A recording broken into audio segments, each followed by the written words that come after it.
Every audiobook is a journey of the soul, and in free audiobooks, we hope to accompany you through every journey. Remember to like and subscribe to get new content as soon as possible. Share this passion for reading and become a better self together. Title: The Expedition of Humphry Clinker. Author: T. Smollett.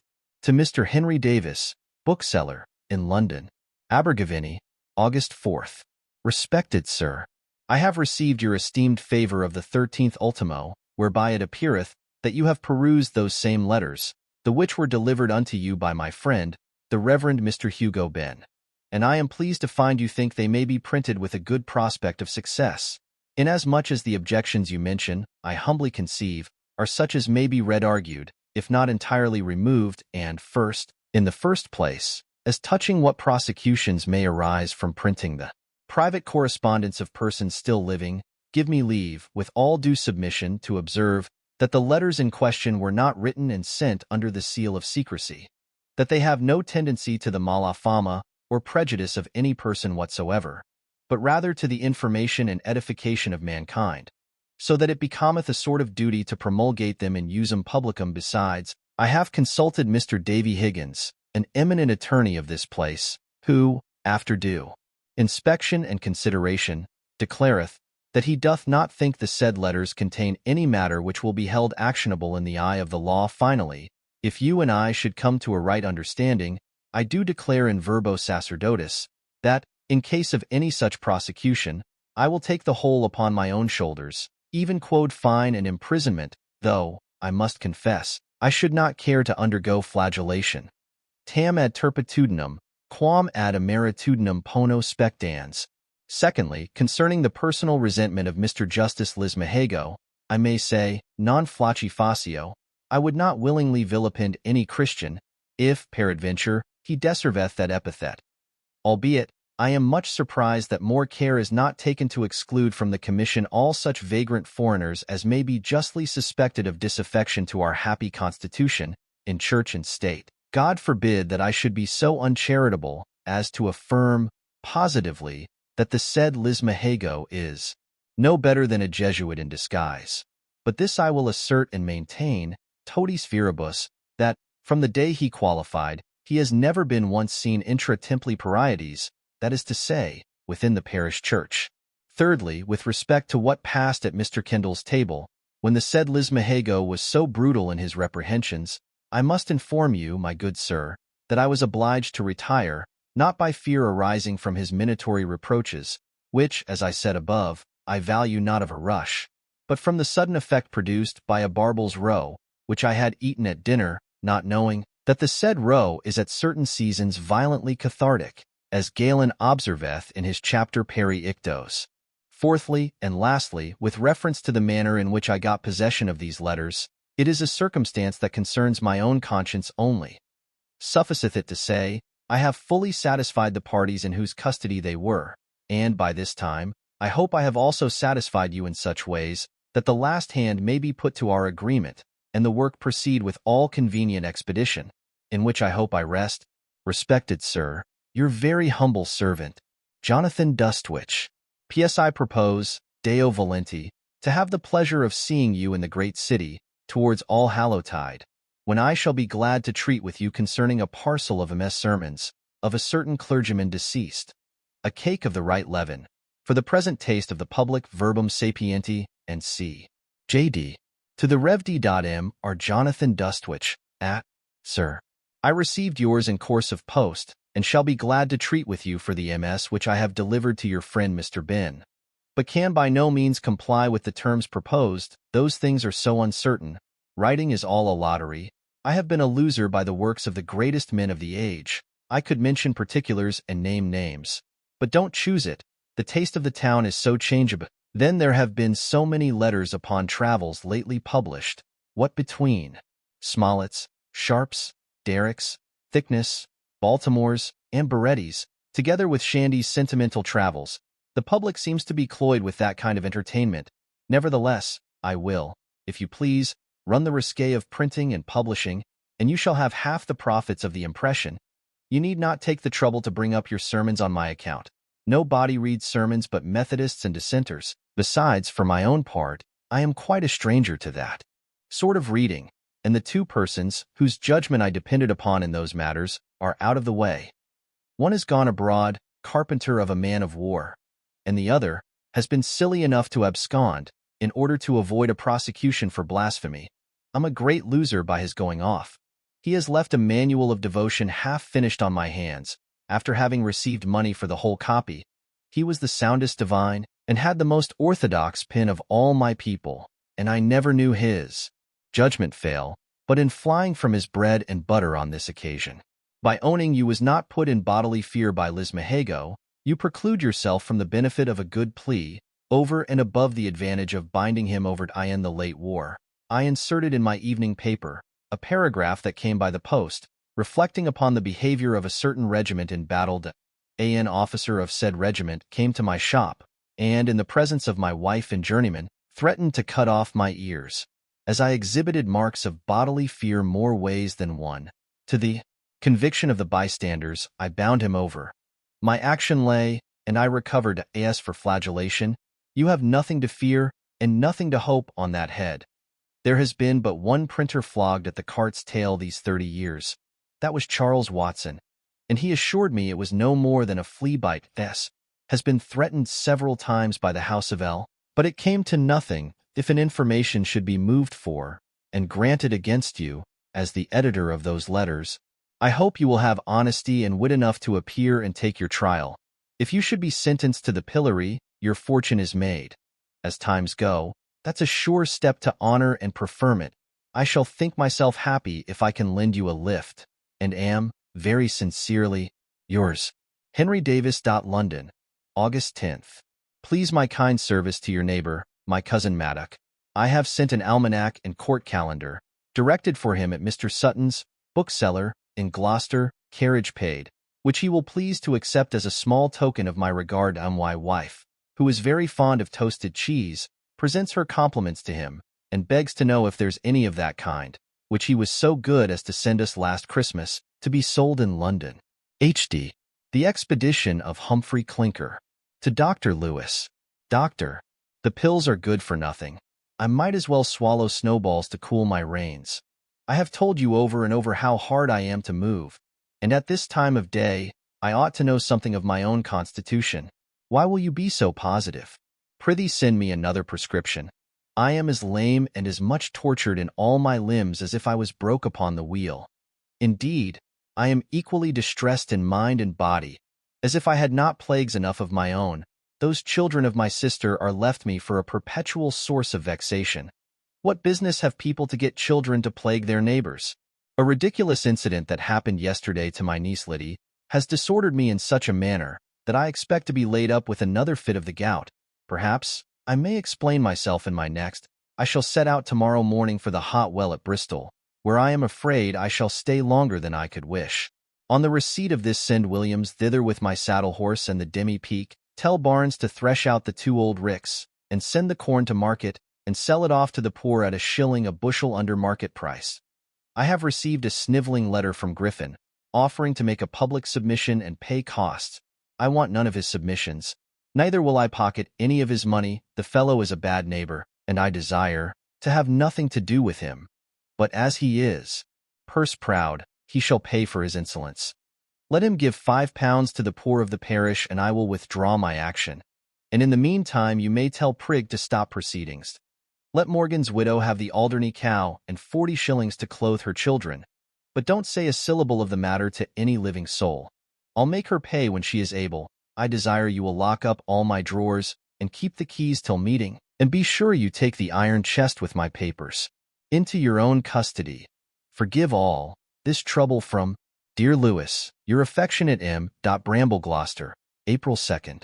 To Mrs. Gwillim, housekeeper at Brambleton Hall. Mrs. Gwillim, when this comes to hand, be sure to pack up in the trunk mail that stands in my closet, to be sent me in the Bristol wagon without loss of time, the following articles: my rose-collared negligee with green robins, my yellow damask and my black velvets with the short hoop, my blue quilted petticoat, my green mantle, my laced apron, my French commode, Macklin head and lappets, and the Lytel box with my jowl. Williams may bring over my bum daffy, and the vial with the easings of Dr. Hill's Dockwater and Chowder's laxative. The poor creature has been terribly stuprated ever since we left Hume.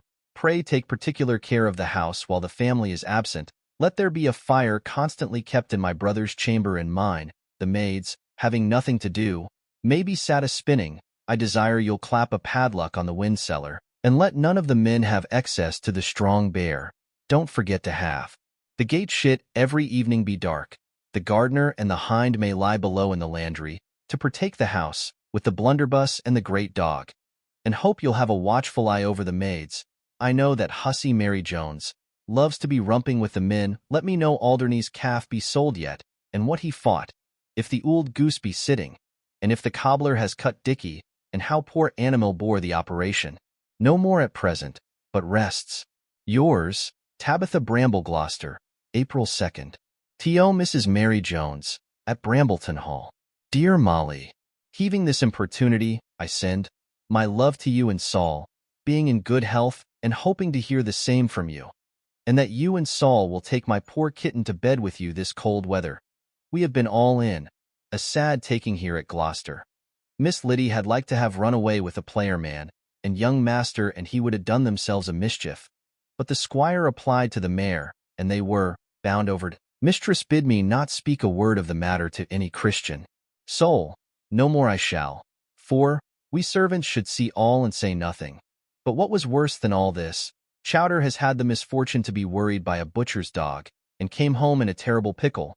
Mistress was taken with the asterisks, but they soon went off. The doctor was sent for to Chowder, and he subscribed a repository which did him great service. Thank God he's now in a fair way to do well. Pray take care of my box and the pilliber and put them under your own bed.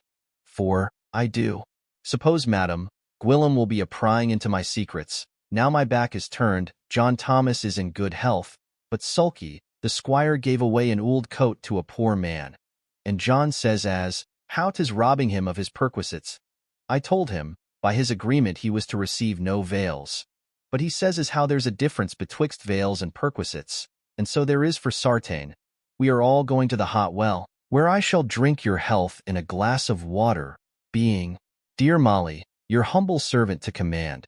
W. Jenkins, Gloucester, April 2nd. To Sir Joaquin Phillips, Bart. Of Jesus College, Oxon. Dear Phillips, as I have nothing more at heart than to convince you I am incapable of forgetting or neglecting the friendship I made at college, now begin that correspondence by letters, which you and I agreed at parting to cultivate. I begin it sooner than I intended, that you may have it in your power to refute any idle reports which may be circulated to my prejudice at Oxford, touching a foolish quarrel, in which I have been involved on account of my sister, who had been sometimes settled here in a boarding school when I came hither with my uncle and aunt, who are our guardians, to fetch her away. I found her a fine tall girl of 17, with an agreeable person, but remarkably simple and quite ignorant of the world. This disposition and want of experience had exposed her to the addresses of a person, I know not what to call him, who had seen her at a play, and, with a confidence and dexterity peculiar to himself, found means to be recommended to her acquaintance. It was by the greatest accident I intercepted one of his letters.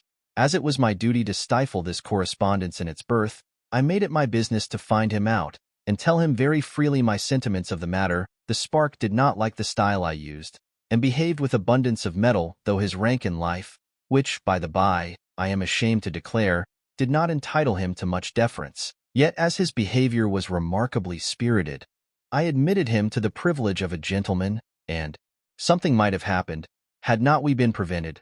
In short, the business took air, I know not how, and made abundance of noise. Recourse was had to justice. I was obliged to give my word in honor, and tomorrow morning we set out for Bristol Wells, where I expect to hear from you by the return of the posta. I have got into a family of originals, whom I may one day attempt to describe for your amusement. My aunt, Mrs. Tabitha Bramble, is a maiden of 45, exceedingly starched, vain, and ridiculous. My uncle is an odd kind of humorist, always on the fret, and so unpleasant in his manner, that rather than be obliged to keep him company, I'd resign all claim to the inheritance of his estate. Indeed, his being tortured by the gout may have soured his temper, and perhaps I may like him better on further acquaintance.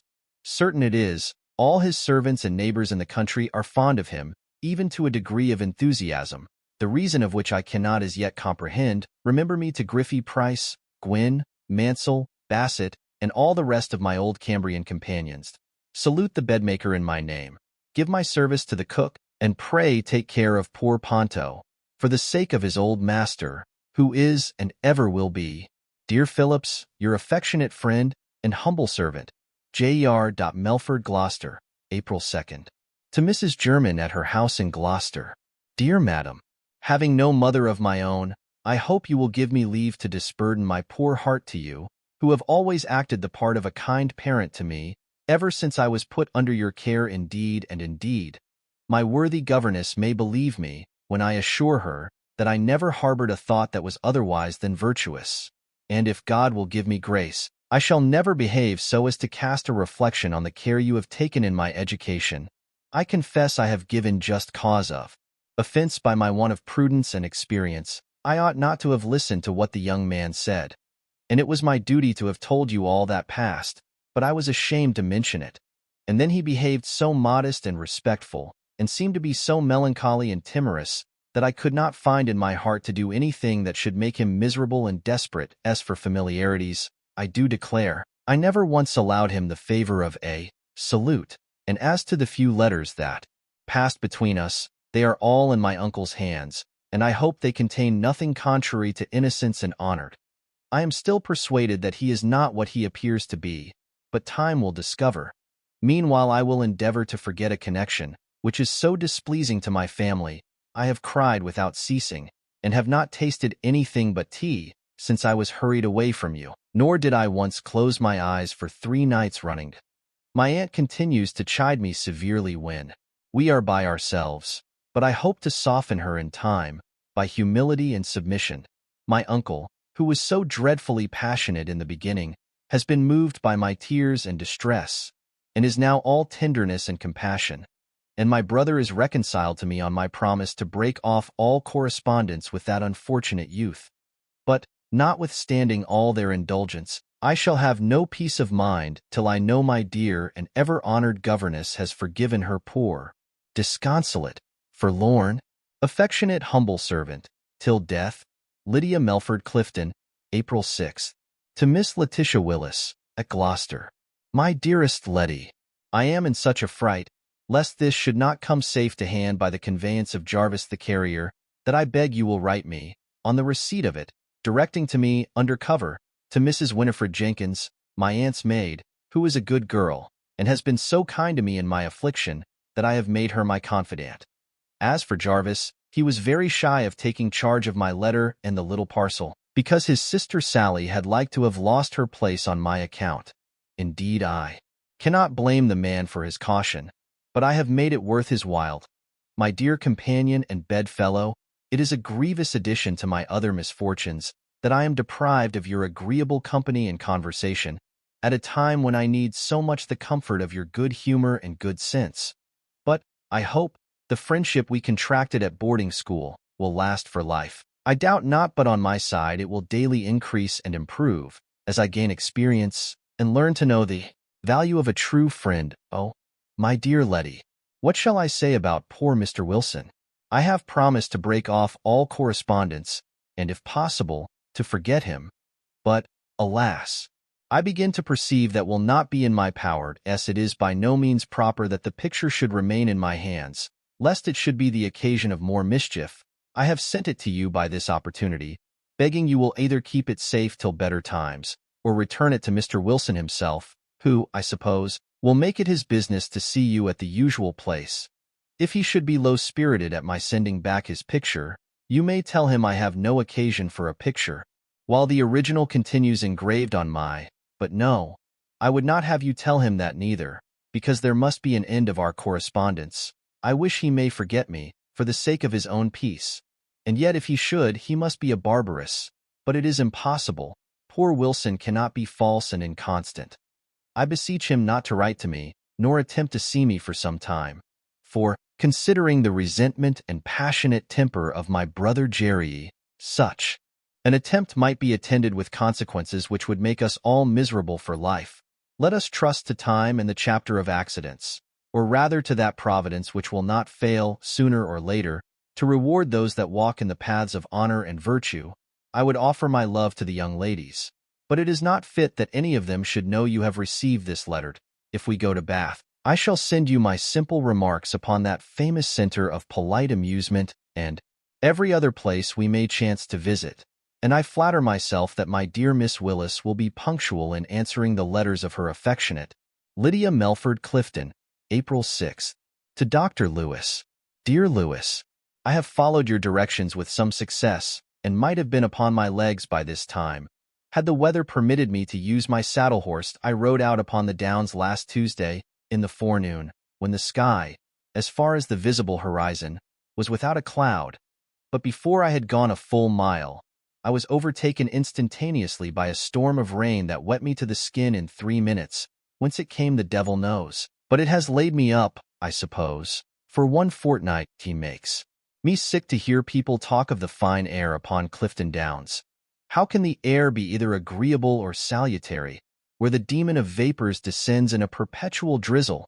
My confinement is the more intolerable, as I am surrounded with domestic vexations. My niece has had a dangerous fit of illness, occasioned by that cursed incident at Gloucester, which I mentioned in my last.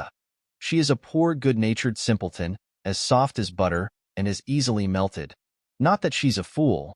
The girl's parts are not despicable, and her education has not been neglected. That is to say, she can write and spell, and speak French, and play upon the harpsichord. Then she dances. Finally, has a good figure and is very well inclined. But she's deficient in spirit, and so susceptible, and so tender forsooth. Truly, she has got a languishing eye, and reads romances. Then there's her brother, Squire Jerry, a pert jackanapes, full of college petulance and self-conceit, proud as a German count, and as hot and hasty as a Welsh mountaineer. As for that fantastical animal, my sister Tabby, you are no stranger to her qualifications. I vow to God, she is sometimes so intolerable that I almost think she's the devil incarnate, come to torment me for my sins. And yet I am conscious of no sins that ought to entail such family plagues upon me. Why the devil should not I shake off these torments at once? I ain't married to Tabby, thank heaven, nor did I beget the other two. Let them choose another guardian. For my part, one ain't in a condition to take care of myself, much less to superintend the conduct of giddy-headed boys and girls. You earnestly desire to know the particulars of our adventure at Gloucester, which are briefly these, and I hope they will go no further.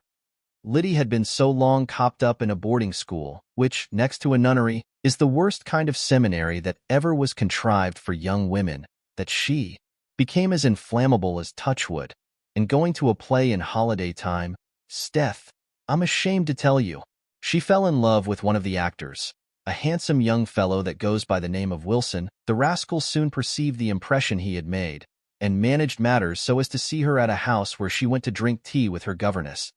This was the beginning of a correspondence, which they kept up by means of a jade of a milliner, who made and dressed caps for the girls at the boarding school. When we arrived at Gloucester, Liddy came to stay at lodgings with her aunt, and Wilson bribed the maid to deliver a letter into her own hands.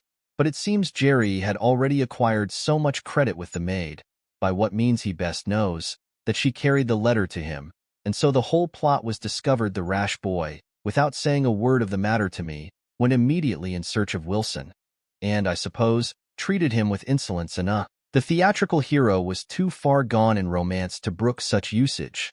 He replied in blank verse, and a formal challenge ensued. They agreed to meet early next morning and decide the dispute with sword and pistol. I heard nothing at all of the affair, till Mr. Morley came to my bedside in the morning, and told me he was afraid my nephew was going to fight, as he had been overheard talking very loud and vehement with Wilson at the young man's lodgings the night before, and afterwards went and bought powder and ball at a shop in the neighborhood. I got up immediately, and upon inquiry found he was just going out. I begged Morley to knock up the mayor, that he might interpose as a magistrate, and in the meantime I hobbled after the squire, whom I saw at a distance walking at a great pace towards the city gate. In spite of all my efforts, I could not come up till our two combatants had taken their ground, and were priming their pistols. An old house luckily screened me from their view, so that I rushed upon them at once, before I was perceived, they were both confounded, and attempted to make their escape different ways.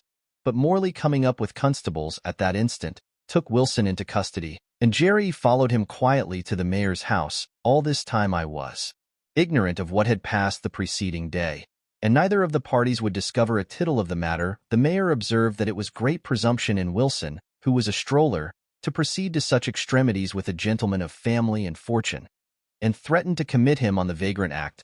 The young fellow bustled up with great spirit, declaring he was a gentleman, and would be treated as such. But he refused to explain himself further, the master of the company being sent for and examined, touching the said Wilson, said the young man had engaged with him at Birmingham about 6 months ago, but never would take his salary, that he had behaved so well in his private character as to acquire the respect and goodwill of all his acquaintance, and that the public owned his merit as an actor was altogether extraordinary.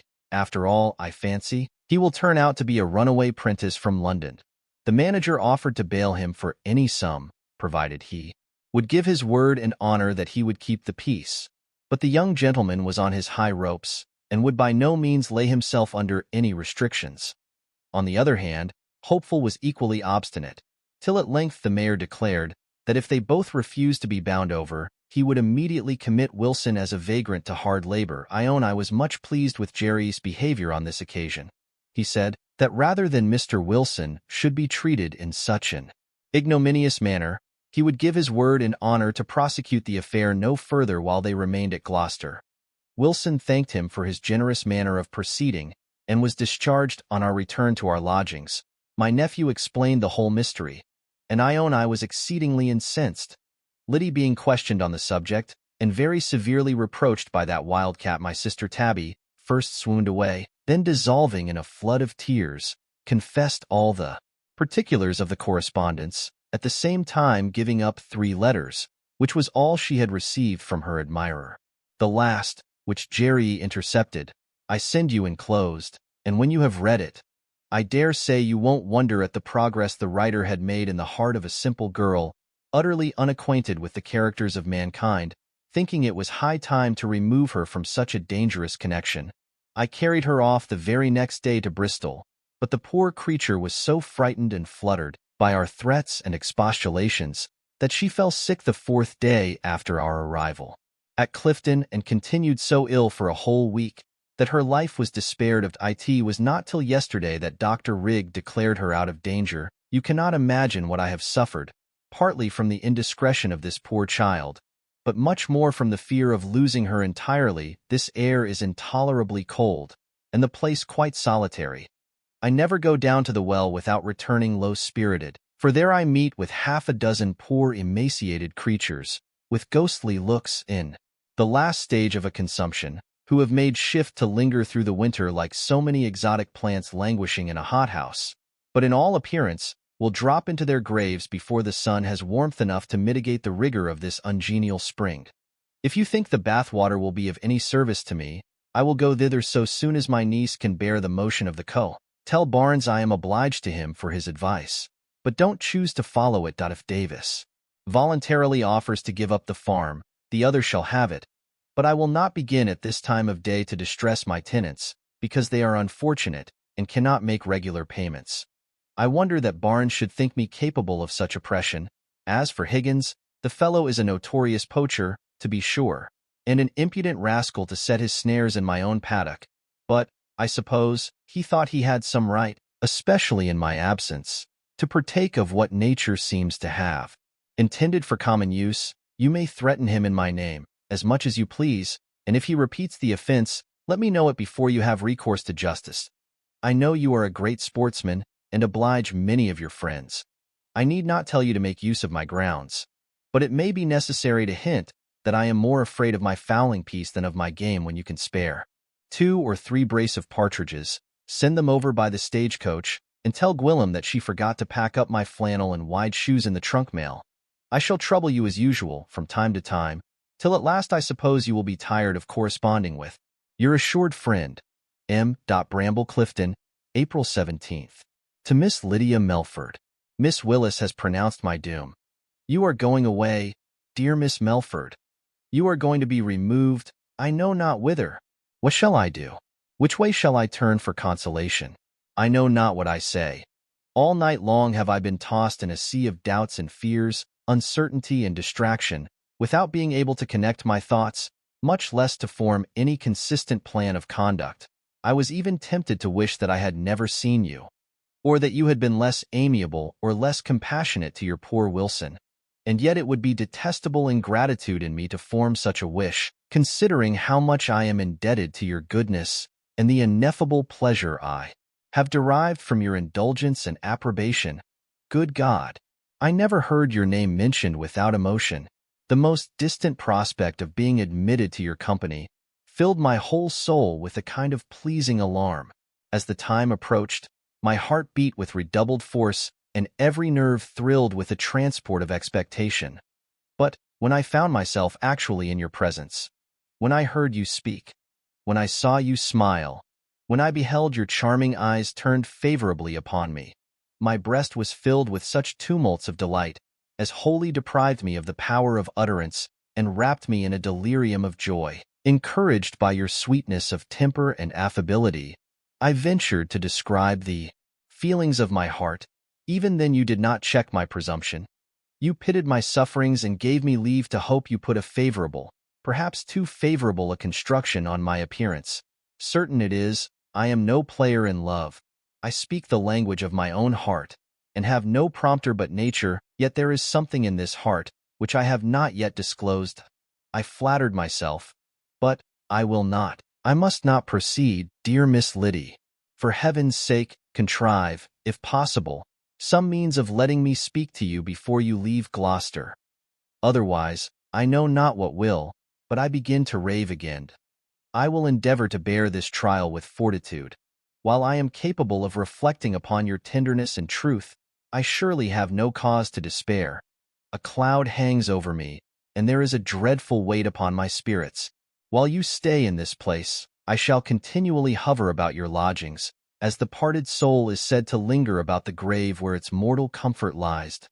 I know, if it is in your power, you will task your humanity, your compassion, shall I add your affection, in order to assuage the almost intolerable disquiet that torments the heart of your afflicted. Wilson, Gloucester, March 31st.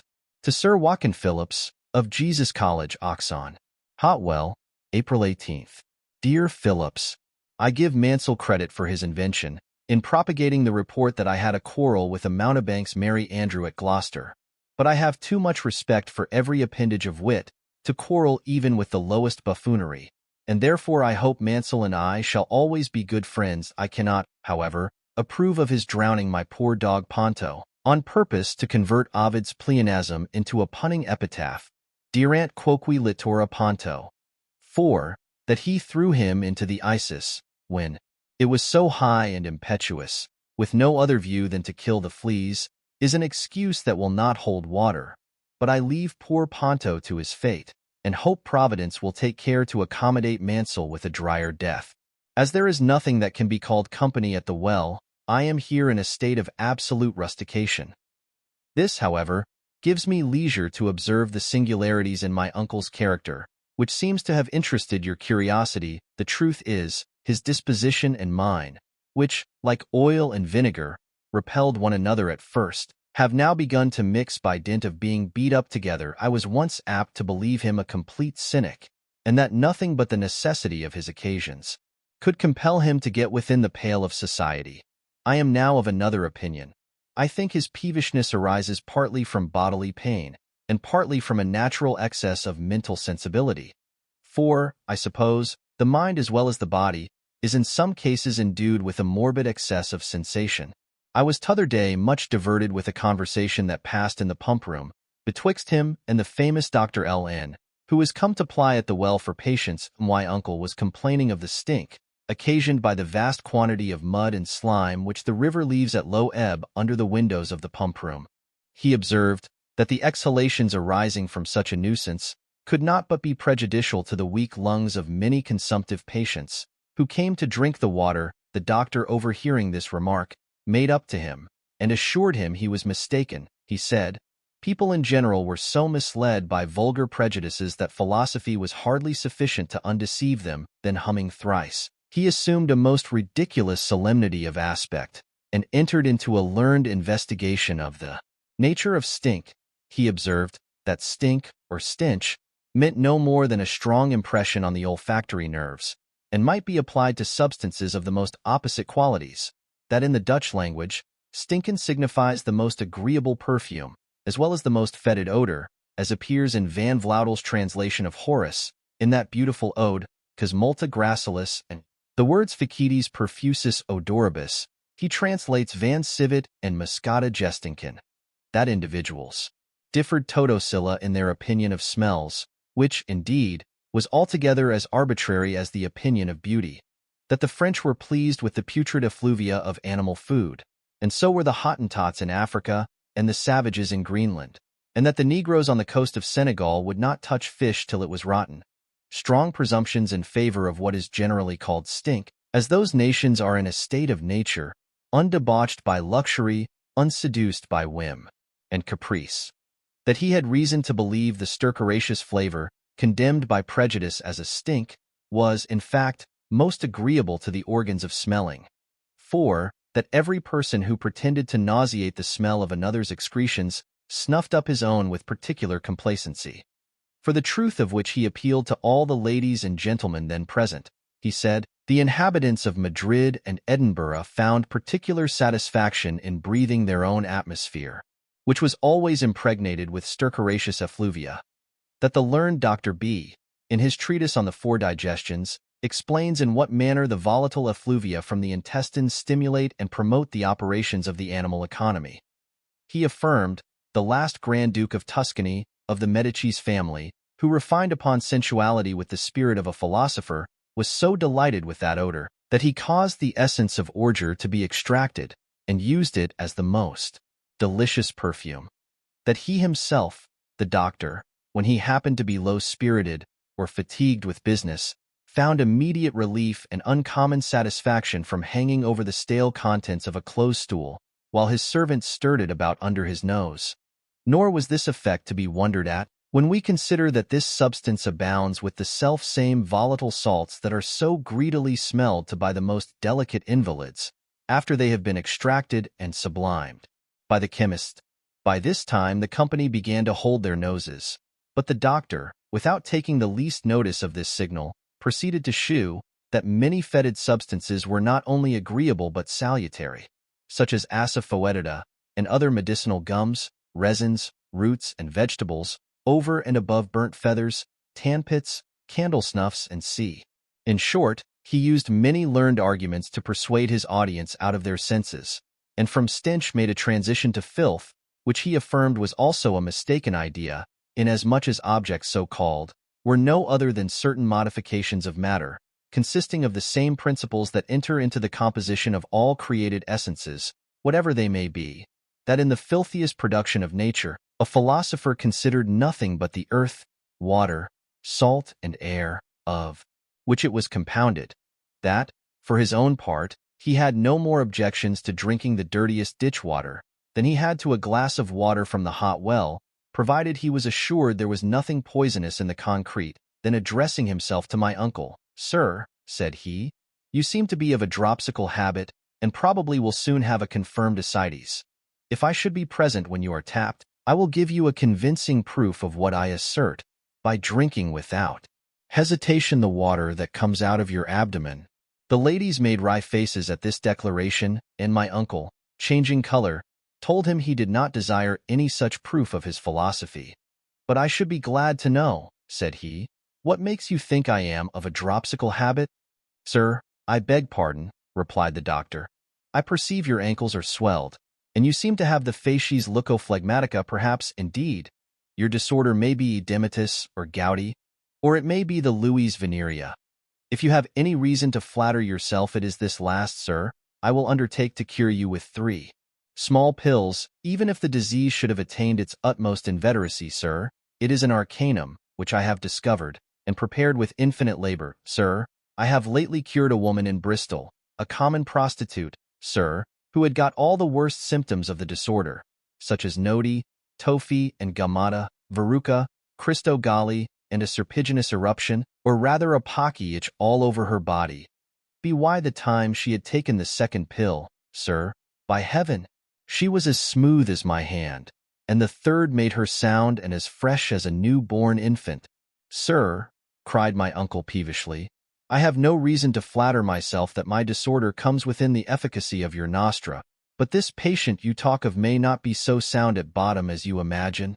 I can't possibly be mistaken, rejoined the philosopher, for I have had communication with her 3 times. I always ascertain my cures in that manner. At this remark, all the ladies retired to another corner of the room, and some of them began to spit. As to my uncle, though he was ruffled at first by the doctor's saying he was dropsical, he could not help smiling at this ridiculous confession and, I suppose, with a view to punish this original, told him there was a wart upon his nose that looked a little suspicious. I don't pretend to be a judge of those matters, said he, but I understand that warts are often produced by the distemper, and that one upon your nose seems to have taken possession of the very keystone of the bridge, which I hope is in no danger of falling. L.N. seemed a little confounded at this remark, and assured him it was nothing but a common excrescence of the cuticula, but that the bones were all sound below.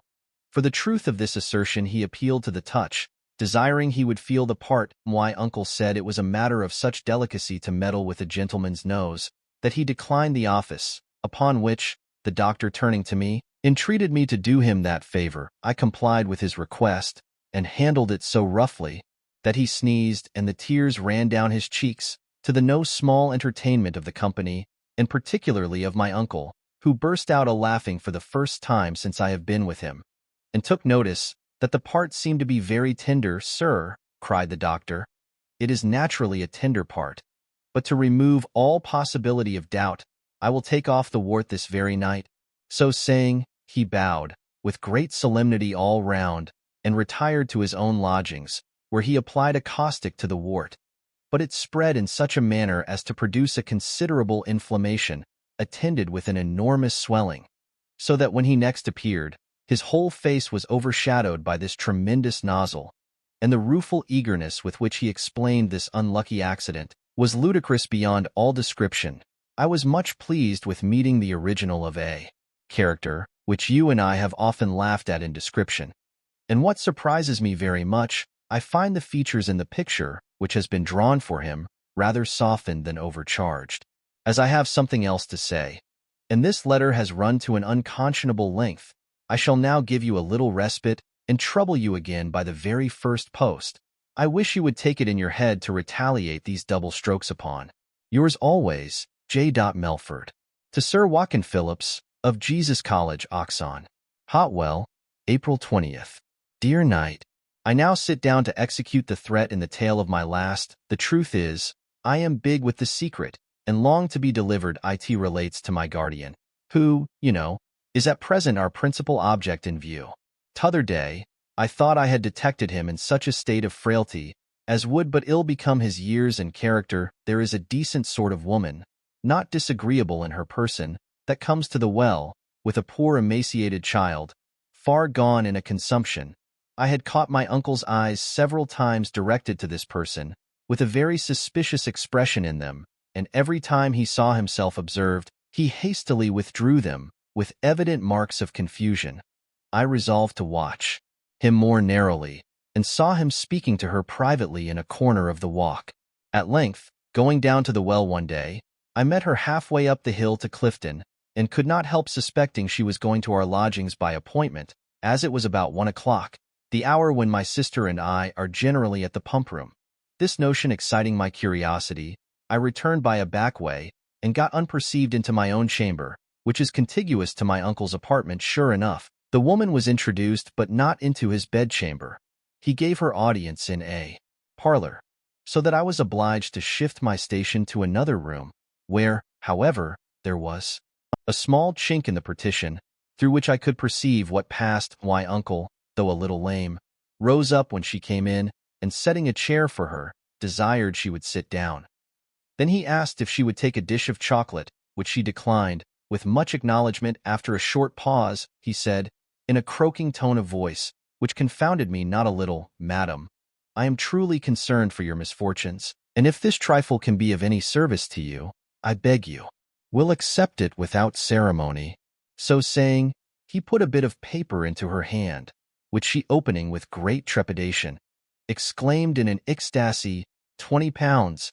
Oh, sir," and sinking down upon a settee, fainted away, frightened at this fit, and, I suppose, afraid of calling for assistance, lest her situation should give rise to unfavorable conjectures. He ran about the room in distraction, making frightful grimaces, and, at length, had recollection enough to throw a little water in her face, by which application she was brought to herself. But then her feeling took another turn. She shed a flood of tears and cried aloud, "I know not who you are, but, sure, worthy sir, generous sir, the distress of me and my poor dying child. Oh, if the widow's prayers, if the orphan's tears of gratitude can aught avail, gracious Providence, blessings, shower down eternal blessings." Here she was interrupted by my uncle, who muttered in a voice still more and more discordant, "For heaven's sake be quiet, madam. Consider, the people of the house, 'Steth, can't you?" All this time she was struggling to throw herself on her knees, while he, seizing her by the wrists, endeavored to seat her upon the settee, saying, "Prithee, good now, hold your tongue." At that instant, who should burst into the room but our Aunt Tabby, of all antiquated maidens the most diabolically capricious. Ever prying into other people's affairs, she had seen the woman enter, and followed her to the door, where she stood listening, but probably could hear nothing distinctly, except my uncle's last exclamation, at which she bounded into the parlor in a violent rage, that dyed the tip of her nose of a purple hue. "Fy upon you, Matt," cried she, "what doings are these, to disgrace your own character, and disparage your family?" Then, snatching the bank note out of the stranger's hand, she went on, "How now, £20? Here is temptation with a witness. Good woman, go about your business. Brother, I know not which most to admire, your concupiscence or your extravagance." "Good God!" exclaimed the poor woman. "Shall a worthy gentleman's character suffer for an action that does honor to humanity?" By this time, Uncle's indignation was effectually roused, his face grew pale, his teeth chattered, and his eyes flashed. "Sister," cried he, in a voice like thunder, "I vow to God, your impertinence is exceedingly provoking." With these words, he took her by the hand, and, opening the door of communication, thrust her into the chamber where I stood, so affected by the scene, that the tears ran down my cheeks. Observing these marks of emotion, "I don't wonder," said she, "to see you concerned at the backslidings of so near a relation, a man of his years and infirmities. These are fine doings, truly. This is a rare example, set by a guardian, for the benefit of his pupils. Monstrous, incongruous, sophistical. I thought it was but an act of justice to set her to rights, and therefore explained the mystery, but she would not be undeceived. 'What,' said she, 'would you go for to offer for to argufy me out of my senses?' Didn't I hear him whispering to her to hold her tongue? Didn't I see her in tears? Didn't I see him struggling to throw her upon the couch? Zero filthy, hideous, abominable. Child, talk not to me of charity. Who gives £20 in charity? But you are a stripling. You know nothing of the world. Besides, charity begins at home. £20 would buy me a complete suit of flowered silk, trimmings and all. In short, I quitted the room, my contempt for her, and my respect for her brother, being increased in the same proportion.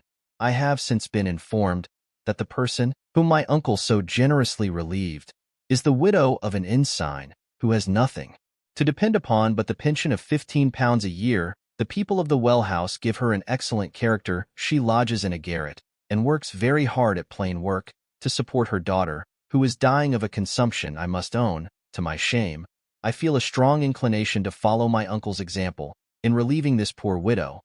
But, betwixt friends, I am afraid of being detected in a weakness that might entail the ridicule of the company. Upon, dear Phillips, yours always, J. Melford.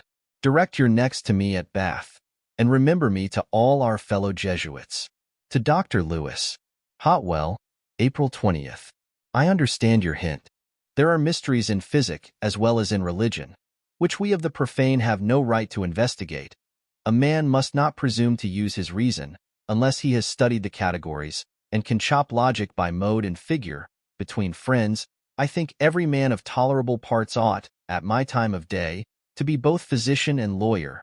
As far as his own constitution and property are concerned, for my own part, I have had an hospital these 14 years within myself, and studied my own case with the most painful attention.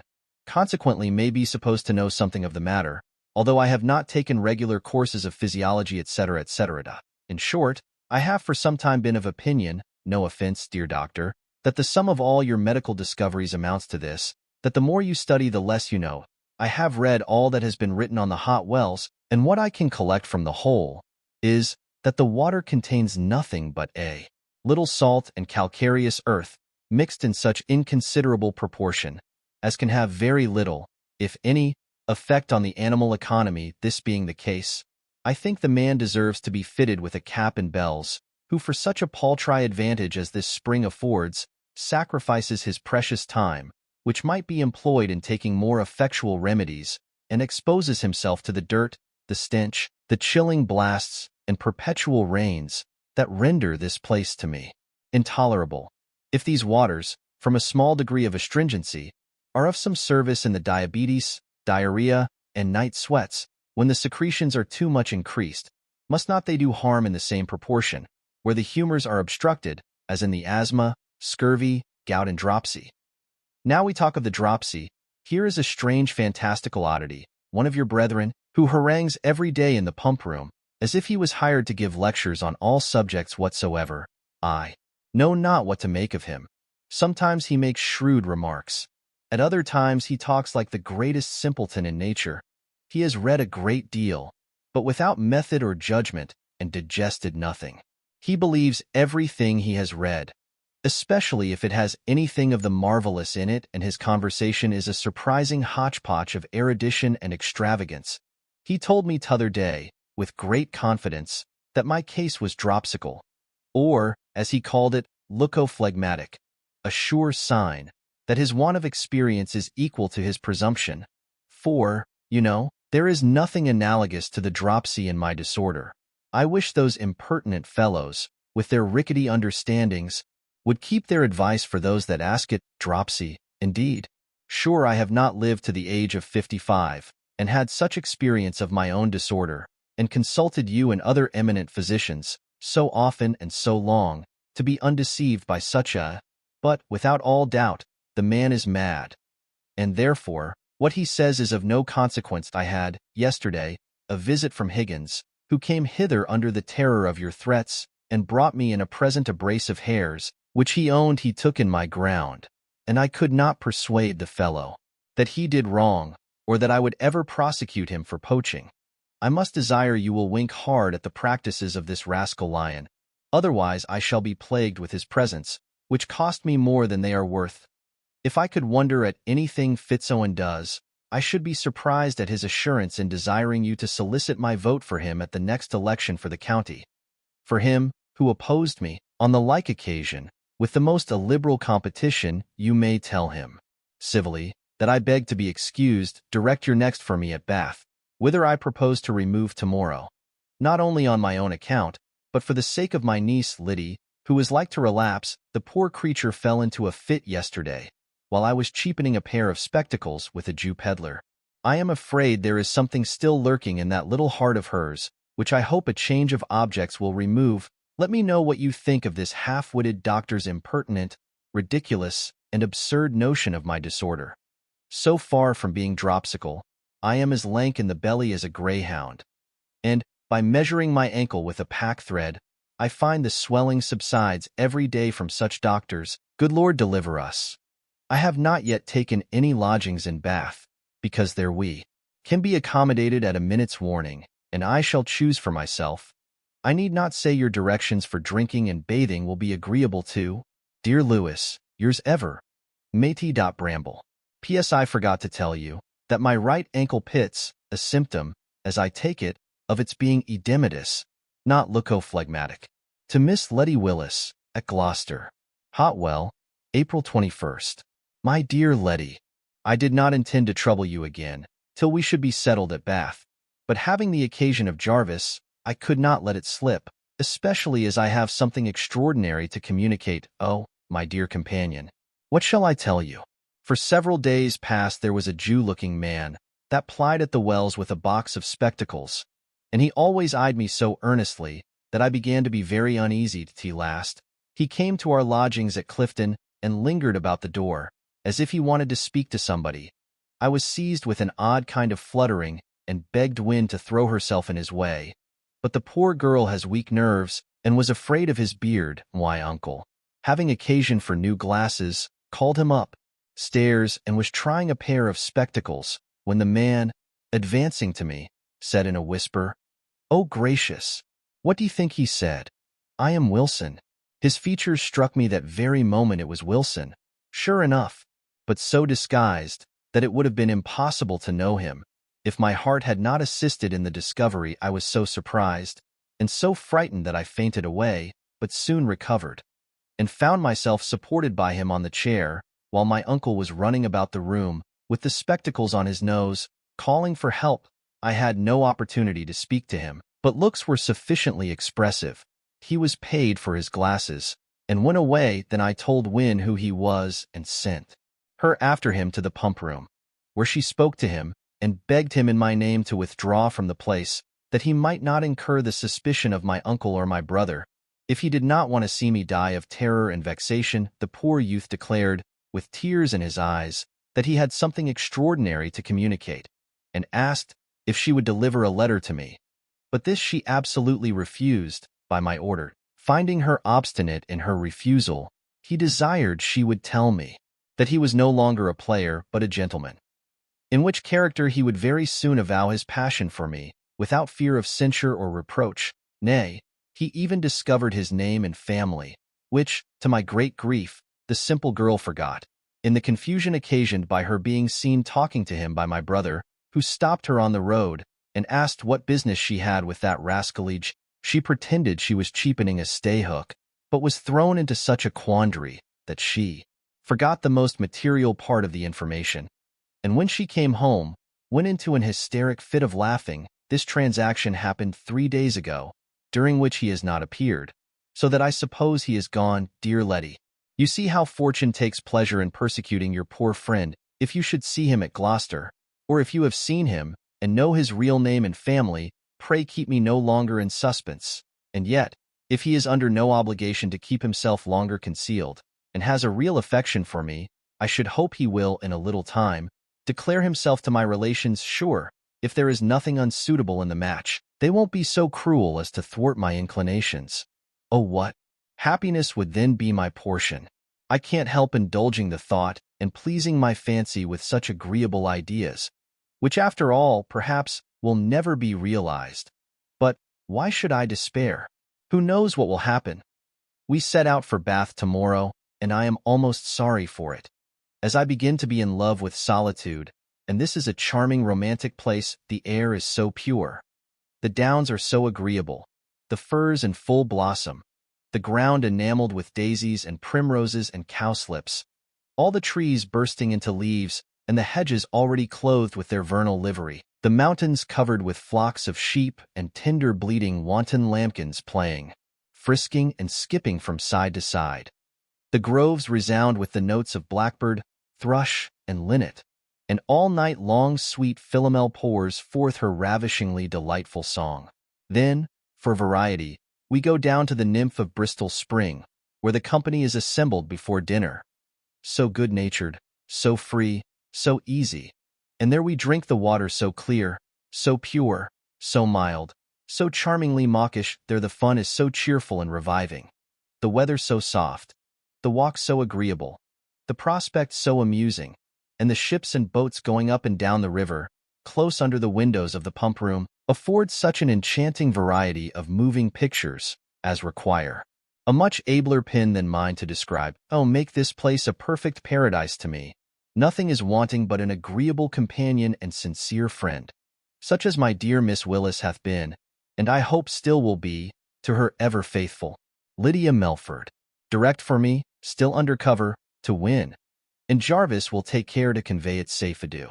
To Sir Joaquin Phillips, of Jesus College, Oxon, Bath, April 24th. Dear Phillips, you have, indeed, reason to be surprised that I should have concealed my correspondence with Miss Blackerby from you, to whom I disclosed all my other connections of that nature. But the truth is, I never dreamed of any such commerce, till your last informed me that it had produced something which could not be much longer concealed. It is a lucky circumstance, however, that her reputation will not suffer any detriment, but rather derive advantage from the discovery, which will prove, at least, that it is not quite so rotten as most people imagined. For my own part, I declare to you, in all the sincerity of friendship, that, far from having any amorous intercourse with the object in question, I never had the least acquaintance with her person. But, if she is really in the condition you describe, I suspect Mansell to be at the bottom of the whole. His visits to that shrine were no secret, and this attachment, added to some good offices, which you know he has done me, since I left Alma Mater, give me a right to believe him capable of saddling me with this scandal, when my back was turned. Nevertheless, if my name can be of any service to him, he is welcome to make use of it. And if the woman should be abandoned enough to swear his banding to me, I must beg the favor of you to compound with the parish. I shall pay the penalty without repining, and you will be so good as to draw upon me immediately for the sum required.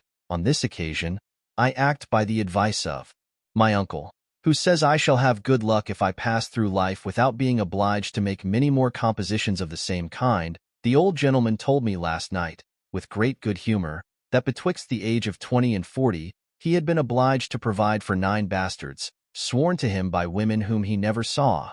Mr. Bramble's character, which seems to interest you greatly, opens and improves upon me every day.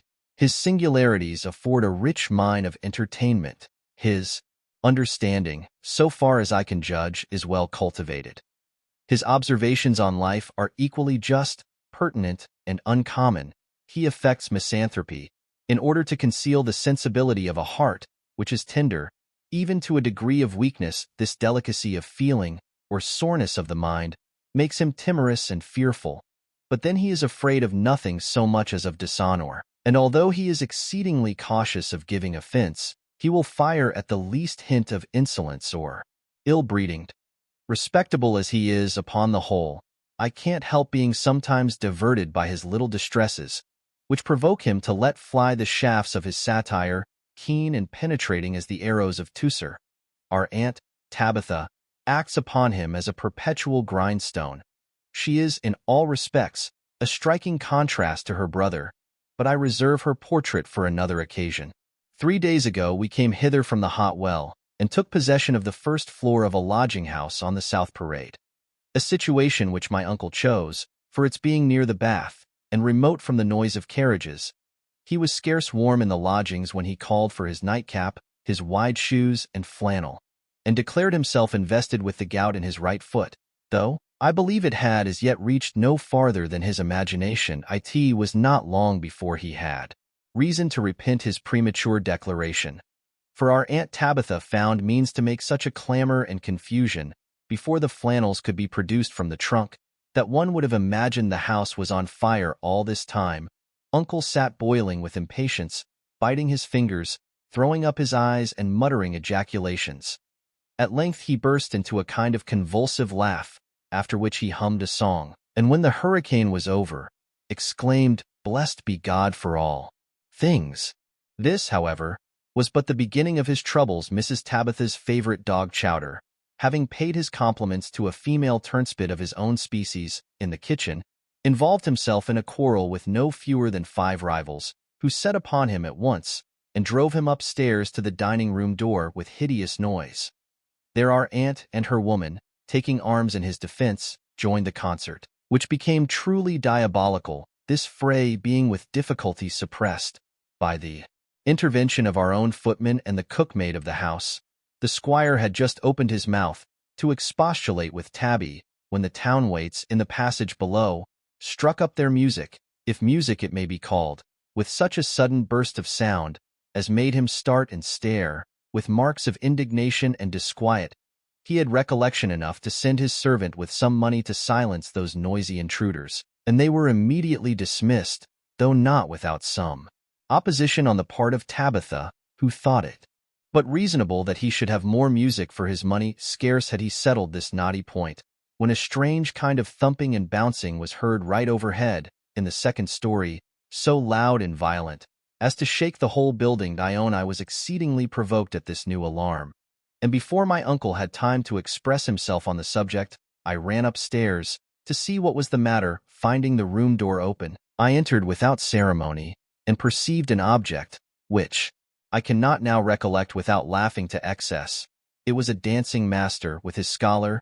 In the act of teaching, the master was blind of one eye, and lame of one foot, and led about the room his pupil, who seemed to be about the age of 60, stooped mortally, was tall, raw-boned, hard-favored, with a woolen nightcap on his head, and he had stripped off his coat, that he might be more nimble in his motions. Finding himself intruded upon by a person he did not know, he forthwith girded himself with a long iron sword, and advancing to me, with a peremptory air, pronounced, in a true Hibernian accent, "Mr. What d'ye callum, by my soul and conscience, I am very glad to see you, if you are after coming in the way of friendship, and indeed now, I believe you are my friend sure enough, gra.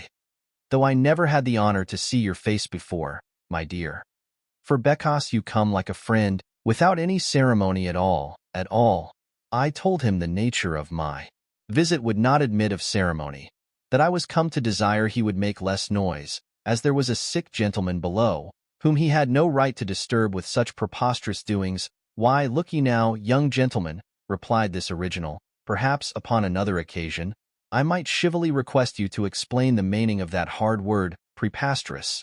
But there's a time for all things, honey. So saying, he passed me with great agility, and, running downstairs, found our footman at the dining-room door, of whom he demanded admittance, to pay his respects to the stranger. As the fellow did not think proper to refuse the request of such a formidable figure, he was immediately introduced, and addressed himself to my uncle in these words: "Your humble servant, good sir. I'm not so preposterous as your son calls it, but I know the rules of chivalry. I'm a poor knight of Ireland. My name is Sir Ulick MacKilligut, of the county of Galway. Being your fellow lodger, I'm come to pay my respects, and to welcome you to the South Parade, and to offer my best services to you, and your good lady, and your pretty daughter, and even to the young gentleman your son, though he thinks me a preposterous fellow. You must know I am to have the honor to open a ball next door tomorrow with Lady Macmanus, and being rusted in my dancing, I was refreshing my memory with a little exercise, but if I had known there was a sick person below, by Christ, I would have sooner danced a hornpipe upon my own head than walk the softest minuet over yours." My uncle, who was not a little startled at his first appearance, received his compliment with great complacency, insisted upon his being seated, thanked him for the honor of his visit, and reprimanded me for my abrupt expostulation with a gentleman of his rank and character thus tutored.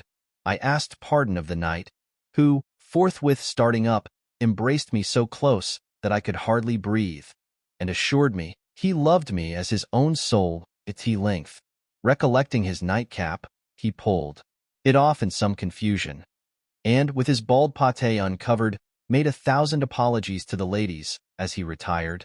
At that instant, the abbey bells began to ring so loud that we could not hear one another speak, and this peal, as we afterwards learned, was for the honor of Mr. Bullock, an eminent cowkeeper of Tottenham, who had just arrived at Bath to drink the waters for indigestion.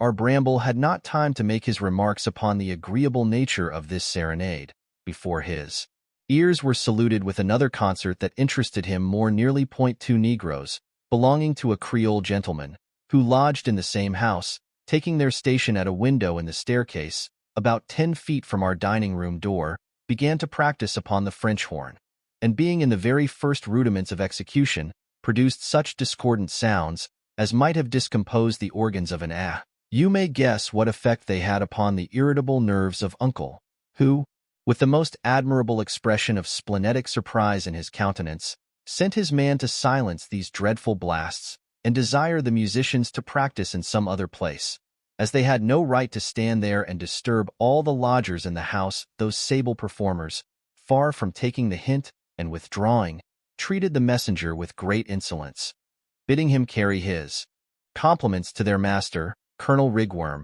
who would give him a proper answer and a good drubbing into the bargain.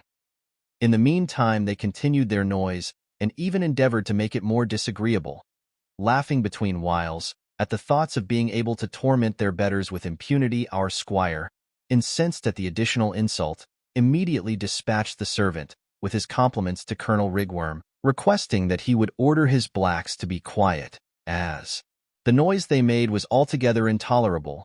To this message, the Creole colonel replied that his horns had a right to sound on a common staircase, that there they should play for his diversion, and that those who did not like the noise might look for lodgings elsewhere.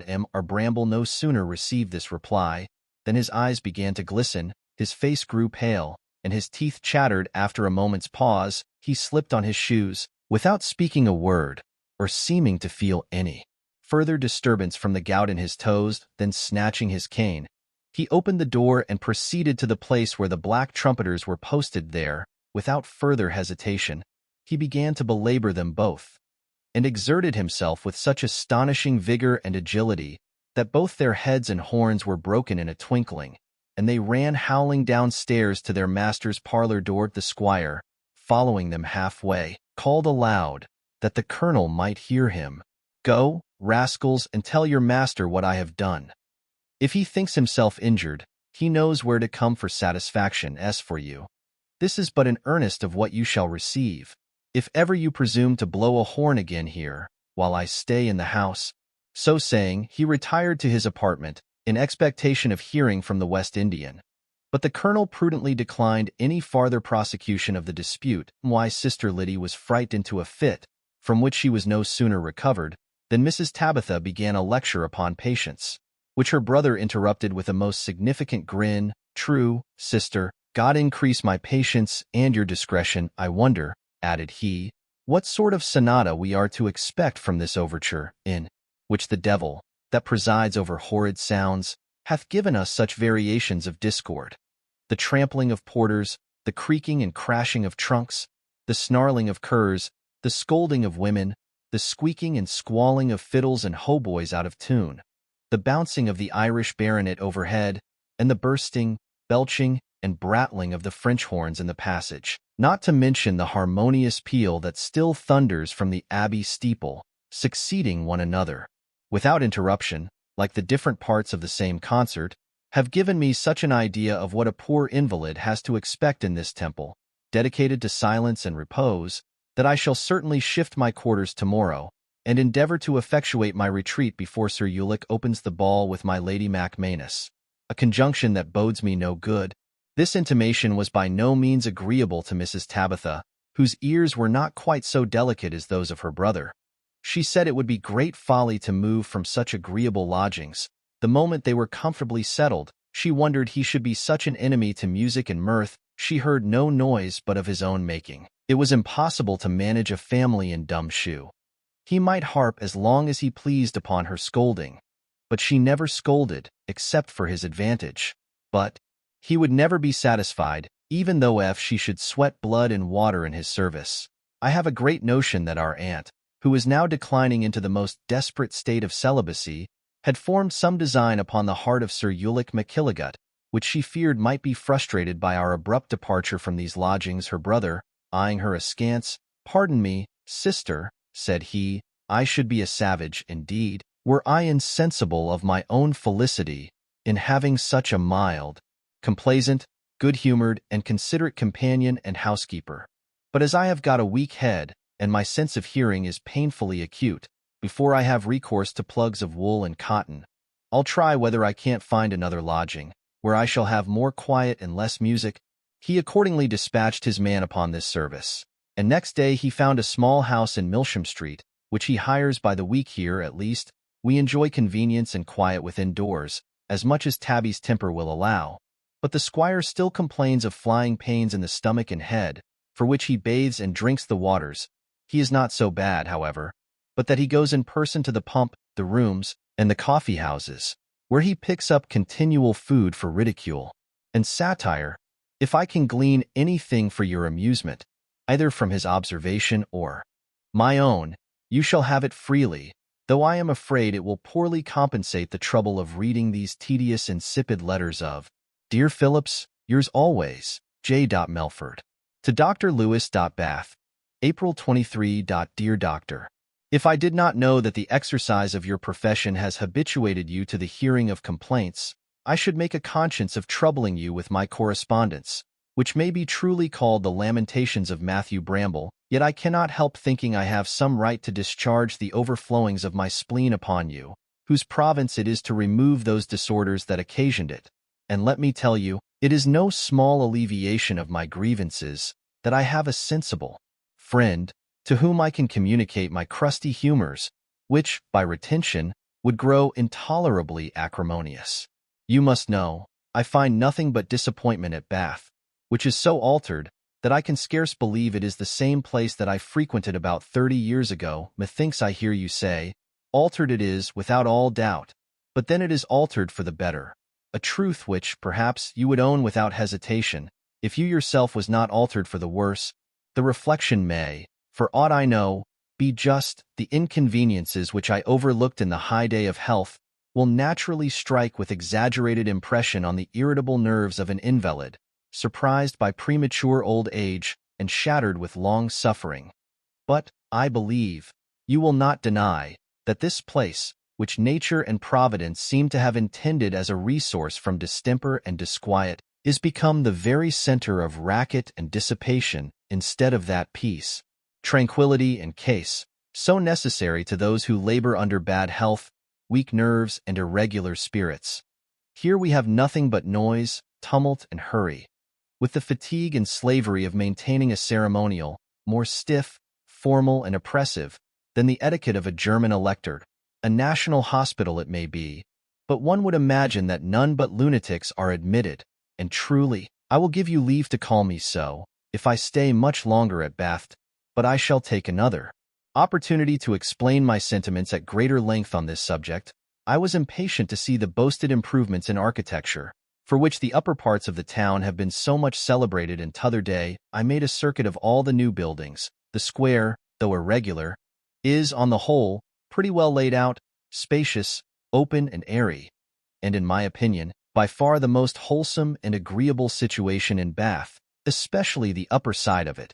But the avenues to it are mean, dirty, dangerous, and indirect. Its communication with the baths is through the yard of an inn, where the poor trembling valetudinarian is carried in a chair, betwixt the heels of a double row of horses, wincing under the currycombs of grooms and postilions, over and above the hazard of being obstructed or overturned by the carriages which are continually making their exit or their entrance. I suppose after some chairmen shall have been maimed, and a few lives lost by those accidents, the corporation will think, in earnest, about providing a more safe and commodious passage. The circus is a pretty bauble, contrived for shew, and looks like Vespasian's amphitheater turned outside in, if we consider it in point of magnificence, the great number of small doors belonging to the separate houses, the inconsiderable height of the different orders, the affected ornaments of the architrave, which are both childish and misplaced, and the areas projecting into the street, surrounded with iron rails, destroy a good part of its effect upon the eye. And perhaps we shall find it still more defective if we view it in the light of convenience. The figure of each separate dwelling-house, being the segment of a circle, must spoil the symmetry of the rooms by contracting them towards the street windows and leaving a larger sweep in the space behind. If, instead of the areas and iron rails, which seem to be of very little use, there had been a corridor, with arcades all round, as in Covent Garden, the appearance of the whole would have been more magnificent and striking. Those arcades would have afforded an agreeable covered walk and sheltered the poor chairmen and their carriages from the rain, which is here almost perpetual. Present, the chairs stand soaking in the open street, from morning to night, till they become so many boxes of wet leather, for the benefit of the gouty and rheumatic, who are transported in them from place to place. Indeed, this is a shocking inconvenience that extends over the whole city, and, I am persuaded, it produces infinite mischief to the delicate and infirm. Even the close chairs, contrived for the sick, by standing in the open air, have their frieze linings impregnated like so many sponges with the moisture of the atmosphere, and those cases of cold vapor must give a charming check to the perspiration of a patient, piping hot from the bath, with all his pores wide open. But, to return to the circus, it is inconvenient from its situation, at so great a distance from all the markets, baths, and places of public entertainment. The only entrance to it, through Gay Street, is so difficult, steep, and slippery that in wet weather it must be exceedingly dangerous, both for those that ride in carriages and those that walk afoot. And when the street is covered with snow, as it was for 15 days successively this very winter, I don't see how any individual could go either up or down without the most imminent hazard of broken bones in blowing weather, I am told. Most of the houses in this hill are smothered with smoke, forced down the chimneys by the gusts of wind reverberated from the hill behind, which, I apprehend likewise, must render the atmosphere here more humid and unwholesome than it is in the square below. For the clouds, formed by the constant evaporation from the baths and rivers in the bottom, will, in their ascent this way, be first attracted and detained by the hill that rises close behind the circus, and load the air with a perpetual succession of vapors. This point, however, may be easily ascertained by means of an hygrometer, or a paper of salt of tartar exposed to the action of the atmosphere. The same artist who planned the circus has likewise projected a crescent.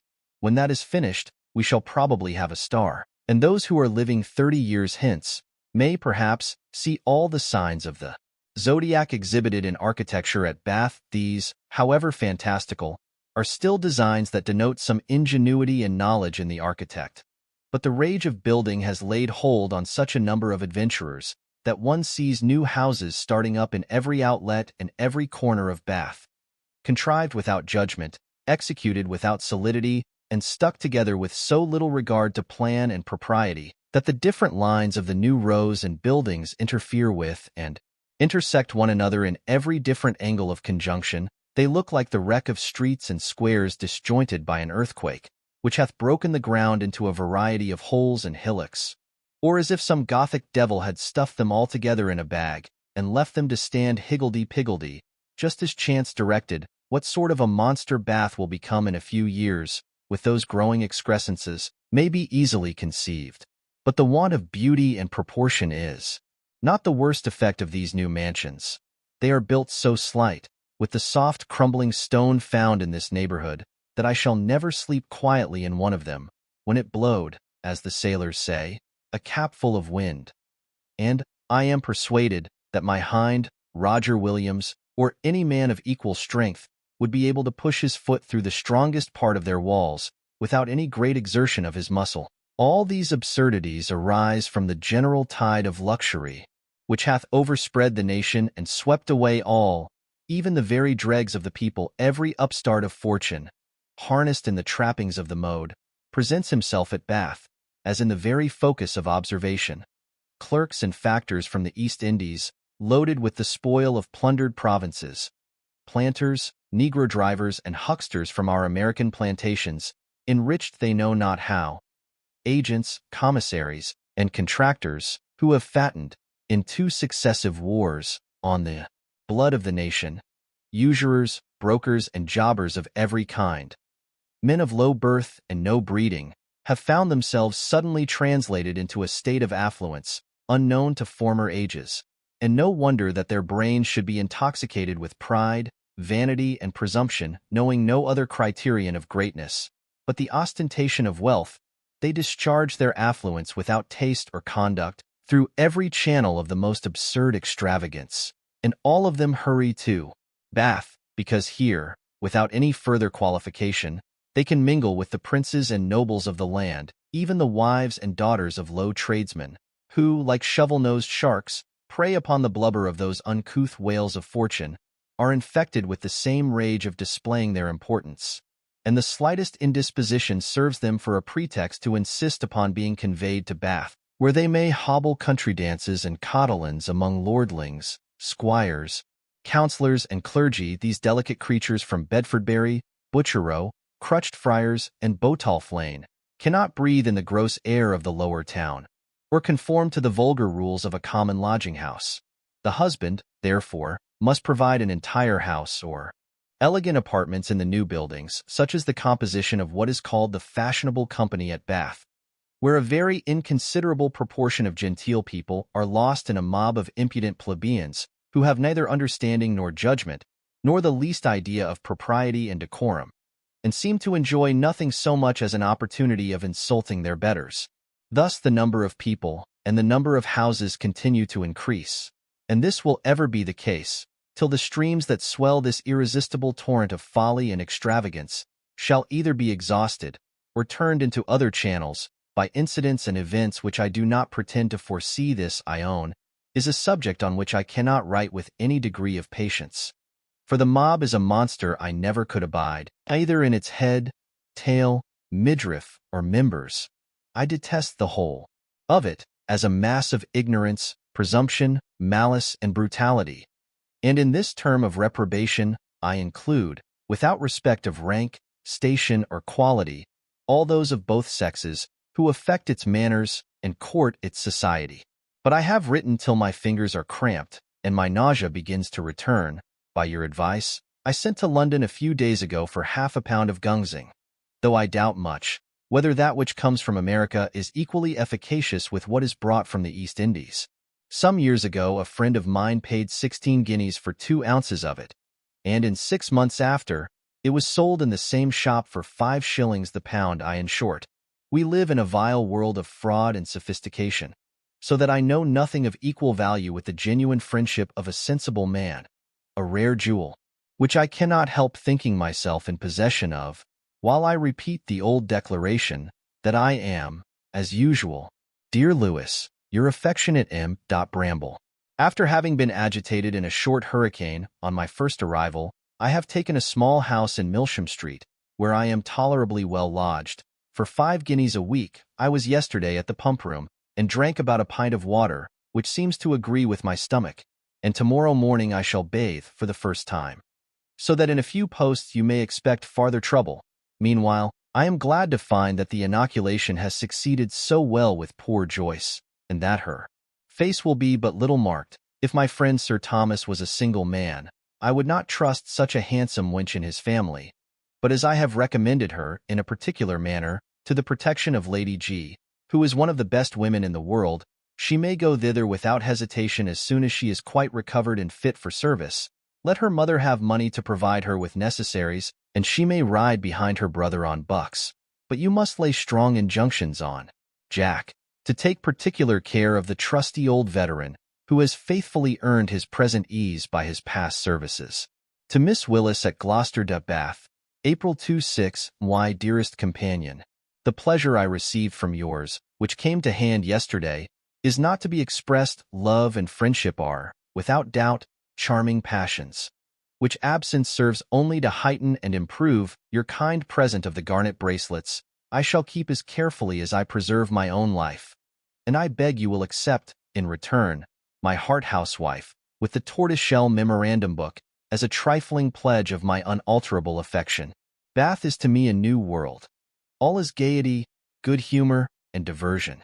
The eye is continually entertained with the splendor of dress and equipage, and the ear with the sound of coaches, chairs, and other carriages. The merry bells ring round, from morn till night.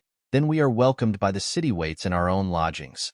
We have music in the pump room every morning, cotillons every forenoon in the rooms, balls twice a week, and concerts every other night, besides private assemblies and parties without number. As soon as we were settled in lodgings, we were visited by the master of the ceremonies, a pretty little gentleman, so sweet, so fine, so civil and polite, that in our country he might pass for the Prince of Wales.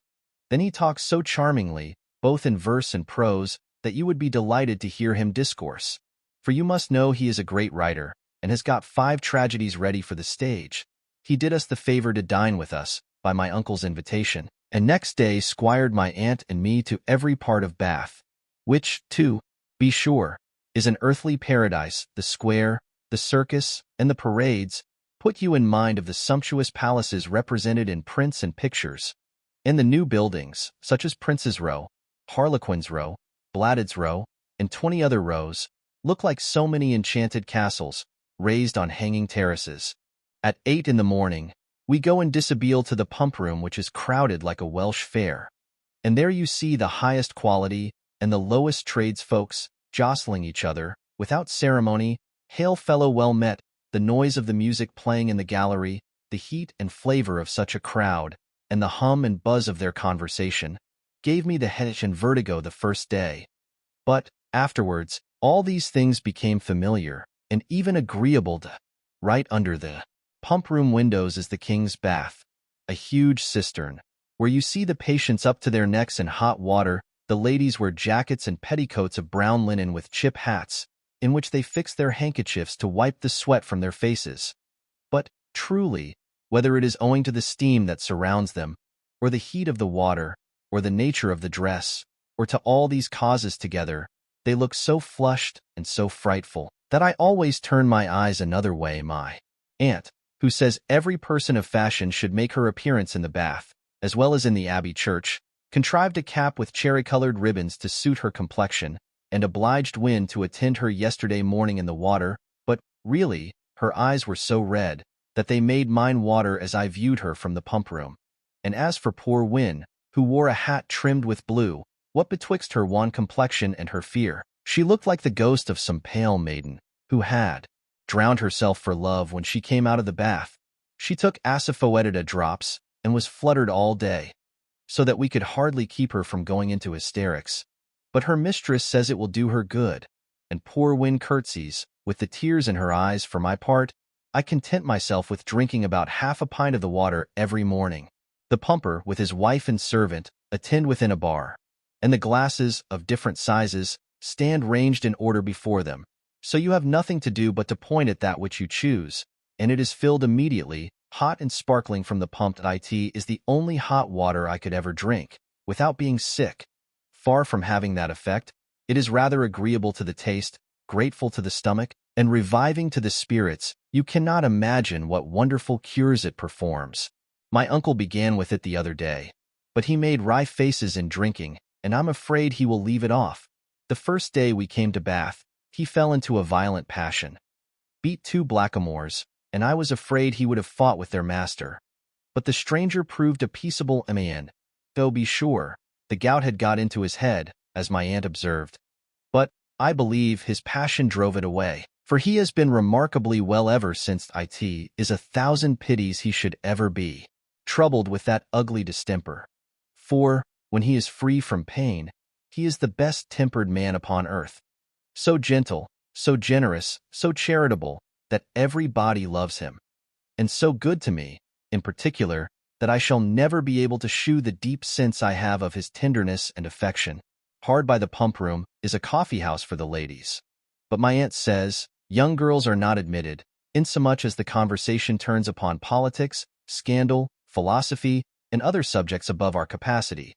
But we are allowed to accompany them to the booksellers' shops, which are charming places of resort, where we read novels, plays, pamphlets, and newspapers for so small a subscription as £1 a quarter. And in these offices of intelligence, as my brother calls them, all the reports of the day and all the private transactions of the Bath are first entered and discussed. From the bookseller's shop, we make a tour through the milliners and toymen, and commonly stop at Mr. Gill's, the pastry cook, to take a jelly, a tart, or a small basin of vermicelli. There is, moreover, another place of entertainment on the other side of the water, opposite to the grove, to which the company cross over in a boat. It is called Spring Garden, a sweet retreat, laid out in walks, and ponds, and parterres of flowers. And there is a long room for breakfasting and dancing. As the situation is low and damp, and the season has been remarkably wet, my uncle won't suffer me to go thither, lest I should catch cold.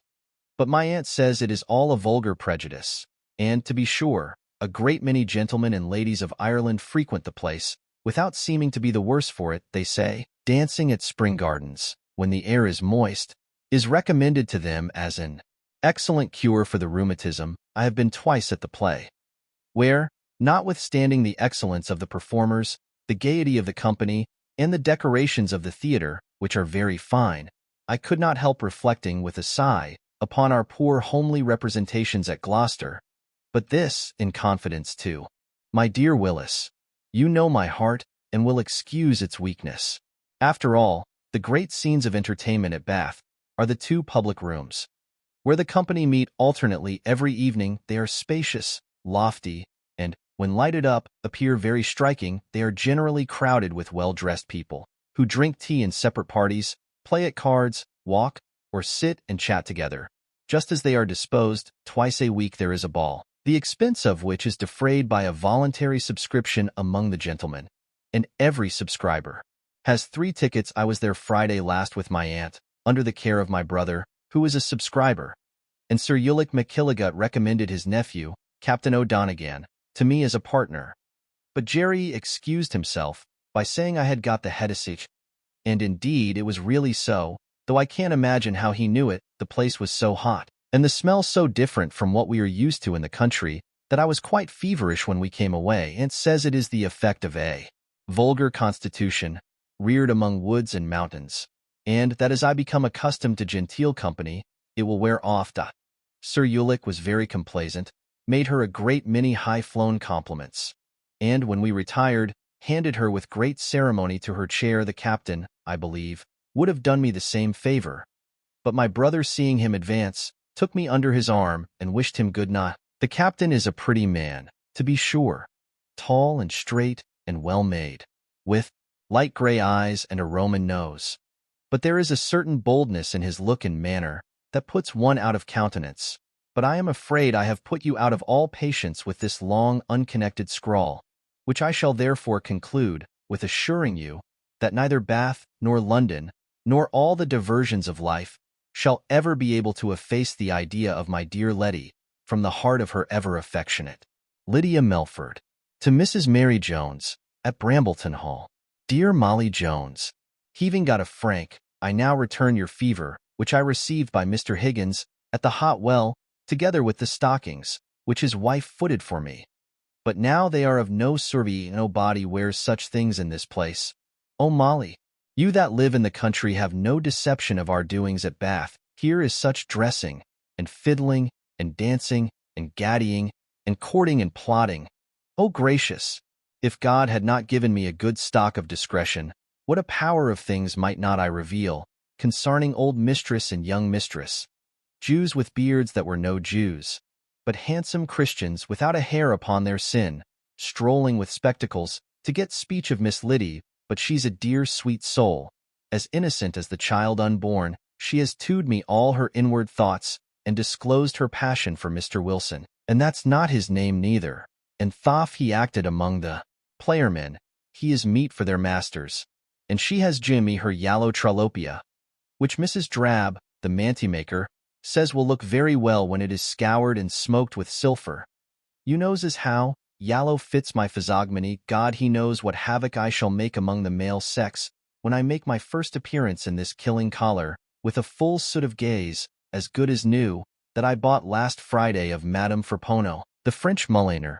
Dear girl, I have seen all the fine shoes of Bath, the Prades, the Squires, and the Surplice, the Cratchit, the Hodagon and Bloody Buildings, and Harry King's Row. And I have been twice in the bath with mistress, and nar a smoke upon our backs. Hussy, the first time I was mortally afraid, and flustered all day, and afterwards made believe that I had got the headache. But mistress said, if I didn't go I should take a dose of bum taffy, and so remembering how it worked Mrs. Gwilym a Pennorth, I chose rather to go again with her into the bath, and then I met with an accident. I dropped my petticoat, and could not get it up from the bottom. But what did that signify?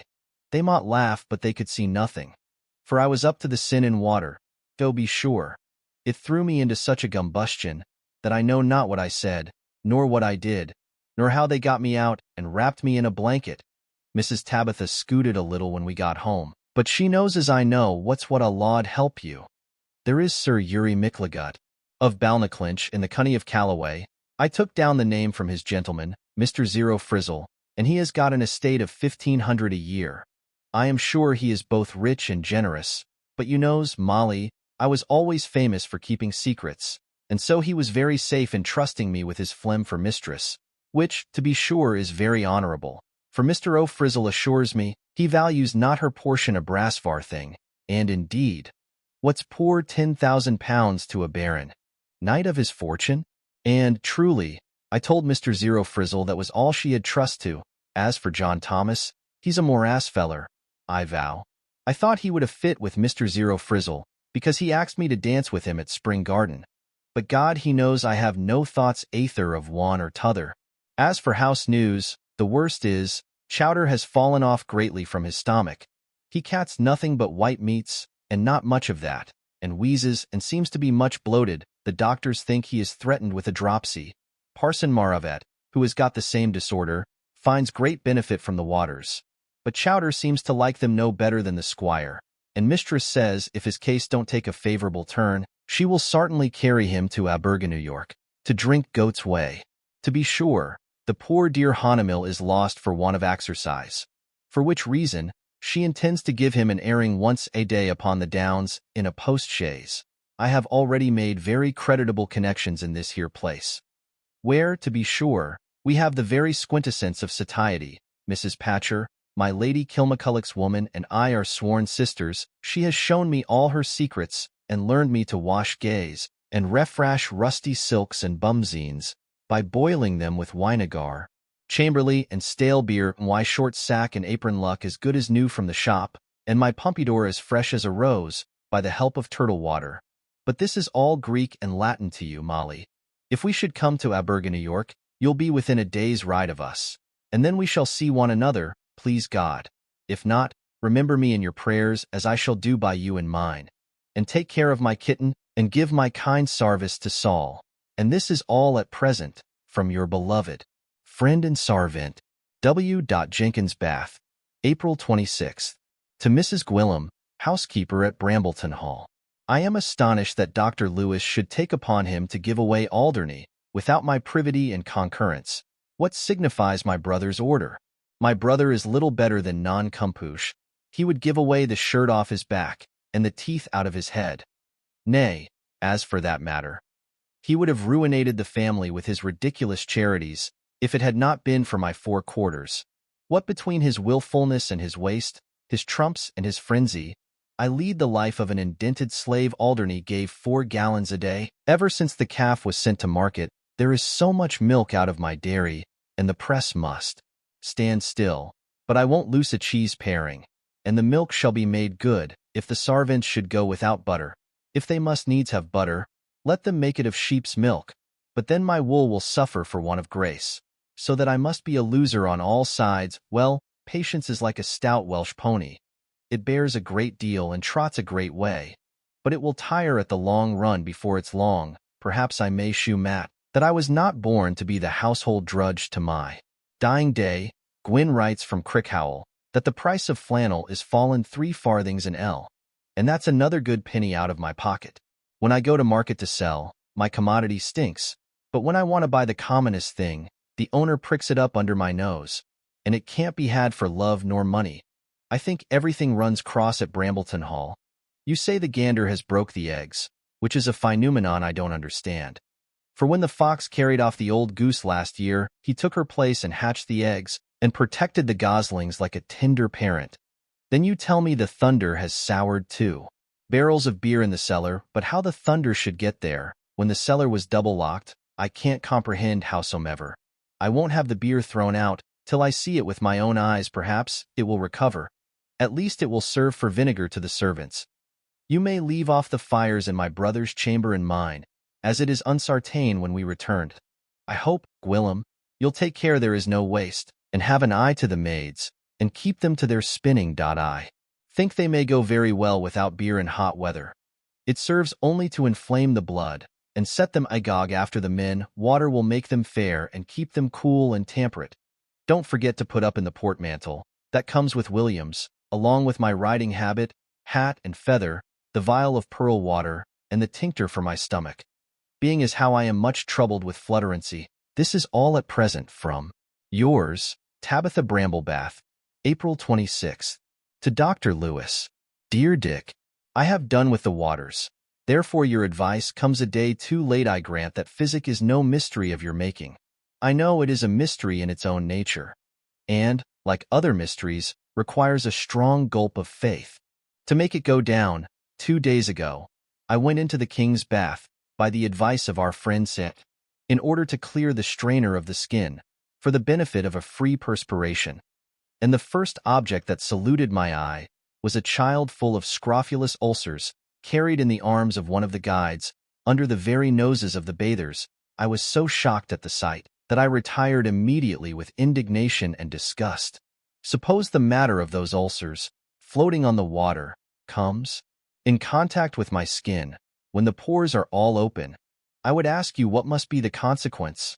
Good heaven, the very thought makes my blood run cold. We know not what sores may be running into the water while we are bathing, and what sort of matter we may thus imbibe. The king's evil, the scurvy, the cancer, and the pox. And no doubt, the heat will render the virus the more volatile and penetrating. To purify myself from all such contamination, I went to the Duke of Kingston's private bath, and there I was almost suffocated for want of free air. The place was so small, and the steam so stifling. After all, if the intention is no more than to wash the skin, I am convinced that simple element is more effectual than any water impregnated with salt and iron, which, being astringent, will certainly contract the pores, and leave a kind of crust upon the surface of the body, but I am now as much afraid of drinking as of bathing. For, after a long conversation with the doctor about the construction of the pump and the cistern, it is very far from being clear with me that the patients in the pump room don't swallow the scourings of the bathers. I can't help suspecting that there is, or may be, some regurgitation from the bath into the cistern of the pumped eye. In that case, what a delicate beverage is every day quaffed by the drinkers, medicated with the sweat and dirt and dandruff, and the abominable discharges of various kinds, from 20 different diseased bodies, parboiling in the kettle below. In order to avoid this filthy composition, I had recourse to the spring that supplies the private baths on the Abbey Green. But I at once perceived something extraordinary in the taste and smell, and upon inquiry, I find that the Roman baths in this quarter were found covered by an old burying ground belonging to the abbey, through which, in all probability, the water drains in its passage, so that as we drink the decoction of living bodies at the pump room, we swallow the strainings of rotten bones and carcasses at the private bath. I vow to God, the very idea turns my stomach. Determined, as I am, against any farther use of the bath waters, this consideration would give me little disturbance if I could find anything more pure, or less pernicious, to quench my thirst. But although the natural springs of excellent water are seen gushing spontaneous on every side, from the hills that surround us, the inhabitants in general make use of well water, so impregnated with nitre or alum, or some other villainous mineral, that it is equally ungrateful to the taste, and mischievous to the constitution. It must be owned, indeed, that here, in Milsham Street, we have a precarious and scanty supply from the hill, which is collected in an open basin in the circus, liable to be defiled with dead dogs, cats, rats, and every species of nastiness, which the rascally populace may throw into it, from mere wantonness and brutality. Well, there is no nation that drinks so hoggishly as the English. What passes for wine among us is not the juice of the grape. That it is an adulterous mixture, brewed up of nauseous ingredients, by dunces, who are bunglers in the art of poison-making. And yet we, and our forefathers, are and have been poisoned by this cursed drench, without taste or flavor. The only genuine and wholesome beverage in England is London porter and Dorchester table beer. But as for your ale and your gin, your cider and your perry, and all the trashy family of made wines, I detest them as infernal compositions, contrived for the destruction of the human species. But what have I to do with the human species? Except a very few friends, I care not if the whole was. Harkee, Lewis, my misanthropy increases every day. The longer I live, I find the folly and the fraud of mankind grow more and more intolerable. I wish I had not come from Brambleton Hall. After having lived in solitude so long, I cannot bear the hurry and impertinence of the multitude. Besides, everything is sophisticated in these crowded places. Snares are laid for our lives in everything we cat or drink. The very air we breathe is loaded with contagion. We cannot even sleep without risque of infection. I say, infection. This place is the rendezvous of the diseased. You won't deny that many diseases are infectious. Even the consumption itself, is highly infectious when a person dies of it. In Italy, the bed and bedding are destroyed. The other furniture is exposed to the weather and the apartment whitewashed before it is occupied by any other living soul. You'll allow that nothing receives infection sooner or retains it longer than blankets, featherbeds, and mattresses. Steph, how do I know what miserable objects have been stewing in the bed where I now lie? I wonder, Dick, you did not put me in mind of sending for my own mattresses. But if I had not been an ass, I should not have needed a remembrancer. There is always some plaguey reflection that rises up in judgment against me and ruffles my spirits. Therefore, let us change the subject. I have other reasons for abridging my stay at Bath. You know Sister Tabby's complexion. If Mrs. Tabitha Bramble had been of any other race, I should certainly have considered her as the most. But the truth is, she has found means to interest my affection. Or rather, she is beholden to the force of prejudice, commonly called the ties of blood. Well, this amiable maiden has actually commenced a flirting correspondence with an Irish baronet of 65. His name is Sir Ulick McKilligut. He is said to be much out at elbows, and, I believe, has received false intelligence with respect to her fortune.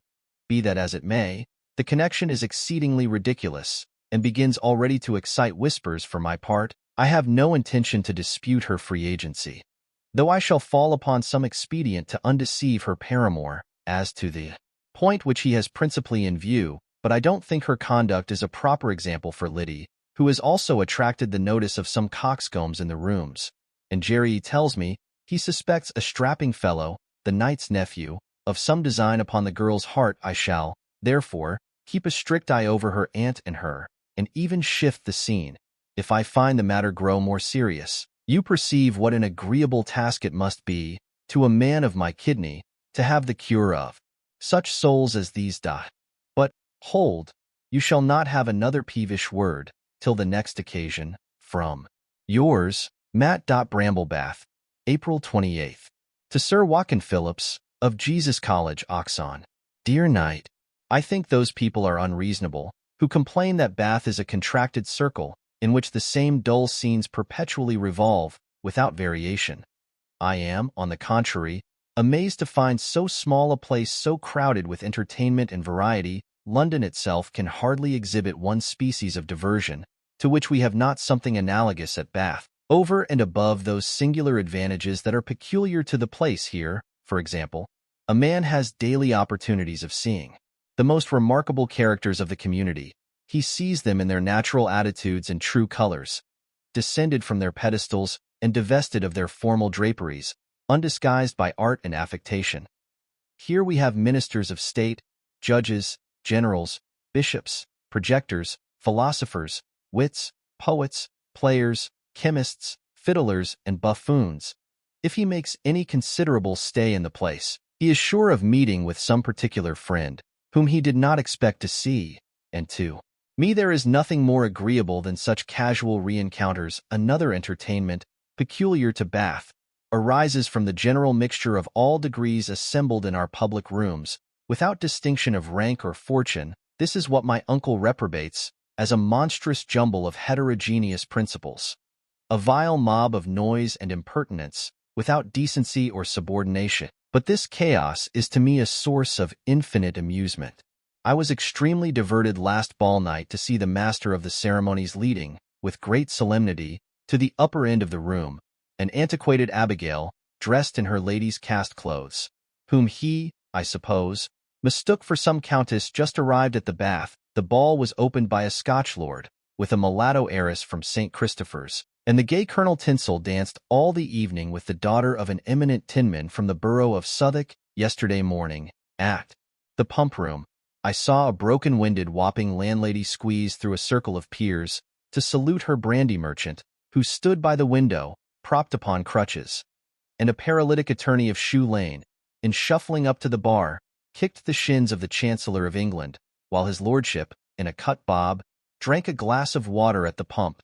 I cannot account for my being pleased with these incidents any other way than by saying they are truly ridiculous in their own nature, and serve to heighten the humor in the farce of life, which I am determined to enjoy as long as I can. Those follies that move my uncle's spleen excite my laughter.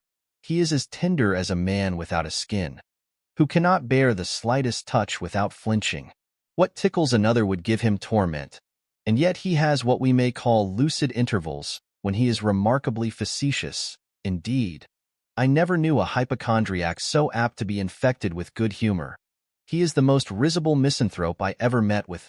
A lucky joke, or any ludicrous incident, will set him a-laughing immoderately, even in one of his most gloomy paroxysms, and, when the laugh is over, he will curse his own imbecility. In conversing with strangers, he betrays no marks of disquiet. He is splenetic with his familiars only, and not even with them, while they keep his attention employed. But when his spirits are not exerted externally, they seem to recoil and prey upon himself. He has renounced the waters with execration, but he begins to find a more efficacious and, certainly, a much more palatable remedy in the pleasures of society. He has discovered some old friends among the invalids of Bath, and in particular renewed his acquaintance with the celebrated James Quin, who certainly did not come here to drink water, you cannot doubt, but that I had the strongest curiosity to know this original, and it was gratified by Mr. Bramble, who has had him twice at our house to dinner. So far as I am able to judge, Quin's character is rather more respectable than it has been generally represented. His bon mots are in every witling's mouth, but many of them have a rank flavor, which one would be apt to think was derived from a natural grossness of idea. I suspect, however, that justice has not been done the author by the collectors of those quiniana, who have let the best of them slip through their fingers, and only retained such as were suited to the taste and organs of the multitude. How far he may relax in his hours of jollity, I cannot pretend to say, but his general conversation is conducted by the nicest rules of propriety, and Mr. James Quin is, certainly, one of the best-bred men in the kingdom. He is not only a most agreeable companion, but, as I am credibly informed, a very honest man, highly susceptible of friendship, warm, steady, and even generous in his attachments, disdaining flattery, and incapable of meanness and dissimulation. Were I to judge, however, from Quin's eye alone, I should take him to be proud, insolent, and cruel. There is something remarkably severe and forbidding in his aspect, and, I have been told, he was ever disposed to insult his inferiors and dependents. Perhaps that report has influenced my opinion of his looks. You know we are the fools of prejudice, howsoever that may be. I have as yet seen nothing but his favorable side, and my uncle, who frequently confers with him in a corner, declares he is one of the most sensible men he ever knew. He seems to have a reciprocal regard for old Squaretoes, whom he calls by the familiar name of Matthew, and often reminds of their old tavern adventures. On the other hand, Matthew's eyes sparkle whenever Quin makes his appearance. Let him be never so jarring and discordant, Quin puts him in tune, and, like treble and bass in the same concert, they make excellent music together. T'other day, the conversation turning upon Shakespeare, I could not help saying, with some emotion, that I would give 100 guineas to see Mr. Quin act the part of Falstaff, upon which, turning to me with a smile, and I would give 1,000, young gentlemen, said he, that I could gratify your longing. My uncle and he are perfectly agreed in their estimate of life, which Quin says would stink in his nostrils if he did not steep it in claret. I want to see this phenomenon in his cups, and have almost prevailed upon uncle to give him a small turtle at the Beard. In the meantime, I must entertain you with an incident that seems to confirm the judgment of those two cynic philosophers. I took the liberty to differ in opinion from Mr. Bramble, when he observed that the mixture of people in the entertainments of this place was destructive of all order and urbanity, that it rendered the plebeians insufferably arrogant and troublesome, and vulgarized the deportment and sentiments of those who moved in the upper spheres of life. He said such a preposterous coalition would bring us into contempt with all our neighbors, and was worse, in fact, than debasing the gold coin of the nation. I argued, on the contrary, that those plebeians who discovered such eagerness to imitate the dress and equipage of their superiors would likewise, in time, adopt their maxims and their manners, be polished by their conversation, and refined by their example. But when I appealed to Mr. Quin, and asked if he did not think that such an unreserved mixture would improve the whole mass, "Yes," said he, "as a plate of marmalade would improve a pan of surreverence." I owned I was not much conversant in high life, but I had seen what were called polite assemblies in London and elsewhere, that those of Bath seemed to be as decent as any, and that, upon the whole, the individuals that composed it would not be found deficient in good manners and decorum. But let us have recourse to experience, said I. Jack Holder, who was intended for a parson, has succeeded to an estate of 2,000 a year by the death of his elder brother. He is now at the Bath, driving about in a phaeton and four, with French horns. He is treated with turtle and claret at all the taverns in Bath and Bristol, till his guests are gorged with good cheer. He has bought a dozen suits of fine clothes, by the advice of the master of the ceremonies, under whose tuition he has entered himself. He has lost hundreds at billiards to sharpers, and taken one of the nymphs of Avon Street into keeping. But, finding all these channels insufficient to drain him of his current cash, his counsellor has engaged him to give a general tea-drinking tomorrow at Wiltshire's room, in order to give it the more éclat. Every table is to be furnished with sweetmeats and nosegays, which, however, are not to be touched till notice is given by the ringing of a bell, and then the ladies may help themselves without restriction. This will be no bad way of trying the company's breeding. I will abide by that experiment, cried my uncle, and if I could find a place to stand secure, without the vortex of the tumult which I know will ensue, I would certainly go thither and enjoy the scene. Quinn proposed that we should take our station in the music gallery, and we took his advice. Holder had got thither before us, with his horns perdue, but we were admitted. The tea-drinking passed as usual, and the company, having risen from the tables, were sauntering in groups, in expectation of the signal for attack. When the bell beginning to ring, they flew with eagerness to the dessert, and the whole place was instantly in commotion. There was nothing but jostling, scrambling, pulling, snatching, struggling, scolding, and screaming. The nosegays were torn from one another's hands and bosoms. The glasses and china went to wreck. The tables and floors were strewed with comfits. Some cried, some swore, and the tropes and figures of Billingsgate were used without reserve in all their native zest and flavor. Nor were those flowers of rhetoric unattended with significant gesticulation. Some snapped their fingers, some forked them out, some clapped their hands, and some their backsides. At length, they fairly proceeded to pulling caps, and everything seemed to presage a general battle, when Holder ordered his horns to sound a charge, with a view to animate the combatants and inflame the contest.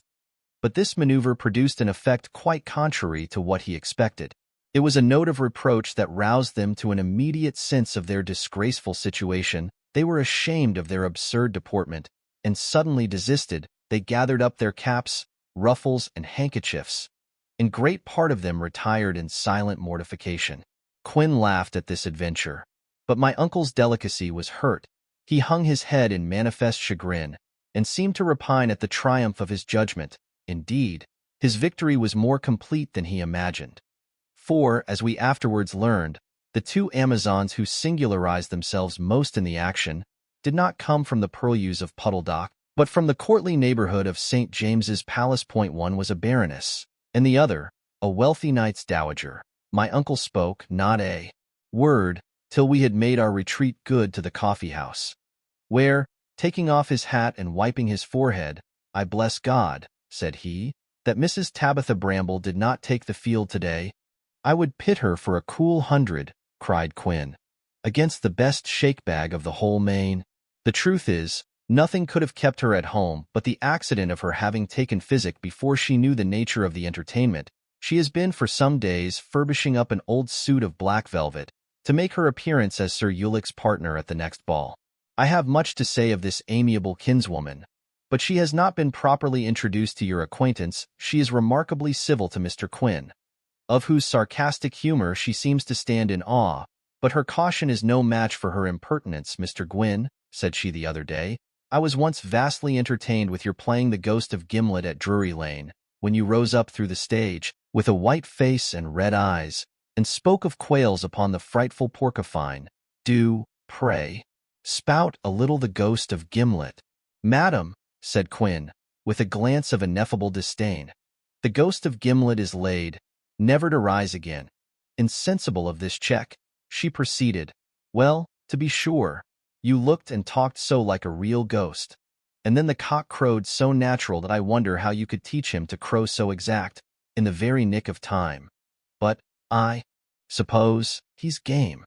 Ain't he game, Mr. Gwyn? Dunghill, madam. Well, dunghill, or not dunghill, he has got such a clear countertenor, that I wish I had such another at Brambleton Hall, to wake the maids of a morning. Do you know where I could find one of his brood? Probably in the workhouse at St. Giles's parish, madam. But I protest I know not his particular mew. My uncle, frying with vexation, cried, Good God, sister, how you talk! I have told you 20 times that this gentleman's name is not Gwyn. Hoity-toity, brother mine, she replied. No offense, I hope. Gwyn is an honorable name, of true old British extraction. I thought the gentleman had been come of Mrs. Helen Gwyn, who was of his own profession, and if so be that were the case, he might be of King Charles's breed and have royal blood in his veins. No, madam, answered Gwyn with great solemnity, my mother was not a whore of such distinction. True it is, I am sometimes tempted to believe myself of royal descent, for my inclinations are often arbitrary. If I was an absolute prince at this instant, I believe I should send for the head of your cook in a charger. She has committed felony on the person of that John Dory, which is mangled in a cruel manner, and even presented without sauce. O tempora! O mores! This good-humored sally turned the conversation into a less disagreeable channel. But, lest you should think my scribble as tedious as Mrs. Tabby's clack, I shall not add another word, but that I am, as usual, yours, J. Melford Bath, April 30th. To Dr. Lewis.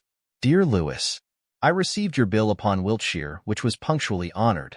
But as I don't choose to keep so much cash by me in a common lodging-house, I have deposited 250Li in the Bank of Bath, and shall take their bills for it in London, when I leave this place, where the season draws to an end. You must know, that now being afoot, I am resolved to give Lydia a glimpse of London. She is one of the best-hearted creatures I ever knew, and gains upon my affection every day.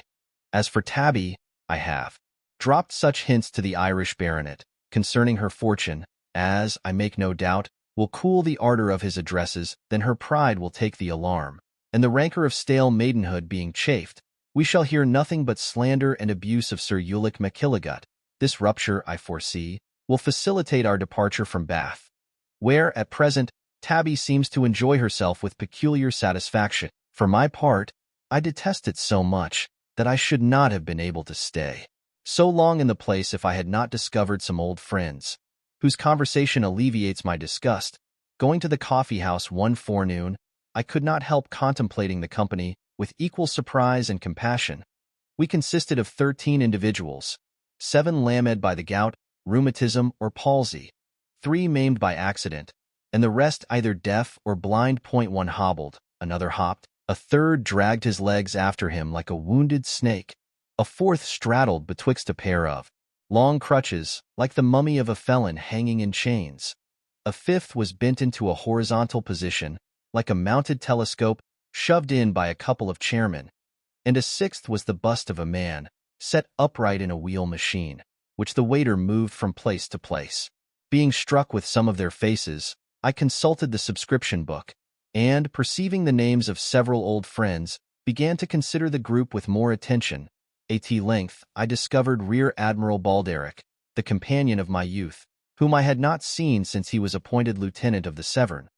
He was metamorphosed into an old man, with a wooden leg and a weather-beaten face, which appeared the more ancient from his grey locks, that were truly venerable. Sitting down at the table, where he was reading a newspaper, I gazed at him for some minutes, with a mixture of pleasure and regret, which made my heart gush with tenderness. Then, taking him by the hand, "Sam," said I, "40 years ago I little thought." I was too much moved to proceed. "An old friend, sure enough," cried he, squeezing my hand, and surveying me eagerly through his glasses. "I know the looming of the vessel, though she has been hard strained since we parted. But I can't heave up the name." The moment I told him who I was, he exclaimed, "Ha! Matt, my old fellow-cruiser, still afloat," and, starting up, hugged me in his arms. His transport, however, boded me no good, for, in saluting me, He thrust the spring of his spectacles into my eye, and at the same time, set his wooden stump upon my gouty toe. An attack that made me shed tears in sad earnest. After the hurry of our recognition was over, he pointed out two of our common friends in the room.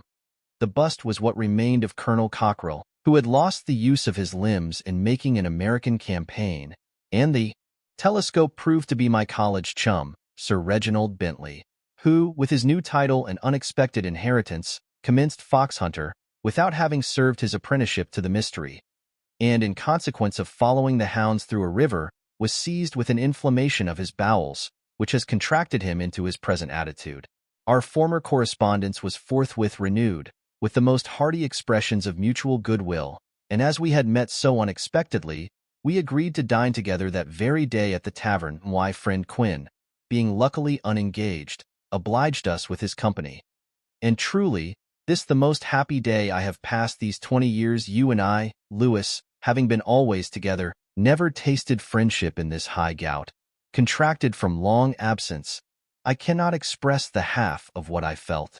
At this casual meeting of 3 or 4 companions, who had been so long separated, and so roughly treated by the storms of life, it was a renovation of youth, a kind of resuscitation of the dead, that realized those interesting dreams, in which we sometimes retrieve our ancient friends from the grave. Perhaps my enjoyment was not the less pleasing for being mixed with a strain of melancholy, produced by the remembrance of past scenes, that conjured up the ideas of some endearing connections, which the hand of death has actually dissolved.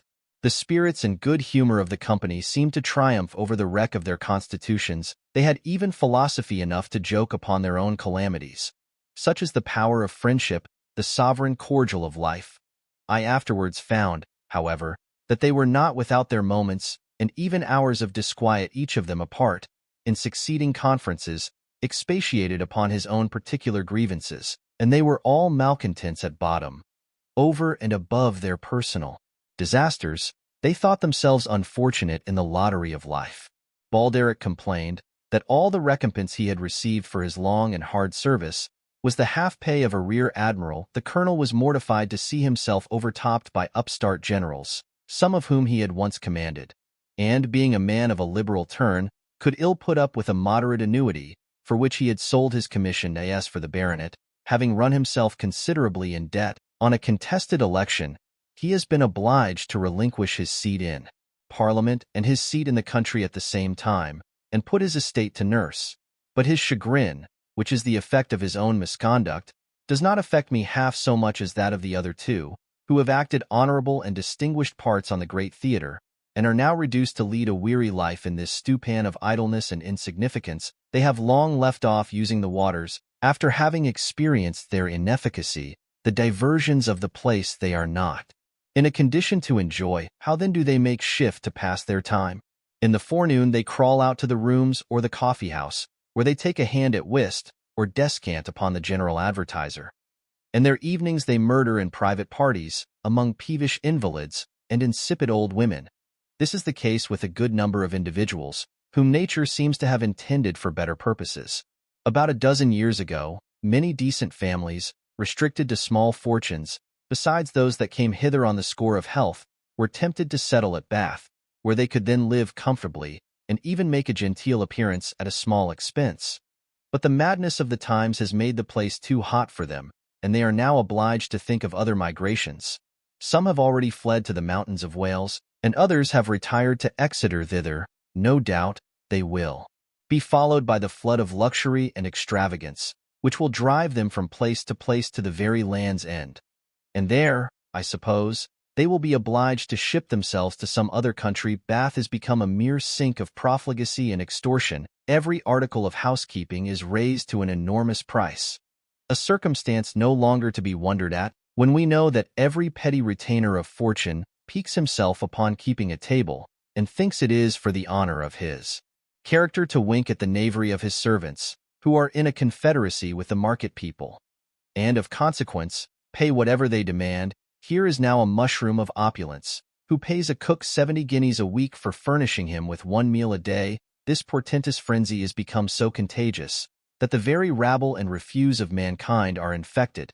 I have known a Negro driver, from Jamaica, pay overnight, to the master of one of the rooms, 65 guineas for tea and coffee to the company, and leave Bath next morning in such obscurity that not one of his guests had the slightest idea of his person, or even made the least inquiry about his name. Incidents of this kind are frequent, and every day teems with fresh absurdities, which are too gross to make a thinking man merry. But I feel the spleen creeping on me apace, and therefore will indulge you with a cessation, that you may have no unnecessary cause to curse your correspondence with, dear Dick, yours ever, Matey. Bramblebath, May 5th. To Miss Letitia Willis, at Gloucester.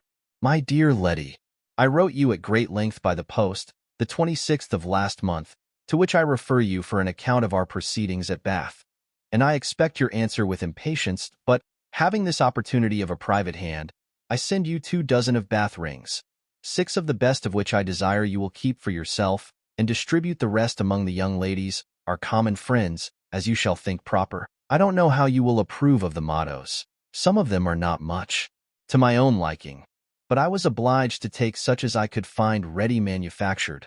I am vexed that neither you nor I have received any further information of a certain person.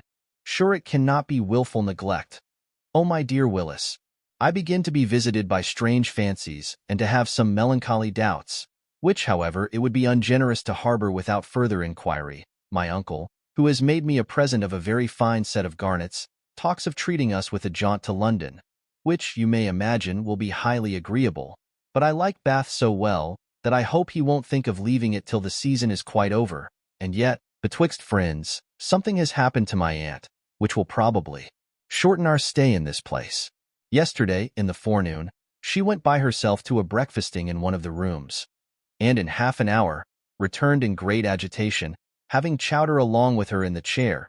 I believe some accident must have happened to that unlucky animal, which is the great source of all her troubles. Dear Letty, what a pity it is that a woman of her years and discretion should place her affection upon such an ugly, ill-conditioned cur, that snarls and snaps at everybody. I asked John Thomas, the footman who attended her, what was the matter, and he did nothing but grin. A famous dog doctor was sent for, and undertook to cure the patient, provided he might carry him home to his own house. But his mistress would not part with him out of her own sight. She ordered the cook to warm cloths, which she applied to his bowels with her own hand. She gave up all thoughts of going to the ball in the evening, and when Sir Ulick came to drink tea, refused to be seen, so that he went away to look for another partner. Why brother Jerry whistles and dances, why uncle sometimes shrugs up his shoulders, and sometimes bursts out a dash laughing, why aunt sobs and scolds by turns, and her woman, Win Jenkins, stares and wonders with a foolish face of curiosity, and, for my part, I am as curious as she, but ashamed to ask questions.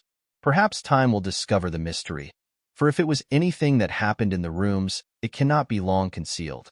All I know is that last night at supper, Miss Bramble spoke very disdainfully of Sir Ulick McKilligut, and asked her brother if he intended to keep us sweltering all the summer at Bath. No, Sister Tabitha, said he, with an arch smile, we shall retreat before the dog days begin. Though I make no doubt that with a little temperance and discretion, our constitutions might be kept cool enough all the year, even at Bath. As I don't know the meaning of this insinuation, I won't pretend to make any remarks upon it at present. Hereafter, perhaps, I may be able to explain it more to your satisfaction. In the meantime, I beg you will be punctual in your correspondence, and continue to love your ever faithful Lydia Melford. Bath, May 6th. To Sir Watkin Phillips, of Jesus College, Oxon. So then Mrs. Blackerby's affair has proved a false alarm, and I have saved my money? I wish, however, her declaration had not been so premature. For though my being thought capable of making her a mother might have given me some credit, the reputation of an intrigue with such a cracked pitcher does me no honor at all. In my last I told you I had hopes of seeing Quin, in his hours of elevation at the tavern which is the temple of mirth and good fellowship, where he, as priest of Comus, utters the inspirations of wit and humor. I have had that satisfaction. I have dined with his club at the 3 Tuns, and had the honor to sit him out at tea half an hour past 8 in the evening. He was carried home with 6 good bottles of claret under his belt, and it being then Friday, he gave orders that he should not be disturbed till Sunday at noon. You must not imagine that this dose had any other effect upon his conversation, but that of making it more extravagantly entertaining. He had lost the use of his limbs, indeed, several hours before we parted, but he retained all his other faculties in perfection. And as he gave vent to every whimsical idea as it rose, I was really astonished at the brilliancy of his thoughts and the force of his expression. Quinn is a real voluptuary in the articles of eating and drinking, and so confirmed an epicure, in the common acceptation of the term, that he cannot put up with ordinary fare. This is a point of such importance with him, that he always takes upon himself the charge of catering, and a man admitted to his mess is always sure of eating delicate victuals and drinking excellent wine. He owns himself addicted to the delights of the stomach, and often jokes upon his own sensuality. But there is nothing selfish in this appetite. He finds that good cheer unites good company, exhilarates the spirits, opens the heart, banishes all restraint from conversation, and promotes the happiest purposes of social life. But Mr. James Quinn is not a subject to be discussed in the compass of one letter. I shall therefore, at present, leave him to his repose, and call another of a very different complexion. You desire to have further acquaintance with the person of our aunt, and promise yourself much entertainment from her connection with Sir Ulick Macilligut. But in this hope you are balked already. That connection is dissolved. The Irish baronet is an old hound, that, finding her carrion, has quitted the scent. I have already told you that Mrs. Tabitha Bramble is a maiden of 40-5 in her person. She is tall, raw-boned, awkward, flat-chested, and stooping. Her complexion is sallow and freckled. Her eyes are not gray, but greenish, like those of a cat, and generally inflamed. Her hair is of a sandy, or rather dusty hue. Her forehead low. Her nose long, sharp, and, towards the extremity, always red in cool weather. Her lips skinny, her mouth extensive, her teeth straggling and loose, of various colors and conformation, and her long neck shriveled into 1,000 wrinkles.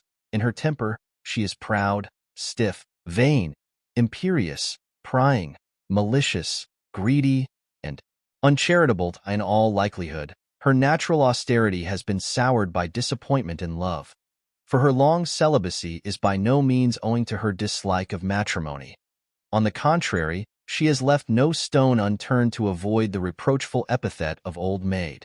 Before I was born, she had gone such lengths in the way of flirting with a recruiting officer that her reputation was a little singed. She afterwards made advances to the curate of the parish, who dropped some distant hints about the next presentation to the living, which was in her brother's gift.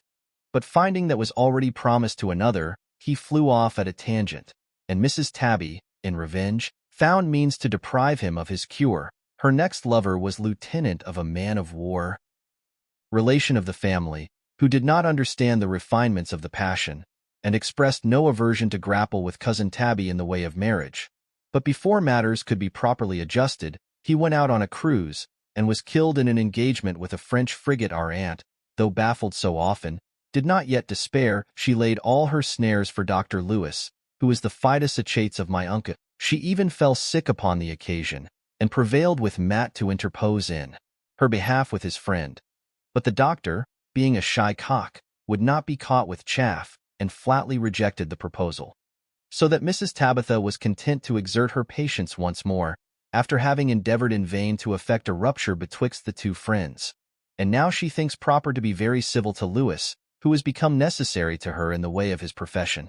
These, however, are not the only efforts she has made towards a nearer conjunction with our sex. Her fortune was originally no more than £1,000, but she gained an accession of 500 by the death of a sister, and the lieutenant left her 300 in his will. These sums she has more than doubled, by living free of all expense, in her brother's house, and dealing in cheese and Welsh flannel, the produce of his flocks and dairy. At present her capital is increased to about £4,000, and her avarice seems to grow every day more and more rapacious.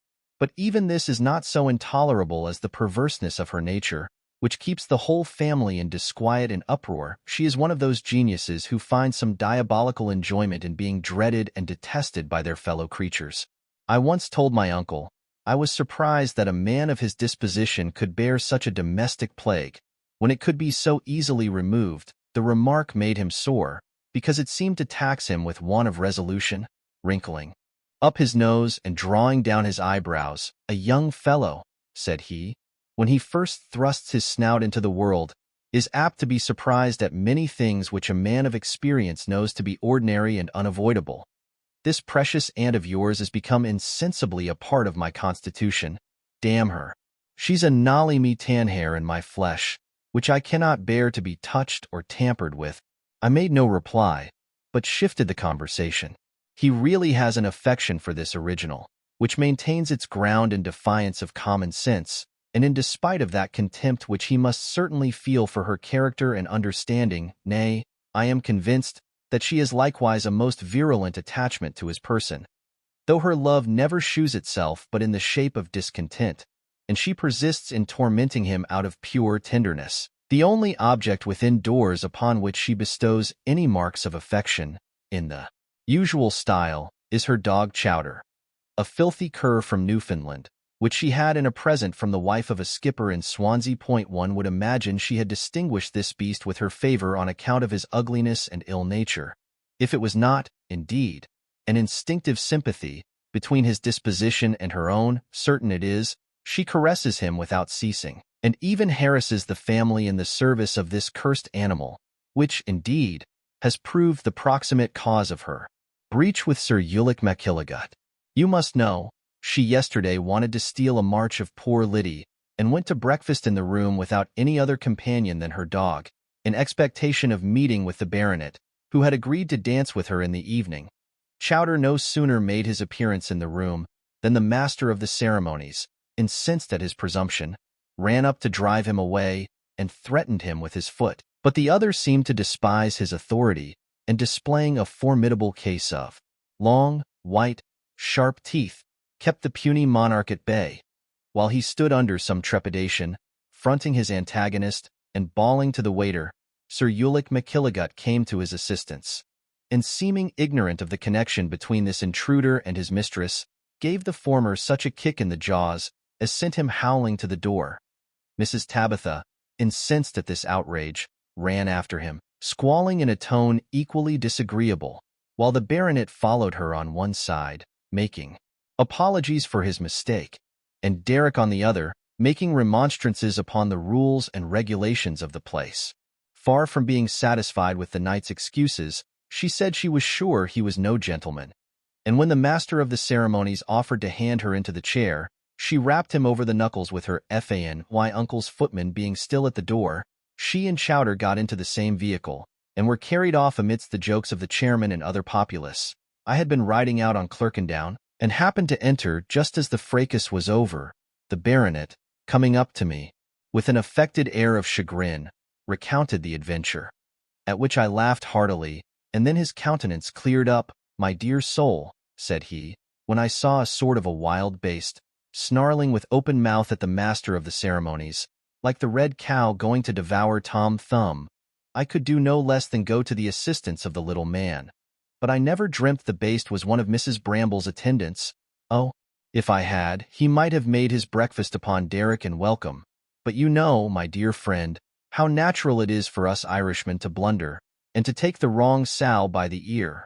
However, I will confess judgment and cry her mercy, and it is to be hoped a penitent sinner may be forgiven.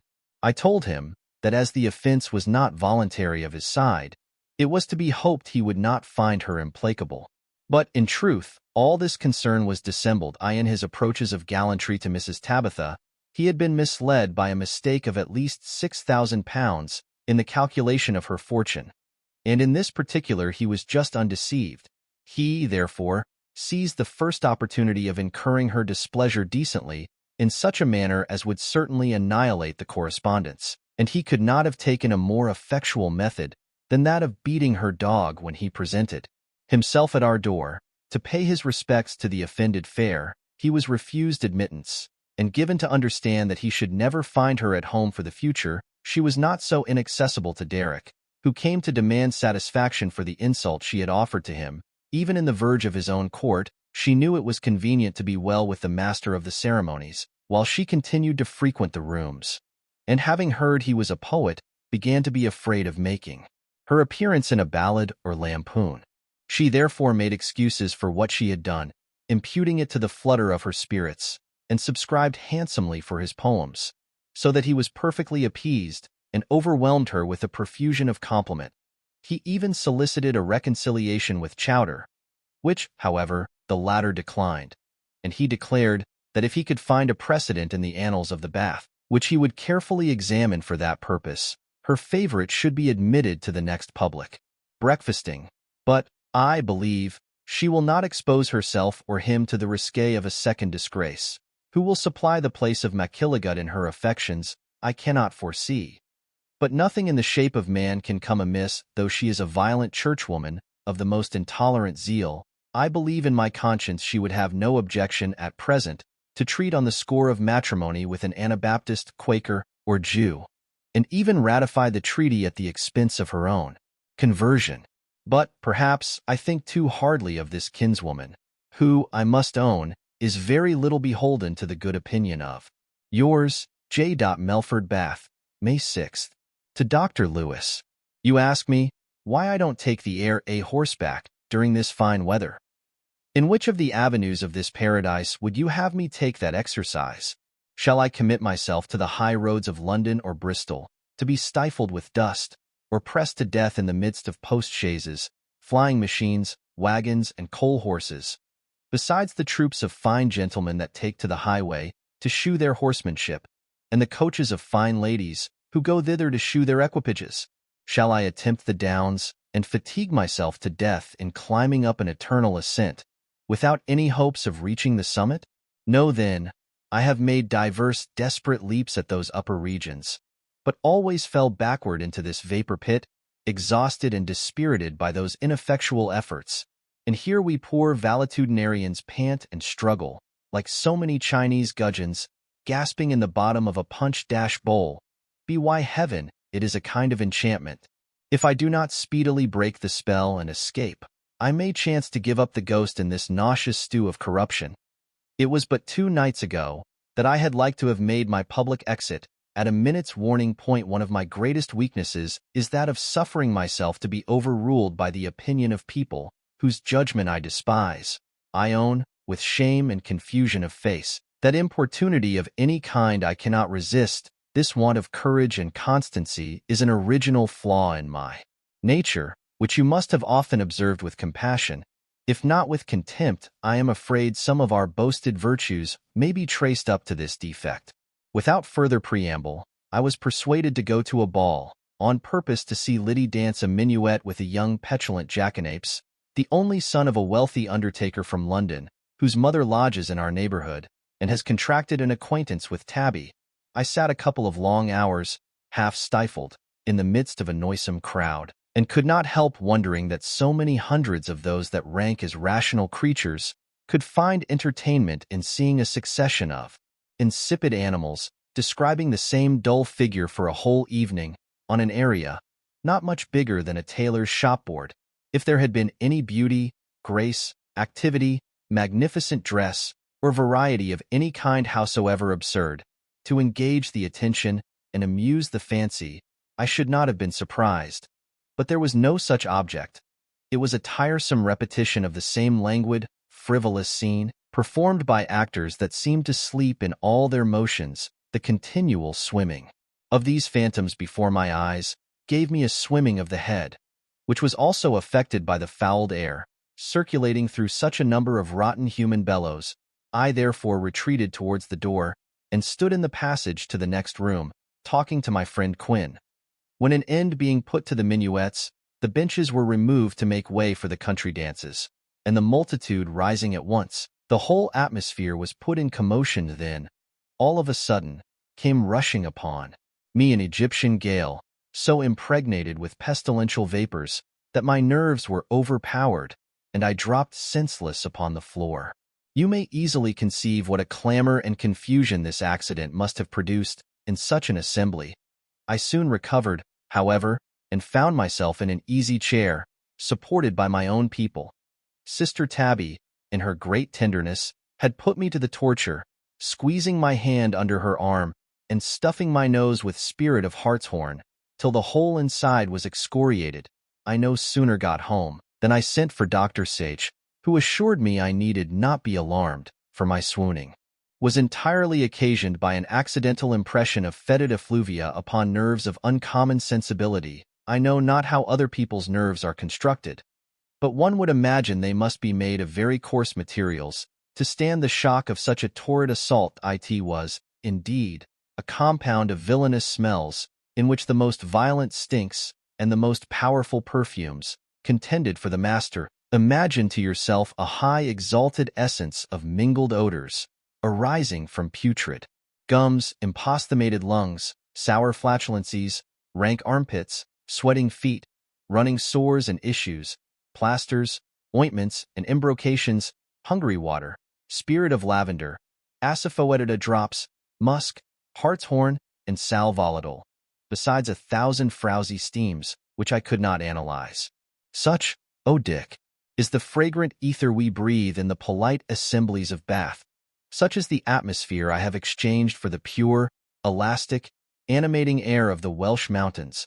O Russ, quando te aspiciam, I wonder what the devil possessed me. But few words are best. I have taken my resolution. You may well suppose I don't intend to entertain the company with a second exhibition. I have promised, in an evil hour, to proceed to London, and that promise shall be performed, but my stay in the metropolis shall be brief. I have, for the benefit of my health, projected an expedition to the north, which, I hope, will afford some agreeable pastime. I have never traveled farther that way than Scarborough, and, I think, it is a reproach upon me, as a British freeholder, to have lived so long without making an excursion to the other side of the Tweed. Besides, I have some relations settled in Yorkshire, to whom it may not be improper to introduce my nephew and his sister. At present, I have nothing to add, but that Tabby is happily disentangled from the Irish baronet, and that I will not fail to make you acquainted, from time to time, with the sequel of our adventures, a mark of consideration, which, perhaps, you would willingly dispense within. Your humble servant, M. Bramblebath, May 8th. To Sir Watkin Phillips, of Jesus College, Oxon. Dear Phillips, a few days ago we were terribly alarmed by my uncle's fainting at the ball. He has been ever since cursing his own folly for going thither at the request of an impertinent woman. He declares he will sooner visit a house infected with the plague than trust himself in such a nauseous spittle for the future, for he swears the accident was occasioned by the stench of the crowd, and that he would never desire a stronger proof of our being made of very gross materials than our having withstood the annoyance by which he was so much discomposed. For my part, I am very thankful for the coarseness of my organs, being in no danger of ever falling a sacrifice to the delicacy of my nose. M.R. Bramble is extravagantly delicate in all his sensations, both of soul and body. I was informed by Dr. Lewis that he once fought a duel with an officer of the Horse Guards for turning aside to the park wall on a necessary occasion. When he was passing with a lady under his protection, his blood rises at every instance of insolence and cruelty, even where he himself is no way concerned, and ingratitude makes his teeth chatter. On the other hand, the recital of a generous, humane, or grateful action never fails to draw from him tears of approbation, which he is often greatly distressed to conceal. Yesterday, one Ponsford gave tea on particular invitation. This man, after having been long buffeted by adversity, went abroad, and fortune, resolved to make him amends for her former coyness, set him all at once up to the very ears in affluence. He is now emerged from obscurity, and blazes out in all the tinsel of the times.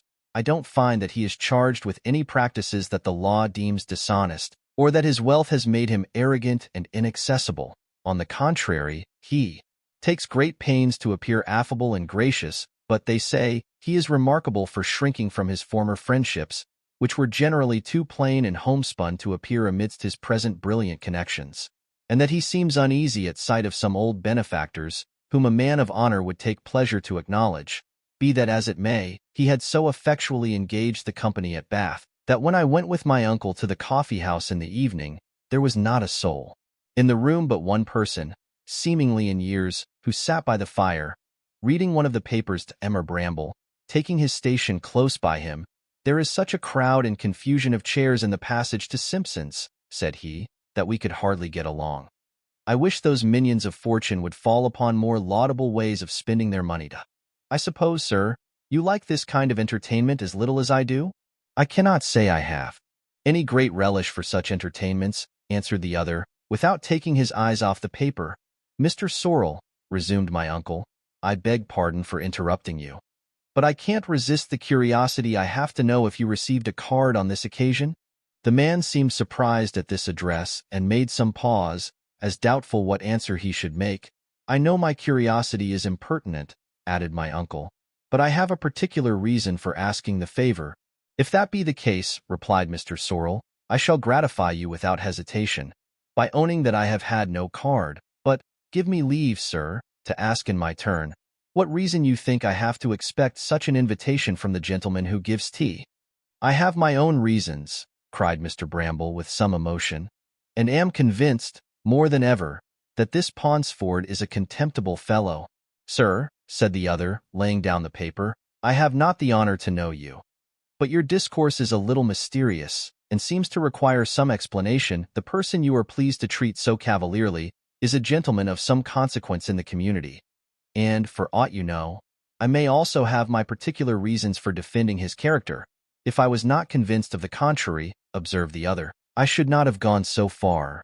Let me tell you, sir, said the stranger, raising his voice, you have gone too far in hazarding such reflections. Here he was interrupted by my uncle, who asked peevishly if he was Don Quixote enough, at this time of day, to throw down his gauntlet as champion for a man who had treated him with such ungrateful neglect. For my part, added he, I shall never quarrel with you again upon this subject, and what I have said now has been suggested as much by my regard for you as by my contempt of him. Mr. Sorrel, then pulling off his spectacles, eyed uncle very earnestly, saying in a mitigated tone, surely, I am much obliged. Ah, Mr. Bramble, I now recollect your features, though I have not seen you these many years. We might have been less strangers to one another, answered the squire, if our correspondence had not been interrupted, in consequence of a misunderstanding, occasioned by this very. But no matter, Mr. Sorrel, I esteem your character, and my friendship, such as it is, you may freely command. The offer is too agreeable to be declined, said he. I embrace it very cordially, and as the first fruits of it, request that you will change this subject, which, with me, is a matter of peculiar delicacy. My uncle owned he was in the right, and the discourse took a more general turn. Our Sorrel passed the evening with us at our lodgings, and appeared to be intelligent and even entertaining. But his disposition was rather of a melancholy. My uncle says he is a man of uncommon parts and unquestioned probity, that his fortune, which was originally small, has been greatly hurt by a romantic spirit of generosity, which he has often displayed, even at the expense of his discretion, in favor of worthless individuals, that he had rescued Ponsford from the lowest distress when he was bankrupt, both in means and reputation, that he had espoused his interest with a degree of enthusiasm, broke with several friends, and even drawn his sword against my uncle, who had particular reasons for questioning the moral character of the said Ponsford, that, without Sorrel's countenance and assistance, the other never could have embraced the opportunity which has raised him to this pinnacle of wealth. That Ponsford, in the first transports of his success, had written, from abroad, letters to different correspondents, owning his obligations to Mr. Sorrel, in the warmest terms of acknowledgment, and declared he considered himself only as a factor for the occasions of his best friend. That, without doubt, he had made declarations of the same nature to his benefactor himself, though this last was always silent and reserved on the subject. But for some years those tropes and figures of rhetoric had been disused. That, upon his return to England, he had been lavish in his caresses to Mr. Sorrel, invited him to his house, and pressed him to make it his own. That he had overwhelmed him with general professions, and affected to express the warmest regard for him, in company of their common acquaintance, so that everybody believed his gratitude was liberal as his fortune, and some went so far as to congratulate Mr. Sorrel on both. All this time Ponsford carefully and artfully avoided particular discussions with his old patron, who had too much spirit to drop the most distant hint of balancing the account of obligation. That, nevertheless, a man of his feelings could not but resent this shocking return for all his kindness, and therefore he withdrew himself from the connection without coming to the least explanation or speaking a syllable on the subject to any living soul, so that now their correspondence is reduced to a slight salute with the hat when they chance to meet in any public place. An accident that rarely happens, for their walks lie different ways. Mr. Ponsford lives in a palace, feeds upon dainties, is arrayed in sumptuous apparel, appears in all the pomp of equipage, and passes his time among the nobles of the land. Sorrel lodges in Stall Street, up 2 pair of stairs backwards, walks afoot in a bath-rug, eats for 12 shillings a week, and drinks water as preservative against the gout and gravel. Mark the vicissitude. Ponsford once resided in a garret, where he subsisted upon sheepstrauters and cow-heel, from which commons he was translated to the table of sorrel, that ever abounded with good cheer, until want of economy and retention reduced him to a slender annuity in his decline of years, that scarce affords the bare necessaries of life. Ponsford, however, does him the honor to speak of him, still with uncommon regard, and to declare what pleasure it would give him to contribute in any shape to his convenience. But you know, he never fails to add, he's a shy kind of a man, and then such a perfect philosopher, that he looks upon all superfluities with the most sovereign contempt. Having given you this sketch of Squire Ponsford, I need not make any comment on his character, but leave it at the mercy of your own reflection, from which I dare say it will meet with as little quarter as it has found with yours always, J. Melford Bath, May 10th. To Mrs. Mary Jones, at Brambleton Hall. Dear Molly, we are all upon the ving. Hey for London, girl. Fex, we have been long enough here, for we're all turned tipsy-turvy. Mistress has excarded Sir Ulick for kicking of Chowder, and I have sent Frizzle away with a flea in his ear. I've shown him how little I minded his tinsy and his long tail, a feller who would think for to go, for to offer, to take up with a dirty trollop under my nose. I catched him in the very feet, coming out of the housemaid's garret, but I have Jen the dirty slut a cicerary. Oh, Molly, the sarvants at Bath are devils in garnet. They light the candle at both ends. Here's nothing but jinketing and wasting and thieving and tricking and trigging. And then they are never content. They won't suffer the squire and mistress to stay any longer, because they have been already above 3 weeks in the house, and they look for a couple of guineas apiece at our going away. And this is a perquisite they expect every month in the season, being as how no family has a right to stay longer than 4 weeks in the same lodgings. And so the cuck swears she will pin the dishclout to mistress's tail, and the housemaid vows she'll put cowich in master's bed, if so be he don't discamp without further ado. I don't blame them for making the most of their market in the way of veils and perquisites, and I defy the devil to say I am a tale-carrier or ever brought a poor sarvant into trouble, but then they ought to have some conscience in wronging those that be sarvants like themselves, for you must know, Molly, I missed 3/4 of blonde lace and a remnant of muslin and my silver thimble, which was the gift of true love. They were all in my work-basket, that I left upon the table in the servants' hall, when mistress's bell rung. But if they had been under lock and key, 'twould have been all the same. For there are double keys to all the locks in Bath, and they say as how the very teeth ain't safe in your head, if you sleep with your mouth open. And so says I to myself, them things could not go without hands, and so I'll watch their waters. And so I did with a vitness.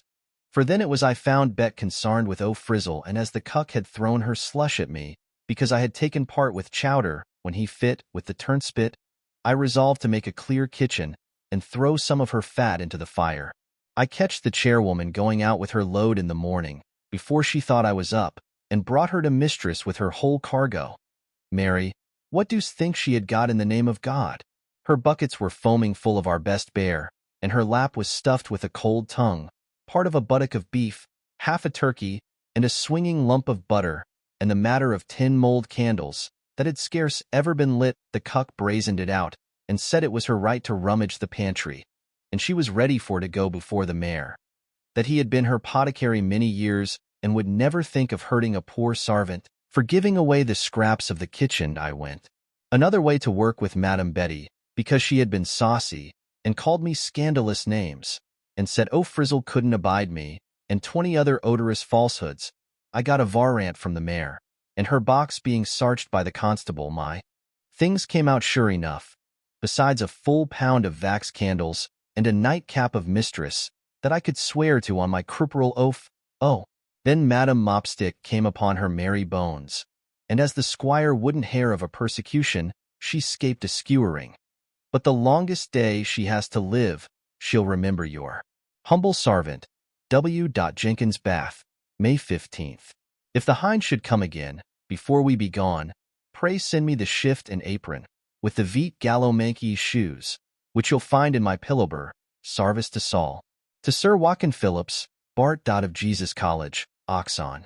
You are in the right, dear Phillips. I don't expect regular answers to every letter.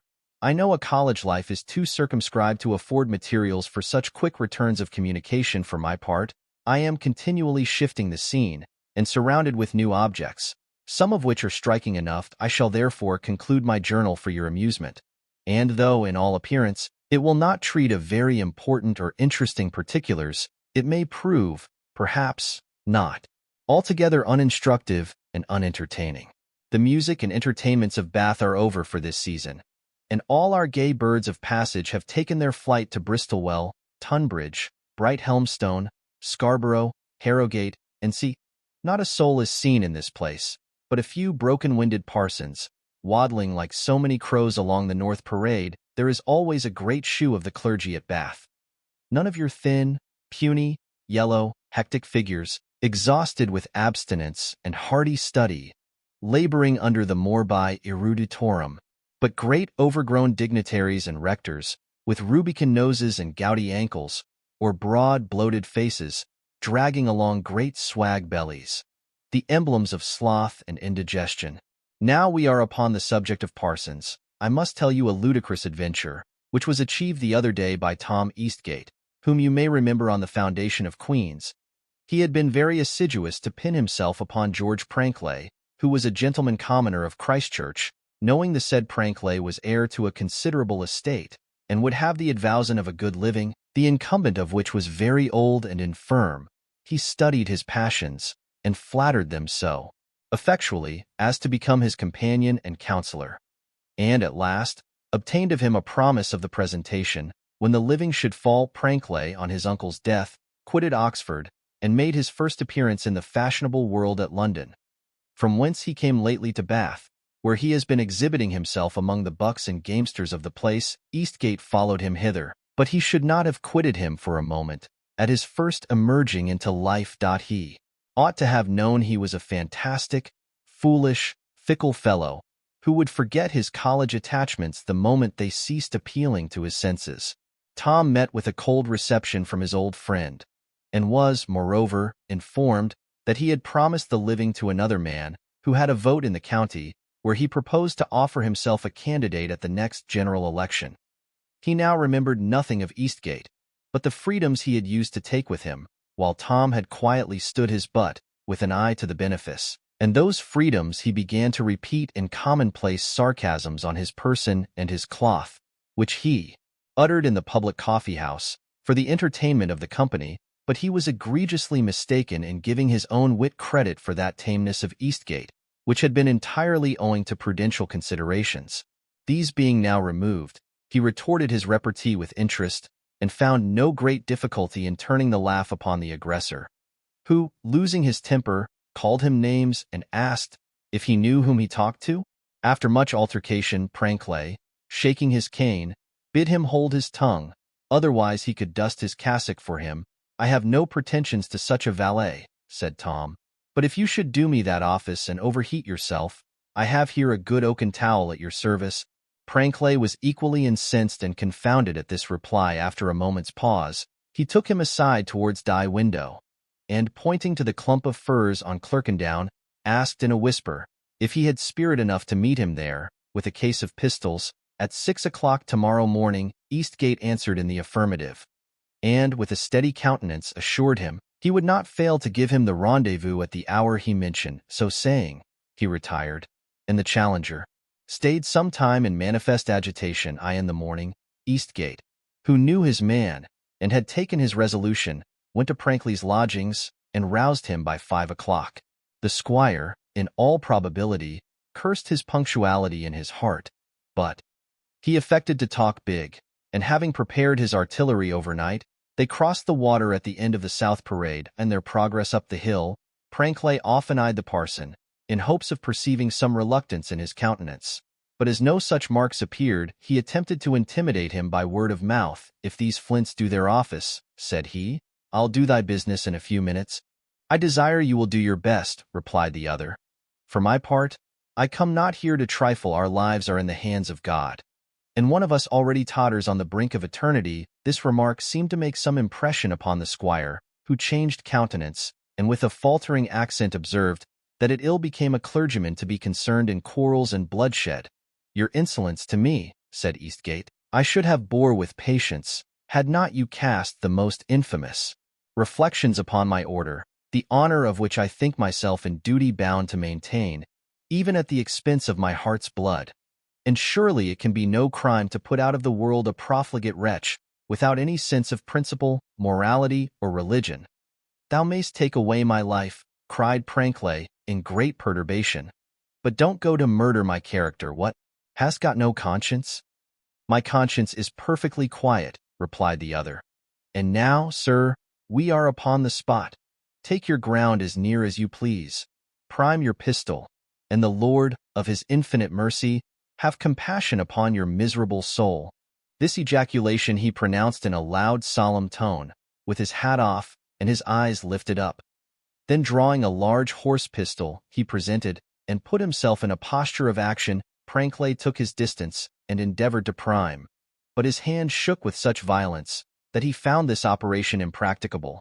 His antagonist, seeing how it was with him, offered his assistance, and advanced for that purpose, when the poor squire, exceedingly alarmed at what he had heard and seen, desired the action might be deferred till next day, as he had not settled his affairs. "I hain't made my will," said he. "My sisters are not provided for, and I just now recollect an old promise, which my conscience tells me I ought to perform.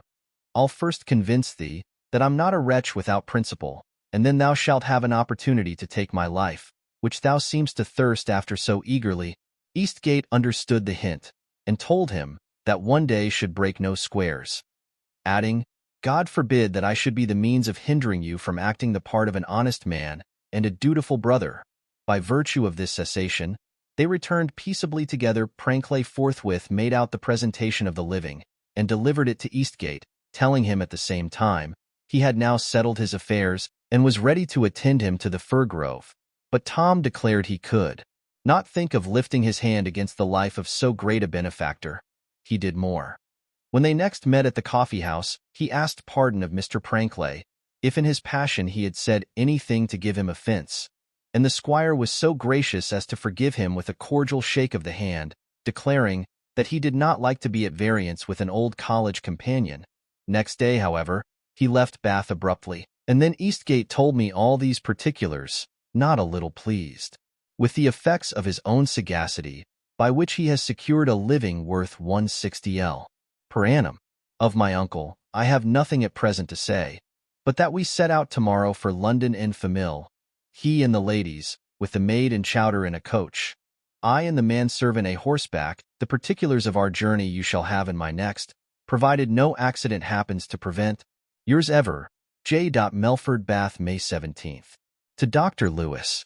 Dear Dick, I shall tomorrow set out for London, where I have bespoke lodgings, at Mrs. Norton's in Golden Square. Although I am no admirer of Bath, I shall leave it with regret, because I must part with some old friends, whom, in all probability, I shall never see again. I, in the course of coffee-house conversation, I had often heard very extraordinary encomiums passed on the performances of Mr. T., a gentleman residing in this place, who paints landscapes for his amusement. As I have no great confidence in the taste and judgment of coffee-house connoisseurs, and never received much pleasure from this branch of the art, those general praises made no impression at all on my curiosity. But, at the request of a particular friend, I went yesterday to see the pieces which had been so warmly commended. I must own I am no judge of painting, though very fond of pictures. I don't imagine that my senses would play me so false as to betray me into admiration of anything that was very bad. But, true, it is, I have often overlooked capital beauties in pieces of extraordinary merit. If I am not totally devoid of taste, however, this young gentleman of Bath is the best landscape painter now living.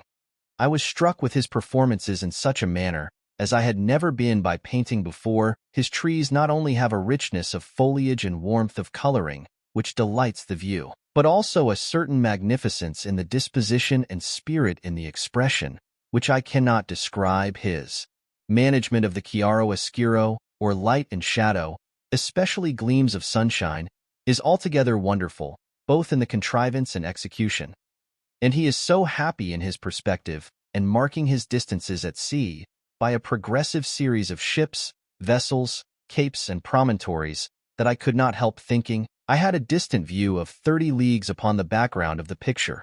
If there is any taste for ingenuity left in a degenerate age, fast sinking into barbarism, this artist, I apprehend, will make a capital figure as soon as his works are known. 2 days ago, I was favored with a visit by Mr. Fitzowen, who, with great formality, solicited my vote and interest at the general election. I ought not to have been shocked at the confidence of this man, though it was remarkable, considering what had passed between him and me on a former occasion. These visits are mere matter of form, which a candidate makes to every elector, even to those who, he knows, are engaged in the interest of his competitor, lest he should expose himself to the imputation of pride, at a time when it is expected he should appear humble indeed. I know nothing so abject as the behavior of a man canvassing for a seat in Parliament. This mean prostration, to borough electors especially, has, I imagine, contributed in a great measure to raise that spirit of insolence among the vulgar, which, like the devil, will be found very difficult to lay. Be that as it may, I was in some confusion at the effrontery of Fitzowen, but I soon recollected myself and told him I had not yet determined for whom I should give my vote, nor whether I should give it for any. The truth is, I look upon both candidates in the same light, and should think myself a traitor to the constitution of my country if I voted for either. If every elector would bring the same consideration home to his conscience, we should not have such reason to exclaim against the venality of Pete. But we all are a pack of venal and corrupted rascals, so lost to all sense of honesty and all tenderness of character, that, in a little time, I am fully persuaded, nothing will be infamous but virtue and public spirit. G.H., who is really an enthusiast in patriotism and represented the capital in several successive parliaments, declared to me t'other day, with the tears in his eyes, that he had lived above 30 years in the city of London and dealt in the way of commerce with all the citizens of note in their turns, but that, as he should answer to God, he had never, in the whole course of his life, found above 3 or 4 whom he could call thoroughly honest, a declaration which was rather mortifying than surprising to me, who have found so few men of worth in the course of my acquaintance that they serve only as exceptions, which, in the grammarian's phrase, confirm and prove a general canon. I know you will say, Judge, saw imperfectly through the mist of prejudice, and I am rankled by the spleen. Perhaps you are partly in the right, for I have perceived that my opinion of mankind, like mercury in the thermometer, rises and falls according to the variations of the weather. Pray settle accompts with Barnes. Take what money of mine is in his hands, and give him a quittance. If you think Davis has stock or credit enough to do justice to the farm, give him a discharge for the rent that is due. This will animate his industry.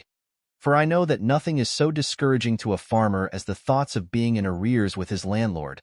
He becomes dispirited and neglects his labor, and so the farm goes to wreck. Tabby has been clamoring for some days about the lamb's skin, which Williams, the hind, begged of me, when he was last at Bath. Prithee take it back, paying the fellow the full value of it, that I may have some peace in my own house, and let him keep his own counsel, if he means to keep his place. Oh, I shall never presume to despise or censure any poor man for suffering himself to be henpecked, conscious how I myself am obliged to truckle to a domestic demon, even though, blessed be God, she is not yoked with me for life in the matrimonial wagon. She has quarreled with the servants of the house about veils, and such intolerable scolding ensued on both sides that I have been fain to appease the cook and chambermaid by stealth. Can't you find some poor gentleman of Wales to take this precious commodity off the hands of yours, Matt. Bramblebath? May 19th. To Dr. Lewis. Dr. Lewis, give me leave to tell you, methinks you mought employ your talents better, than to encourage servants to pillage their masters. I find by Gwillem, that Williams has got my skin. For which he is an impotent rascal. He has not only got my skin, but, moreover, my buttermilk to fatten his pigs. And, I suppose, the next thing he gets will be my pad to carry his daughter to church and fair. Roger gets this and Roger gets that, but I'd have you to know, I won't be Rogered at this rate by any ragmatical fellow in the kingdom, and I am surprised, Dr. Lewis, you would offer to put my affairs in composition with the refuge and skim of the hearth. I have toiled and moiled to a good purpose, for the advantage of Matt's family, if I can't safe as much owl as will make me an under petticoat. As for the buttermilk, ne'er a pig in the parish shall thrust his snout in it. With my good will, there's a famous physician at the hot well that prescribes it to his patients when the case is consumptive, and the Scots and Irish have begun to drink it already in such quantities that there is not a drop left for the hogs in the whole neighborhood of Bristol. I'll have our buttermilk barreled up and sent twice a week to Abergany, where it may be sold for a halfpenny the quart. And so Roger may carry his pigs to another market. I hope, doctor, you will not go to put any more such fims in my brother's head, to the prejudice of my pocket, but rather give me some raisins, which hitherto you have not done, to subscribe myself. Your humble servant, Tab. Bramblebath, May 19th. To Sir Watkin Phillips, of Jesus College, Oxon.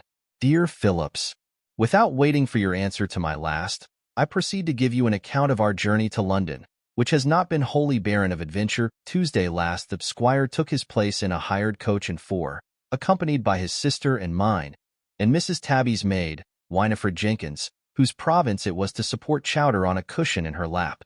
I could scarce refrain from laughing when I looked into the vehicle, and saw that animal sitting opposite to my uncle, like any other passenger.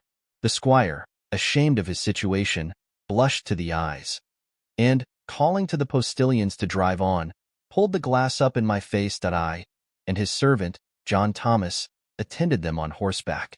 Nothing worth mentioning occurred, till we arrived on the edge of Marlborough Downs. There one of the four horses fell, in going downhill at a round trot, and the postilion behind, endeavoring to stop the carriage, pulled it on one side into a deep rut, where it was fairly overturned. I had rode on about 200 yards before, but, hearing a loud scream, galloped back and dismounted, to give what assistance was in my power. When I looked into the coach, I could see nothing distinctly, but the nether end of Jenkins, who was kicking her heels and squalling with great vociferation. All of a sudden, my uncle thrust up his bare pate, and bolted through the window, as nimble as a grasshopper, having made use of poor Wind's posteriors as a step to rise in his ascent.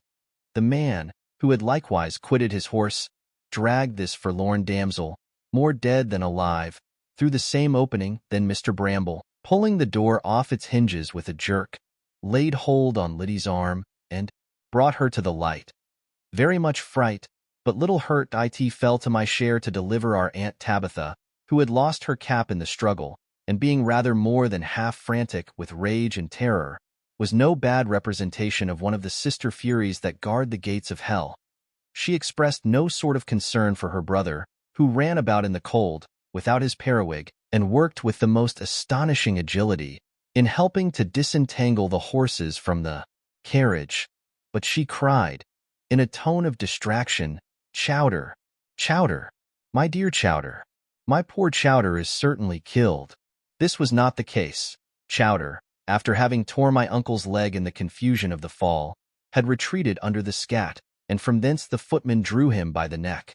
For which good office, he bit his fingers to the bone. The fellow, who was naturally surly, was so provoked at this assault, that he saluted his ribs with a hearty kick, exclaiming, "Damn the nasty son of a bitch, and them he belongs to," a benediction, which was by no means lost upon the implacable virago his mistress. Her brother, however, prevailed upon her to retire into a peasant's house, near the scene of action, where his head and hers were covered, and poor Jenkins had a fit. Our next care was to apply some sticking plaister to the wound in his leg, which exhibited the impression of Chowder's teeth, but he never opened his lips against the delinquent. Mrs. Tabby, alarmed at this scene, "You say nothing, Matt," cried she, "but I know your mind. I know the spite you have to that poor unfortunate animal. I know you intend to take his life away. You are mistaken, upon my honor," replied the squire with a sarcastic smile. "I should be incapable of harboring any such cruel design against an object so amiable and inoffensive. Even if he had not the happiness to be your favorite." John Thomas was not so delicate. The fellow, whether really alarmed for his life or instigated by the desire of revenge, came in and bluntly demanded that the dog should be put to death, on the supposition that if ever he should run mad hereafter, he, who had been bit by him, would be infected. My uncle calmly argued upon the absurdity of his opinion, observing that he himself was in the same predicament, and would certainly take the precaution he proposed, if he was not sure he ran no risk of infection. Nevertheless, Thomas continued obstinate, and at length declared that if the dog was not shot immediately, he himself would be his executioner. This declaration opened the floodgates of Tabby's eloquence, which would have shamed the first-rate oratress of Billingsgate. The footman retorted in the same style, and the squire dismissed him from his service, after having prevented me from giving him a good horse-whipping for his insolence. The coach being adjusted, another difficulty occurred. Mrs. Tabitha absolutely refused to enter it again, unless another driver could be found to take the place of the postilion, who, she affirmed, had overturned the carriage from malice aforethought. After much dispute, the man resigned his place to a shabby country fellow, who undertook to go as far as Marlborough, where they could be better provided, and at that place we arrived about 1 o'clock, without farther impediment. Mrs. Bramble, however, found new matter of offense, which, indeed, she has a particular genius for extracting at will from almost every incident in life. We had scarce entered the room at Marlborough, where we stayed to dine, when she exhibited a formal complaint against the poor fellow who had superseded the postilion. She said he was such a beggarly rascal that he had ne'er a shirt to his back, and had the impudence to shock her sight by shoeing his bare posteriors, for which act of indelicacy he deserved to be set in the stocks. Mrs. Winifred Jenkins confirmed the assertion with respect to his nakedness, observing, at the same time, that he had a skin as fair as alabaster. "This is a heinous offense, indeed," cried my uncle. "Let us hear what the fellow has to say in his own vindication." He was accordingly summoned and made his appearance, which was equally queer and pathetic. He seemed to be about 20 years of age, of a middling size, with bandy legs, stooping shoulders, high forehead, sandy locks, pinking eyes, flat nose, and long chin, but his complexion was of a sickly yellow. His looks denoted famine, and the rags that he wore could hardly conceal what decency requires to be covered. My uncle, having surveyed him attentively, said, with an ironical expression in his countenance, "Ain't you ashamed, fellow, to ride postilion without a shirt to cover your backside from the view of the ladies in the coach?" "Yes, I am, and please your noble honor," answered the man. "But necessity has no law, as the saying is, and more than that, it was an accident. My breeches cracked behind. After I had got into the saddle, you're an impudent varlet," cried Mrs. Tabby, "for presuming to ride before persons of fashion without a shirt." "I am so, and please your worthy ladyship," said he, "but I am a poor Wiltshire lad. I ha'n't a shirt in the world that I can call my own, nor a rag of clothes, and please your ladyship, but what you see. I have no friend nor relation upon earth to help me out. I have had the fever and ague these 6 months, and spent all I had in the world upon doctors, and to keep soul and body together. And, saving your ladyship's good presence, I ha'n't broke bread these 24 hours."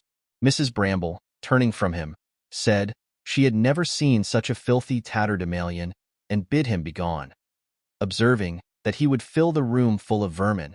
Her brother darted a significant glance at her, as she retired with Liddy into another apartment, and then asked the man if he was known to any person in Marlborough.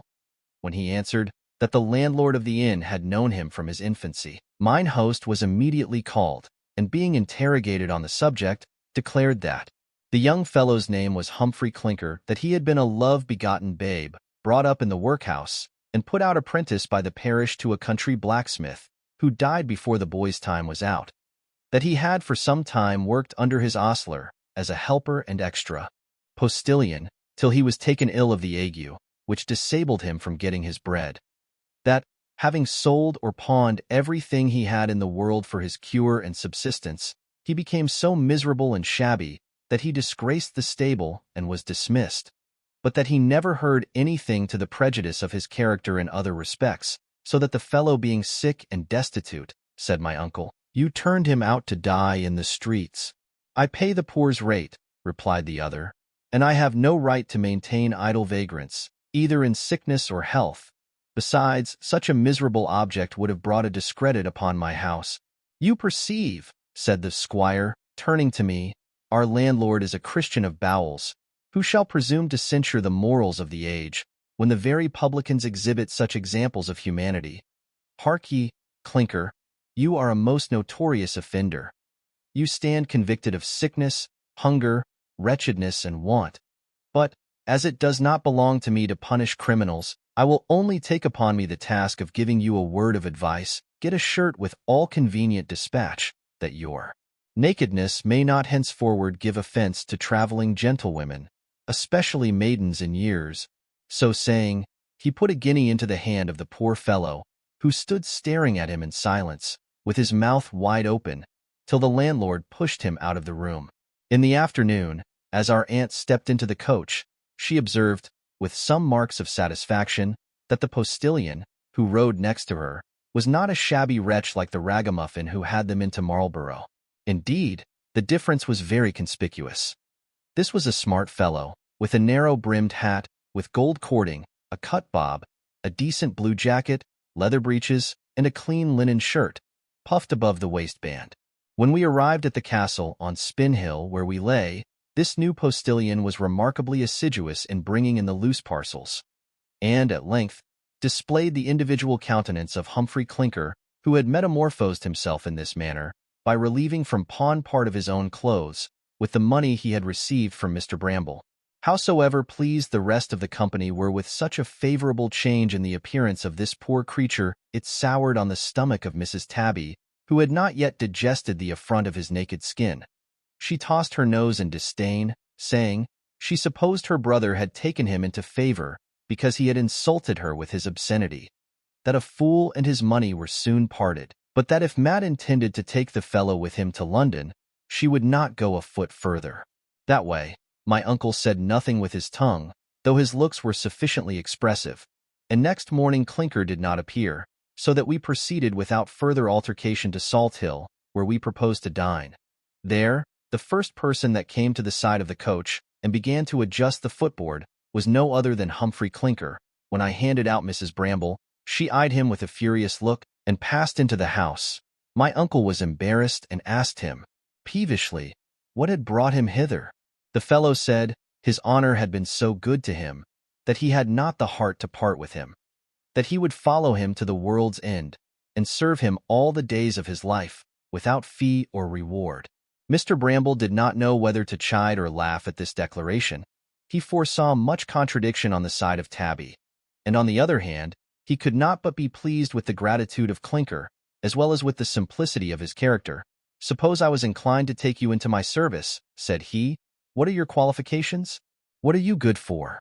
And please your honor, answered this original, I can read and write, and do the business of the stable indifferent well. I can dress a horse and shoe him and bleed and rowel him.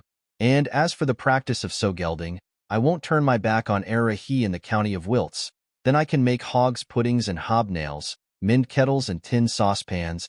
Here uncle burst out a-laughing, and inquired what other accomplishments he was master of. I know something of single stick and psalmody, proceeded Clinker. I can play upon the Jew's harp, sing Blacky-Wide Susan, Arthur O'Bradley, and divers other songs.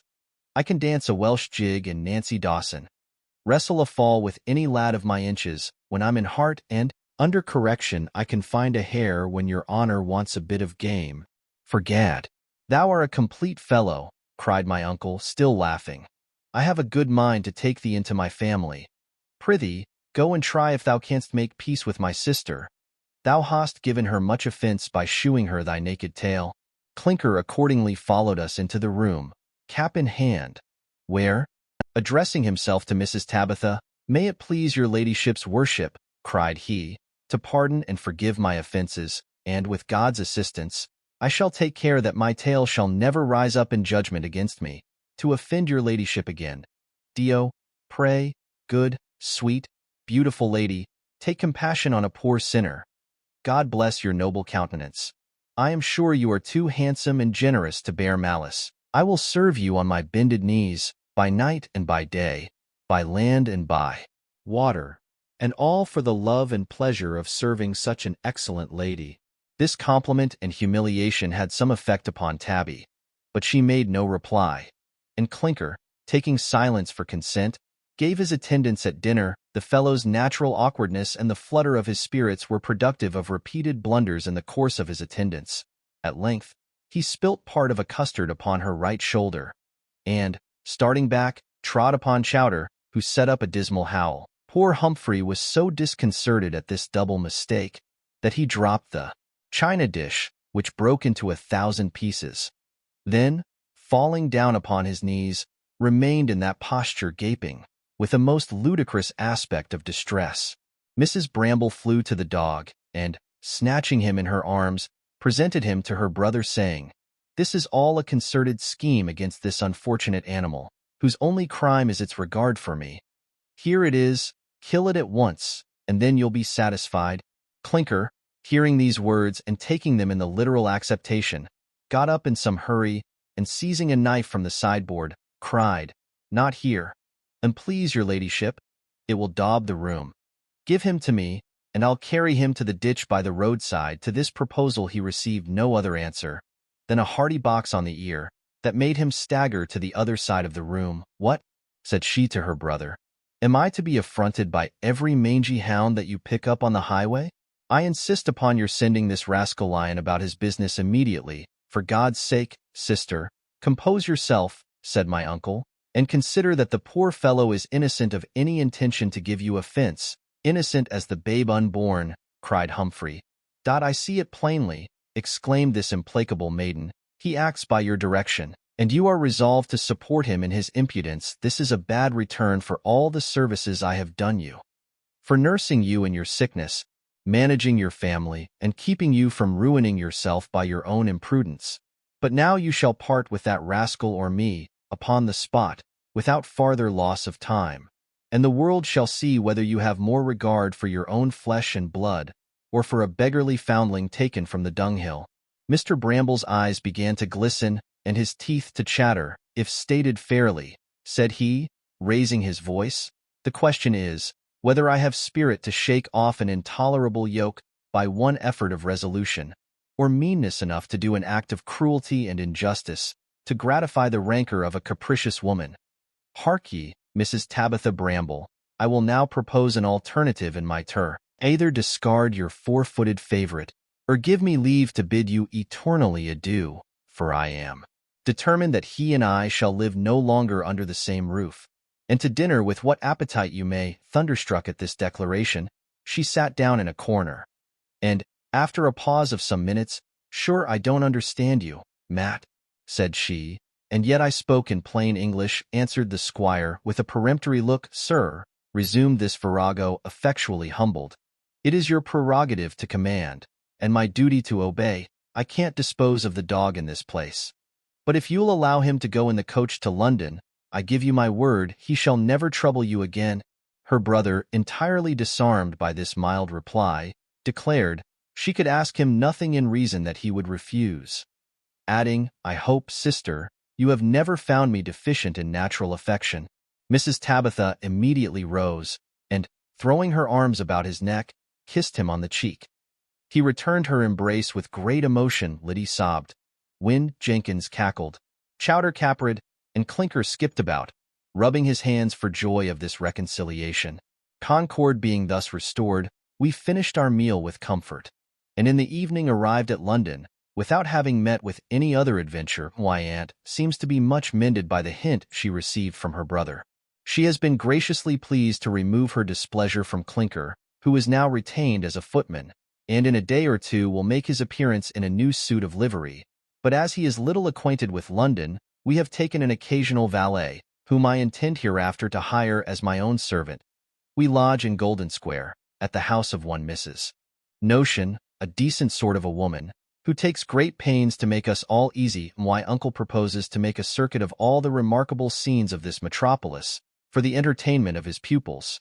But as both you and I are already acquainted with most of those he will visit, and with some others he little dreams of, I shall only communicate what will be in some measure new to your observation. Remember me to our Jesuitical friends, and believe me ever, dear knight, yours affectionately, J. Melford, London, May 24th.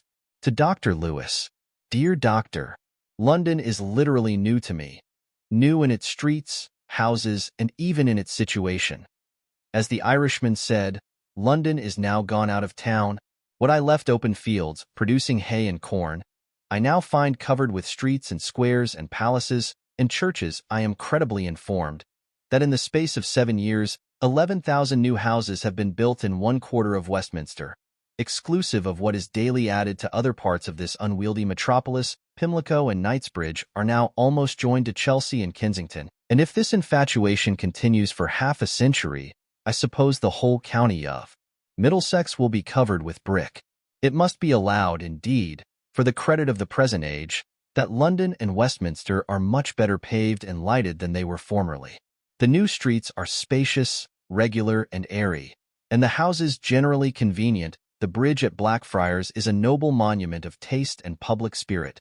I wonder how they stumbled upon a work of such magnificence and utility, but, notwithstanding these improvements, the capital is become an overgrown monster, which, like a dropsical head, will in time leave the body and extremities without nourishment and support. The absurdity will appear in its full force when we consider that 1/6 part of the natives of this whole extensive kingdom is crowded within the bills of mortality. What wonder that our villages are depopulated and our farms in want of day laborers? The abolition of small farms is but one cause of the decrease of population. Indeed, the incredible increase of horses and black cattle, to answer the purposes of luxury, requires a prodigious quantity of hay and grass, which are raised and managed without much labor. But a number of hands will always be wanted for the different branches of agriculture, whether the farms be large or small. The tide of luxury has swept all the inhabitants from the open country. The poorest squire, as well as the richest peer, must have his house in town, and make a figure with an extraordinary number of domestics. The ploughboys, cowherds, and lower hinds are debauched and seduced by the appearance and discourse of those coxcombs in livery. When they make their summer excursions, they desert their dirt and drudgery, and swarm up to London, in hopes of getting into service, where they can live luxuriously and wear fine clothes, without being obliged to work, for idleness is natural to man. Great numbers of these, being disappointed in their expectation, become thieves and sharpers. And London, being an immense wilderness, in which there is neither watch nor ward of any signification, nor any order or police, affords them lurking places as well as prey. There are many causes that contribute to the daily increase of this enormous mass, but they may be all resolved into the grand source of luxury and corruption. About 25 years ago, very few, even of the most opulent citizens of London, kept any equipage, or even any servants in livery. Their tables produced nothing but plain boiled and roasted, with a bottle of port and a tankard of beer, at tea present. Every trader in any degree of credit, every broker and attorney, maintains a couple of footmen, a coachman and postilion. He has his town-house and his country-house, his coach and his post-chaise. His wife and daughters appear in the richest stuffs, bespangled with diamonds. They frequent the court, the opera, the theatre, and the masquerade. They hold assemblies at their own houses. They make sumptuous entertainments and treat with the richest wines of Bordeaux, Burgundy, and Champagne the substantial tradesman who want to pass his evenings at the alehouse for 4 halfpenny, now spends 3 shillings at the tavern, while his wife keeps card tables at home. She must likewise have fine clothes, her chaise or pad, with country lodgings, and go 3 times a week to public diversions. Every clerk, apprentice, and even waiter of tavern or coffee-house maintains a gelding by himself or in partnership, and assumes the air and apparel of a petit maître. The gayest places of public entertainment are filled with fashionable figures, which, upon inquiry, will be found to be journeymen tailors, serving men, and abigails, disguised like their betters. In short, there is no distinction or subordination left. The different departments of life are jumbled together. the hod carrier, the low mechanic, the tapster, the publican, the shopkeeper, the pettifogger, the citizen, and courtier, all tread upon the kibes of one another. Actuated by the demons of profligacy and licentiousness, they are seen everywhere rambling, riding, rolling, rushing, justling, mixing, bouncing, cracking, and crashing in one vile ferment of stupidity and corruption. All is tumult and hurry. One would imagine they were impelled by some disorder of the brain that will not suffer them to be at rest. The foot passengers run along as if they were pursued by bailiffs. The porters and chairmen trot with their burthens. People, who keep their own equipages, drive through the streets at full speed. Even citizens, physicians, and apothecaries glide in their chariots like lightning. The hackney coachmen make their horses smoke, and the pavement shakes under them. And I have actually seen a wagon pass through Piccadilly at the hand-galloped. In a word, the whole nation seems to be running out of their wits. The diversions of the times are not ill-suited to the genius of this incongruous monster, called the public. Give it noise, confusion, glare, and glitter. It has no idea of elegance and propriety. What are the amusements of Ranelagh? One half of the company are following at the other's tails in an eternal circle, like so many blind asses in an olive mill, where they can neither discourse, distinguish, nor be distinguished, while the other half are drinking hot water, under the denomination of tea, till 9 or 10 o'clock at night, to keep them awake for the rest of the evening. As for the orchestra, the vocal music especially, it is well for the performers that they cannot be heard distinctly. Vauxhall is a composition of baubles, overcharged with paltry ornaments, ill-conceived and poorly executed, without any unity of design or propriety of disposition. It is an unnatural assembly of objects, fantastically illuminated in broken masses, seemingly contrived to dazzle the eyes and divert the imagination of the vulgar. Here a wooden lion, there a stone statue. In one place, a range of things like coffee-house boxes, covered atop. In another, a parcel of alehouse benches. In a third, a puppet show representation of a tin cascade. In a fourth, a gloomy cave of a circular form, like a sepulchral vault half-lighted. In a fifth, a scanty flip of grass-plat that would not afford pasture sufficient for an ass's colt. The walks, which nature seems to have intended for solitude, shade, and silence, are filled with crowds of noisy people, sucking up the nocturnal rooms of an aguish climate, and through these gay scenes, a few lamps glimmer like so many farthing candles. When I see a number of well-dressed people of both sexes, sitting on the covered benches, exposed to the eyes of the mob, and, which is worse, to the cold, raw, night air, devouring sliced beef, and swilling port, and punch, and cider, I can't help compassionating their temerity. White I despise their want of taste and decorum. But, when they course along those damp and gloomy walks or crowd together upon the wet gravel, without any other cover than the cope of heaven, listening to a song, which one half of them cannot possibly hear, how can I help supposing they are actually possessed by a spirit, more absurd and pernicious than anything we meet with in the precincts of Bedlam? In all probability, the proprietors of this and other public gardens of inferior note, in the skirts of the metropolis, are, in some shape, connected with the faculty of physic and the company of undertakers. For, considering that eagerness in the pursuit of what is called pleasure, which now predominates through every rank and denomination of life, I am persuaded that more gouts, rheumatisms, catarrhs, and consumptions are caught in these nocturnal pastimes, sub dio, than from all the risques and accidents to which a life of toil and danger is exposed. These and other observations, which I have made in this excursion, will shorten my stay at London, and send me back with a double relish to my solitude in mountains. But I shall return by a different route from that which brought me to town. I have seen some old friends, who constantly resided in this virtuous metropolis, but they are so changed in manners and disposition that we hardly know or care for one another. In our journey from Bath, my sister Tabby provoked me into a transport of passion, during which, like a man who has drank himself pot valiant, I talked to her in such a style of authority and resolution as produced a most blessed effect. She and her dog have been remarkably quiet and orderly ever since this expostulation. How long this agreeable calm will last, heaven above knows. I flatter myself, the exercise of traveling has been of service to my health, a circumstance which encourages me to proceed in my projected expedition to the north, but I must, in the meantime, for the benefit and amusement of my pupils, explore the depths of this chaos, this misshapen and monstrous capital, without head or tail, members or proportion. Thomas was so insolent to my sister on the road that I was obliged to turn him off abruptly. Betwixt Chippenham and Marlborough, where our coach was overturned, the fellow was always sullen and selfish. But if he should return to the country, you may give him a character for honesty and sobriety. And provided he behaves with proper respect to the family, let him have a couple of guineas in the name of yours always, Matt. Bramble, London, May 20th. To Miss Letitia Willis, at Gloucester. My dear Letty, inexpressible was the pleasure I received from yours of the 25th, which was last night put into my hands by Mrs. Brentford, the milliner from Gloucester.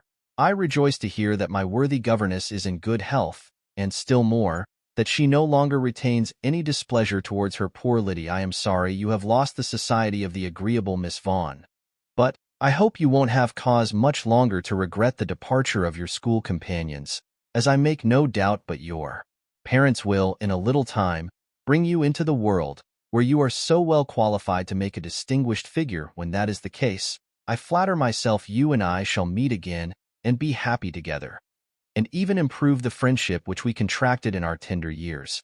This at least I can promise, it shall not be for the want of my utmost endeavors, if our intimacy does not continue for life. About 5 days ago we arrived in London, after an easy journey from Bath, during which, however, we were overturned and met with some other little incidents, which had like to have occasioned a misunderstanding betwixt my uncle and aunt. But now, thank God, they are happily reconciled. We live in harmony together, and every day make parties to see the wonders of this vast metropolis, which, however, I cannot pretend to describe, for I have not as yet seen 1/100th part of its curiosities, and I am quite in a maze of admiration. The cities of London and Westminster are spread out into an incredible extent. The streets, squares, rows, lanes, and alleys are innumerable. Palaces, public buildings, and churches rise in every quarter. And among these last, St. Paul's appears with the most astonishing preeminence. They say it is not so large as St. Peter's at Rome. But, for my own part, I can have no idea of any earthly temple more grand and magnificent. But even these superb objects are not so striking as the crowds of people that swarm in the streets. I at first imagined that some great assembly was just dismissed, and wanted to stand aside till the multitude should pass. But this human tide continues to flow, without interruption or abatement, from morn till night. Then there is such an infinity of gay equipages, coaches, chariots, chaises, and other carriages, continually rolling and shifting before your eyes, that one's head grows giddy looking at them, and the imagination is quite confounded with splendor and variety. Nor is the prospect by water less grand and astonishing than that by land. You see 3 stupendous bridges, joining the opposite banks of a broad, deep, and rapid river, so vast, so stately, so elegant, that they seem to be the work of the giants. Betwixt them, the whole surface of the Thames is covered with small vessels, barges, boats, and wherries, passing to and fro, and below the 3 bridges, such a prodigious forest of masts, for miles together, that you would think all the ships in the universe were here assembled. All that you read of wealth and grandeur in the Arabian Nights' Entertainment and the Persian tales concerning Baghdad, Diyarbakir, Damascus, Ispahan, and Samarkand is here realized. Ranelagh looks like the enchanted palace of a genie, adorned with the most exquisite performances of painting, carving, and gilding, enlightened with 1,000 golden lamps that emulate the noonday sun, crowded with the great, the rich, the gay, the happy, and the fair, glittering with cloth of gold and silver, lace, embroidery, and precious stones, while these exulting sons and daughters of felicity tread this round of pleasure, or regale in different parties, in separate lodges, with fine imperial tea and other delicious refreshments. Their ears are entertained with the most ravishing delights of music, both instrumental and vocal. There I heard the famous Tinducci, a thing from Italy. It looks for all the world like a man, though they say it is not. The voice, to be sure, is neither man's nor woman's, but it is more melodious than either, and it warbled so divinely that, while I listened, I really thought myself in paradise. At 9 o'clock in a charming moonlight evening, we embarked at Ranelagh for Vauxhall, in a wherry so light and slender that we looked like so many fairies sailing in a nutshell. My uncle, being apprehensive of catching cold upon the water, went round in the coach, and my aunt would have accompanied him, but he would not suffer me to go by water if she went by land, and therefore she favored us with her company, as she perceived I had a curiosity to make this agreeable voyage. After all, the vessel was sufficiently loaded, for, besides the waterman, there was my brother Jerry, and a friend of his, one Mr. Barton, a country gentleman of a good fortune, who had dined at our house. The pleasure of this little excursion was, however, damped by my being sadly frightened at our landing, where there was a terrible confusion of wherries and a crowd of people bawling and swearing and quarreling. Nay, a parcel of ugly-looking fellows came running into the water and laid hold of our boat with great violence to pull it ashore. Nor would they quit their hold till my brother struck one of them over the head with his cane, but this flutter was fully recompensed by the pleasures of Vauxhall, which I no sooner entered than I was dazzled and confounded with the variety of beauties that rushed all at once upon my eye. Image to yourself, my dear Letty, a spacious garden, part laid out in delightful walks, bounded with high hedges and trees, and paved with gravel, part exhibiting a wonderful assemblage of the most picturesque and striking objects: pavilions, lodges, groves, grottos, lawns, temples and cascades, porticos, colonnades and rotundos, adorned with pillars, statues, and painting, the whole illuminated with an infinite number of lamps, disposed in different figures of suns, stars, and constellations, the place crowded with the gayest company, ranging through those blissful shades, or supping in different lodges on cold collations, enlivened with mirth, freedom, and good humor, and animated by an excellent band of music. Among the vocal performers, I had the happiness to hear the celebrated Mrs., whose voice was loud and shrill, that it made my head ache through excess of pleasure. In about half an hour after we arrived, we were joined by my uncle, who did not seem to relish the place. People of experience and infirmity, my dear Letty, see with very different eyes from those that such as you and I make use of. Our evening's entertainment was interrupted by an unlucky accident. In one of the remotest walks we were surprised with a sudden shower, that set the whole company a-running, and drove us in heaps, one upon another, into the rotunda, where my uncle, finding himself wet, began to be very peevish and urgent to be gone. My brother went to look for the coach, and found it with much difficulty. But as it could not hold us all, Mr. Barton stayed behind. It was some time before the carriage could be brought up to the gate. In the confusion, notwithstanding the utmost endeavors of our new footman, Humphry Clinker, who lost his scratch periwig, and got a broken head in the scuffle the moment we were seated, my aunt pulled off my uncle's shoes, and carefully wrapped his poor feet in her capuchin. Then she gave him a mouthful of cordial, which she always keeps in her pocket, and his clothes were shifted as soon as we arrived at lodgings, so that, blessed be God, he escaped a severe cold, of which he was in great terror. As for Mr. Barton, I must tell you in confidence, he was a little particular. But, perhaps, I mistake his complaisance, and I wish I may, for his sake. You know the condition of my poor heart, which, in spite of hard usage, and yet I ought not to complain. Nor will I, till farther information. Besides Ranelagh and Vauxhall, I have been at Mrs. Cornley's assembly, which, for the rooms, the company, the dresses, and decorations, surpasses all description. But as I have no great turn for card-playing, I have not yet entered thoroughly into the spirit of the place.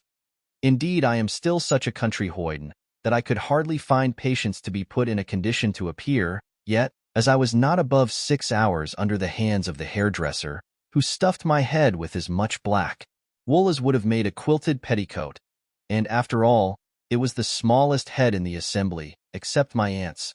She, to be sure, was so particular with her rumped gown and petticoat, her scanty curls, her lappet head, deep triple ruffles, and high stays, that everybody looked at her with surprise.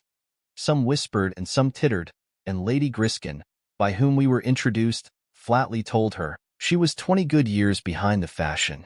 Lady Griskin is a person of fashion, to whom we have the honor to be related. She keeps a small rout at her own house, never exceeding 10 or a dozen card tables, but these are frequented by the best company in town. She has been so obliging as to introduce my aunt and me to some of her particular friends of quality, who treat us with the most familiar good humor. We have once dined with her, and she takes the trouble to direct us in all our motions. I am so happy as to have gained her goodwill to such a degree that she sometimes adjusts my cap with her own hands, and she has given me a kind invitation to stay with her all the winter. This, however, has been cruelly declined by my uncle, who seems to be, I know not how, prejudiced against the good lady. For, whenever my aunt happens to speak in her commendation, I observe that he makes wry faces, though he says nothing. Perhaps, indeed, these grimaces may be the effect of pain arising from the gout and rheumatism, with which he is sadly distressed. To me, however, he is always good-natured and generous, even beyond my wish. Since we came hither, he has made me a present of a suit of clothes with trimmings and laces, which cost more money than I shall mention. And Jerry, at his desire, has given me my mother's diamond crops, which are ordered to be set anew, so that it won't be his fault if I do not glitter among the stars of the 4th or 5th magnitude. I wish my weak head may not grow giddy in the midst of all this gallantry and dissipation, though, as yet, I can safely declare, I could gladly give up all these tumultuous pleasures for country, solitude, and a happy retreat with those we love, among whom my dear Willis will always possess the first place in the breast of her ever affectionate Lydia Melford. London, May 31st. To Sir Watkin Phillips, of Jesus College, Oxon. Dear Phillips, I send you this letter, franked by our old friend Barton, who is as much altered as it was possible for a man of his kidney to be. Instead of the careless, indolent sloven we knew at Oxford, I found him a busy, talkative politician, a petit maître in his dress, and a ceremonious courtier in his manners. He has not gall enough in his constitution to be inflamed with the rancor of party, so as to deal in scurrilous invectives. But, since he obtained a place, he has become a warm partisan of the ministry, and sees everything through such an exaggerating medium, as to me, who am happily of no party, is altogether incomprehensible. Without all doubt, the fumes of faction not only disturb the faculty of reason, but also pervert the organs of sense, and I would lay 100 guineas to 10, that if Barton on one side, and the most conscientious patriot in the opposition on the other, were to draw, upon honor, the picture of the K. or M. Innisters, you and I, who are still uninfected and unbiased, would find both painters equally distant from the truth. One thing, however, must be allowed for the honor of Barton: he never breaks out into a liberal abuse, far less endeavors, by infamous calumnies, to blast the moral character of any individual on the other side. Ever since we came hither, he has been remarkably assiduous in his attention to our family, an attention which, in a man of his indolence and avocations, I should have thought altogether odd, and even unnatural, had not I perceived that my sister Liddy had made some impression upon his heart. I cannot say that I have any objection to his trying his fortune in this pursuit. If an opulent estate and a great flock of good nature are sufficient qualifications in a husband to render the marriage state happy for life, she may be happy with Barton. But, I imagine, there is something else required to engage and secure the affection of a woman of sense and delicacy, something which nature has denied our friend. Liddy seems to be of the same opinion. When he addresses himself to her in discourse, she seems to listen with reluctance, and industriously avoids all particular communication. But in proportion to her coyness, our aunt is coming. Mrs. Tabitha goes more than halfway to meet his advances. She mistakes, or affects to mistake, the meaning of his courtesy, which is rather formal and fulsome. She returns his compliments with hyperbolical interest. She persecutes him with her civilities at table. She appeals to him for ever in conversation. She sighs, and flirts, and ogles, and by her hideous affectation and impertinence, drives the poor courtier to the very extremity of his complaisance. In short, she seems to have undertaken the siege of Barton's heart, and carries on her approaches in such a desperate manner, that I don't know whether he will not be obliged to capitulate in the meantime. His aversion to this inamorata struggling with his acquired affability, and his natural fear of giving offense throws him into a kind of distress which is extremely ridiculous. 2 days ago, he persuaded my uncle and me to accompany him to St. James's, where he undertook to make us acquainted with the persons of all the great men in the kingdom. And indeed, there was a great assemblage of distinguished characters, for it was a high festival at court. Our conductor performed his promise with great punctuality. He pointed out almost every individual of both sexes, and generally introduced them to our notice, with a flourish of panegyric. Seeing the king approach, "There comes," said he, "the most amiable sovereign that ever swayed the scepter of England, the Delicio Humani Generis, Augustus in patronizing merit, Titus Vespasian in generosity, Trajan in beneficence, and Marcus Aurelius in philosophy. A very honest, kind-hearted gentleman," added my uncle. "He's too good for the times. The King of England should have a spice of the devil in his composition." Barton, then turning to the Duke of Cumberland, proceeded, "You know the Duke, that illustrious hero, who trode rebellion under his feet, and secured us in possession of everything we ought to hold dear. As Englishmen and Christians, mark what an eye, how penetrating, yet pacific. What dignity in his mien, what humanity in his aspect. Even malice must own that he is one of the greatest officers in Christendom." "I think he is," said Mr. Bramble. "But who are these young gentlemen that stand beside him?" "Those," cried our friend, "those are his royal nephews, the princes of the blood, sweet young princes, the sacred pledges of the Protestant line. So spirited, so sensible, so princely. Yes, very sensible, very spirited," said my uncle, interrupting him. "But see the Queen! Ha, there's the Queen! There's the Queen! Let me see, let me see. Where are my glasses? Ha! There's meaning in that eye, there's sentiment, there's expression. Well, Mr. Barton, what figure do you call next?" The next person he pointed out was the favorite Yearl, who stood solitary by one of the windows. "Behold yon northern star," said he, shorn of his beams. "What? The Caledonian luminary, that lately blazed so bright in our hemisphere. Methinks, at present, it glimmers through a fog, like Saturn without his ring, bleak and dim and distant. Ha! There's the other great phenomenon, the grand pensionary, that weathercock of patriotism that veers about in every point of the political compass, and still feels the wind of popularity in his tail. He too, like a portentous comet, has risen again above the court horizon. But how long he will continue to ascend, it is not easy to foretell, considering his great eccentricity. Who are those 2 satellites that attend his motions?" When Barton told him their names, "To their characters," said Mr. Bramble, "I am no stranger. Point one of them, without a drop of red blood in his veins, has a cold, intoxicating vapor in his head, and rancor enough in his heart to inoculate and affect a whole nation. The other is, I hear, intended for a share in the administratio, and the pensionary vouches for his being duly qualified. The only instance I ever heard of his sagacity was his deserting his former patron when he found him declining in power and in disgrace with the people, without principle, talent, or intelligence. He is ungracious as a hog, greedy as a vulture, and thievish as a jackdaw. But, it must be owned, he is no hypocrite. He pretends to no virtue, and takes no pains to disguise his character. His ministry will be attended with one advantage: no man will be disappointed by his breach of promise, as no mortal ever trusted to his word. I wonder how Lord first discovered this happy genius, and for what purpose Lord has now adopted him. But one would think that as amber has a power to attract dirt and straws and chaff, a minister is endued with the same kind of faculty to lick up every knave and blockhead in his way."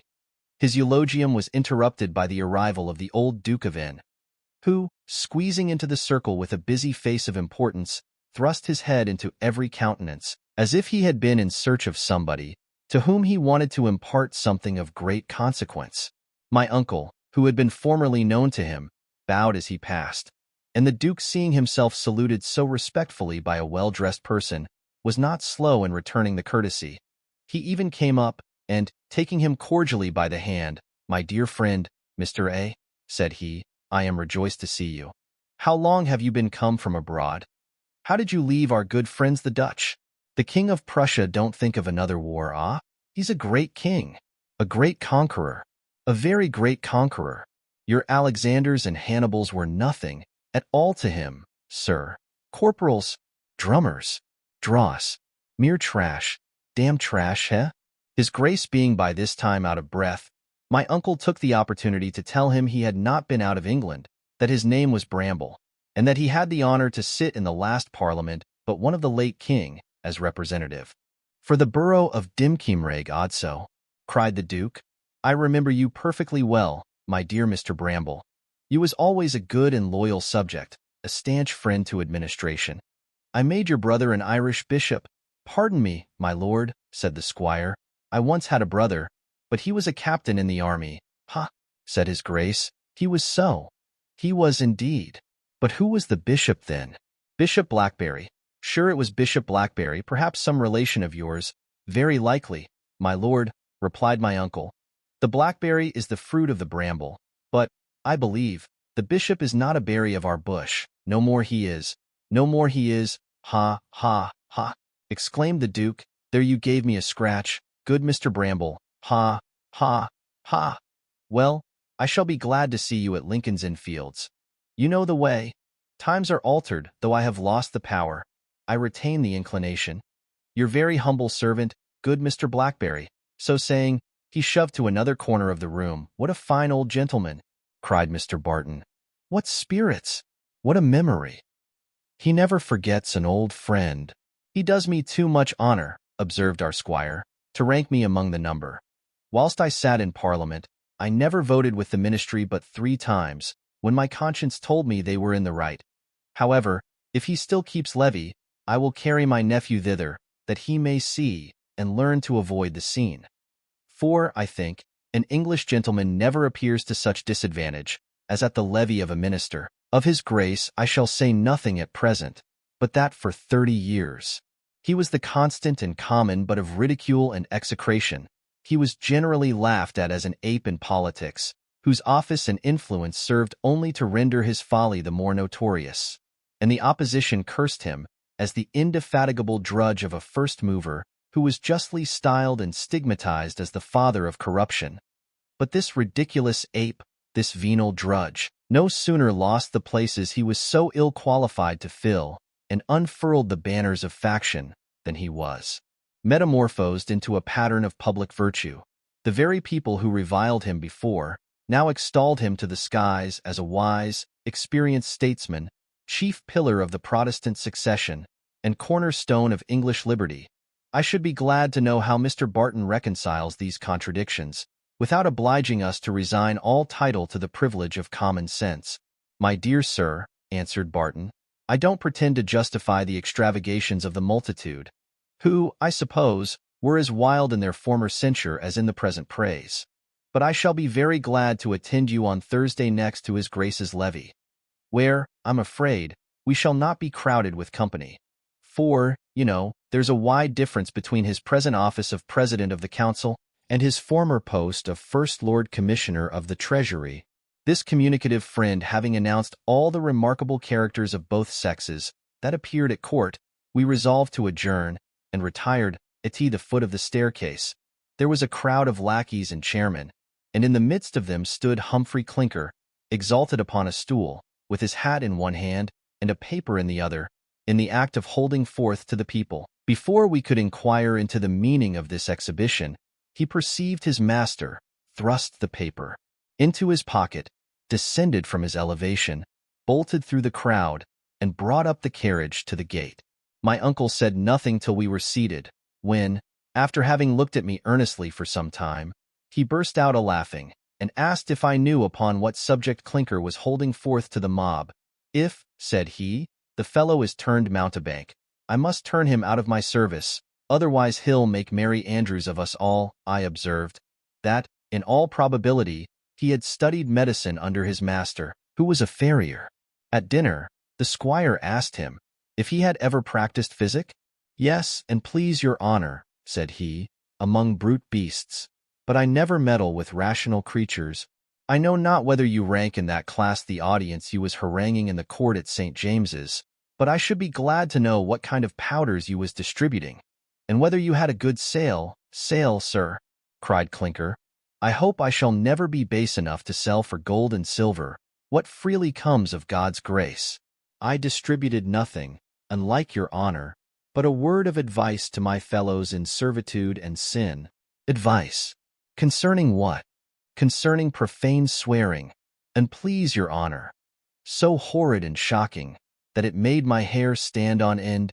Nay, if thou canst cure them of that disease, I shall think thee a wonderful doctor indeed.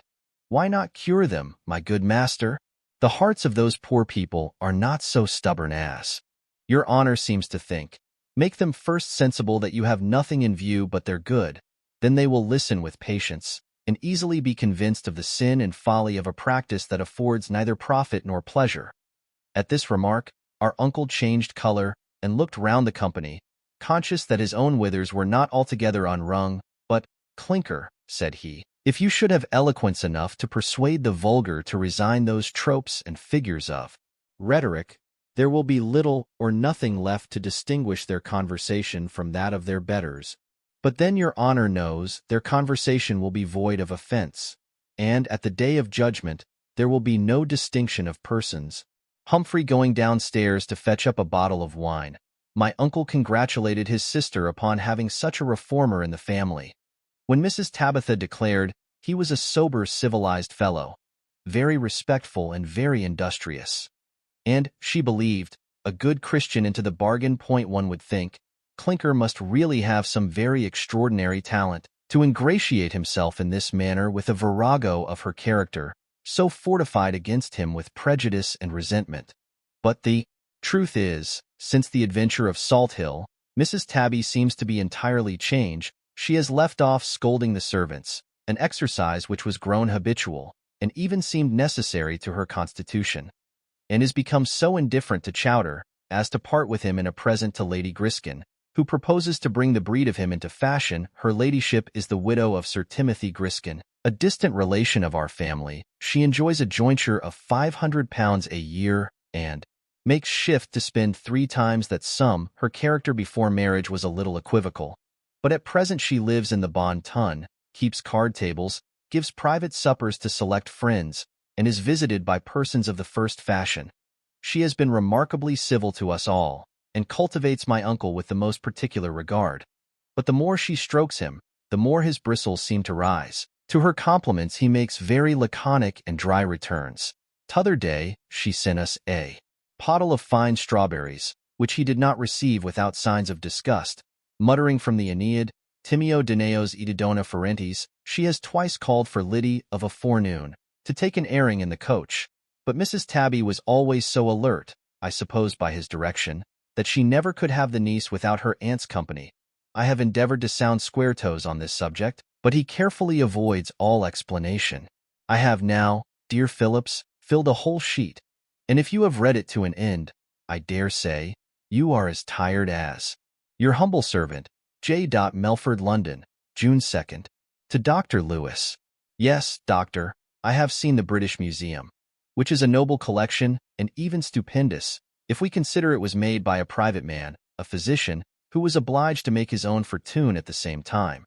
But great as the collection is, it would appear more striking if it was arranged in one spacious saloon, instead of being divided into different apartments, which it does not entirely fill. I could wish the series of metals was connected, and the whole of the animal, vegetable, and mineral kingdoms completed, by adding to each, at the public expense, those articles that are wanting. It would likewise be a great improvement, with respect to the library, if the deficiencies were made up, by purchasing all the books of character that are not to be found already in the collection. They might be classed in centuries, according to the dates of their publication, and catalogues printed of them and the manuscripts, for the information of those that want to consult or compile. From such authorities I could also wish, for the honor of the nation, that there was a complete apparatus for a course of mathematics, mechanics, and experimental philosophy, and a good salary settled upon an able professor who should give regular lectures on these subjects. But this is all idle speculation, which will never be reduced to practice. Considering the temper of the times, It is a wonder to see any institution whatsoever established for the benefit of the public. The spirit of party is risen to a kind of frenzy unknown to former ages, or rather degenerated to a total extinction of honesty and candor. You know, I have observed, for some time, that the public papers are become the infamous vehicles of the most cruel and perfidious defamation. Every rancorous knave, every desperate incendiary that can afford to spend half a crown or 3 shillings may skulk behind the press of a newsmonger and have a stab at the first character in the kingdom without running the least hazard of detection or punishment. I have made acquaintance with a Mr. Barton, whom Jerry knew at Oxford, a good sort of a man, though most ridiculously warped in his political principles. But his partiality is the less offensive, as it never appears in the style of scurrility and abuse. He is a member of Parliament and a retainer to the court, and his whole conversation turns upon the virtues and perfections of the ministers, who are his patrons. T'other day, when he was bedaubing one of those worthies with the most fulsome praise, I told him I had seen the same nobleman characterized very differently in one of the daily papers. Indeed, so stigmatized, that if one half of what was said of him was true, he must be not only unfit to rule, but even unfit to live. That those impeachments had been repeated again and again, with the addition of fresh matter, and that as he had taken no steps towards his own vindication, I began to think there was some foundation for the charge. And pray, sir, said Mr. Barton, what steps would you have him take? Suppose he should prosecute the publisher, who screens the anonymous accuser, and bring him to the pillory for a libel. This is so far from being counted a punishment in terrorem that it will probably make his fortune. The multitude immediately take him into their protection, as a martyr to the cause of defamation, which they have always espoused. They pay his fine, they contribute to the increase of his stock, his shop is crowded with customers, and the sale of his paper rises in proportion to the scandal it contains. All this time the prosecutor is inveighed against as a tyrant and oppressor, for having chosen to proceed by the way of information, which is deemed a grievance. But if he lays an action for damages, he must prove the damage, and I leave you to judge whether a gentleman's character may not be brought into contempt, and all his views in life blasted by calumny, without his being able to specify the particulars of the damage he has sustained. This spirit of defamation is a kind of heresy that thrives under persecution. The liberty of the press is a term of great efficacy, and like that of the Protestant religion, has often served the purposes of sedition. A minister, therefore, must arm himself with patience and bear those attacks without repining. Whatever mischief they may do in other respects, they certainly contribute, in one particular, to the advantages of government. For those defamatory articles have multiplied papers in such a manner, and augmented their sale to such a degree, that the duty upon stamps and advertisements has made a very considerable addition to the revenue. Certain it is, a gentleman's honor is a very delicate subject to be handled by a jury, composed of men who cannot be supposed remarkable either for sentiment or impartiality. In such a case, indeed, the defendant is tried, not only by his peers, but also by his party. And I really think that of all patriots, he is the most resolute who exposes himself to such detraction for the sake of his country. If, from the ignorance or partiality of juries, a gentleman can have no redress from law for being defamed in a pamphlet or newspaper, I know but one other method of proceeding against the publisher, which is attended with some risque, but has been practiced successfully more than once in my remembrance. A regiment of horse was represented, in one of the newspapers, as having misbehaved at Dettingen. A captain of that regiment broke the publisher's bones, telling him, at the same time, if he went to law, he should certainly have the like salutation from every officer of the corps. Governor took the same satisfaction on the ribs of an author, who traduced him by name in a periodical paper. I know a low fellow of the same class, who, being turned out of Venice for his impudence and scurrility, retired to Lugano, a town of the Grisons, a free people, God wot, where he found a printing press, from whence he squirted his filth at some respectable characters in the Republic, which he had been obliged to abandon. Some of these, finding him out of the reach of legal chastisement, employed certain useful instruments, such as may be found in all countries, to give him the bastinado, which, being repeated more than once, effectually stopped the current of his abuse. As for the liberty of the press, like every other privilege, it must be restrained within certain bounds. For if it is carried to a branch of law, religion, and charity, it becomes one of the greatest evils that ever annoyed the community. If the lowest ruffian may stab your good name with impunity in England, will you be so uncandid as to exclaim against Italy for the practice of common assassination? To what purpose is our property secured, if our moral character is left defenseless? People thus baited grow desperate, and the despair of being able to preserve one's character, untainted by such vermin, produces a total neglect of fame, so that one of the chief incitements to the practice of virtue is effectually destroyed. Mr. Barton's last consideration, respecting the stamp duty, is equally wise and laudable with another maxim which has been long adopted by our financiers, namely, to connive at drunkenness, riot, and dissipation, because they enhance the receipt of the excise, not reflecting that in providing this temporary convenience, they are destroying the morals, health, and industry of the people. Notwithstanding my contempt for those who flatter a minister, I think there is something still more despicable in flattering a mob when I see a man of birth, education, and fortune put himself on a level with the dregs of the people, mingle with low mechanics, feed with them at the same board, and drink with them in the same cup, flatter their prejudices, harangue in praise of their virtues, expose themselves to the belchings of their beer, the fumes of their tobacco, the grossness of their familiarity, and the impertinence of their conversation. I cannot help despising him as a man, guilty of the vilest prostitution, in order to effect a purpose equally selfish and illiberal. I should renounce politics the more willingly, if I could find other topics of conversation discussed with more modesty and candor. But the demon of party seems to have usurped every department of life. Even the world of literature and taste is divided into the most virulent factions, which revile, decry, and traduce the works of one another. Yesterday, I went to return an afternoon's visit to a gentleman of my acquaintance, at whose house I found one of the authors of the present age, who has written with some success. As I had read one or two of his performances, which gave me pleasure, I was glad of this opportunity to know his person. But his discourse and deportment destroyed all the impressions which his writings had made in his favor. He took upon him to decide dogmatically upon every subject, without deigning to shew the least cause for his differing from the general opinions of mankind, as if it had been our duty to acquiesce in the ipse dixit of this new Pythagoras. He rejudged the characters of all the principal authors, who had died within a century of the present time, and in this revision paid no sort of regard to the reputation they had acquired.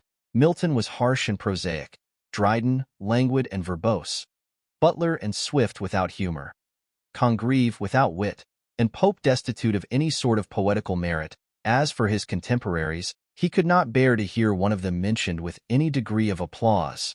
They were all dunces, pedants, plagiaries, quacks, and impostors, and you could not name a single performance but what was tame, stupid, and insipid. It must be owned that this writer had nothing to charge his conscience with on the side of flattery. For I understand, he was never known to praise one line that was written, even by those with whom he lived on terms of good fellowship. This arrogance and presumption in depreciating authors, for whose reputation the company may be interested, is such an insult upon the understanding, as I could not bear without wincing. I desired to know his reasons for decrying some works, which had afforded me uncommon pleasure, and, as demonstration did not seem to be his talent, I dissented from his opinion with great freedom. Having been spoiled by the deference and humility of his hearers, he did not bear contradiction with much temper, and the dispute might have grown warm, had it not been interrupted by the entrance of a rival bard, at whose appearance he always quits the place. They are of different cabals, and have been at open war these 20 years. If the other was dogmatical, this genius was declamatory. He did not discourse, but harangue, and his orations were equally tedious and turgid. He too pronounces ex cathedra upon the characters of his contemporaries, and though he scruples not to deal out praise, even lavishly, to the lowest reptile in Grub Street who will either flatter him in private or mount the public rostrum as his panegyrist, he damns all the other writers of the age with the utmost insolence and rancor. One is a blunderbuss, as being a native of Ireland; another, a half-starved louse of literature, from the banks of the Tweed; a third, an ass, because he enjoys a pension from the government.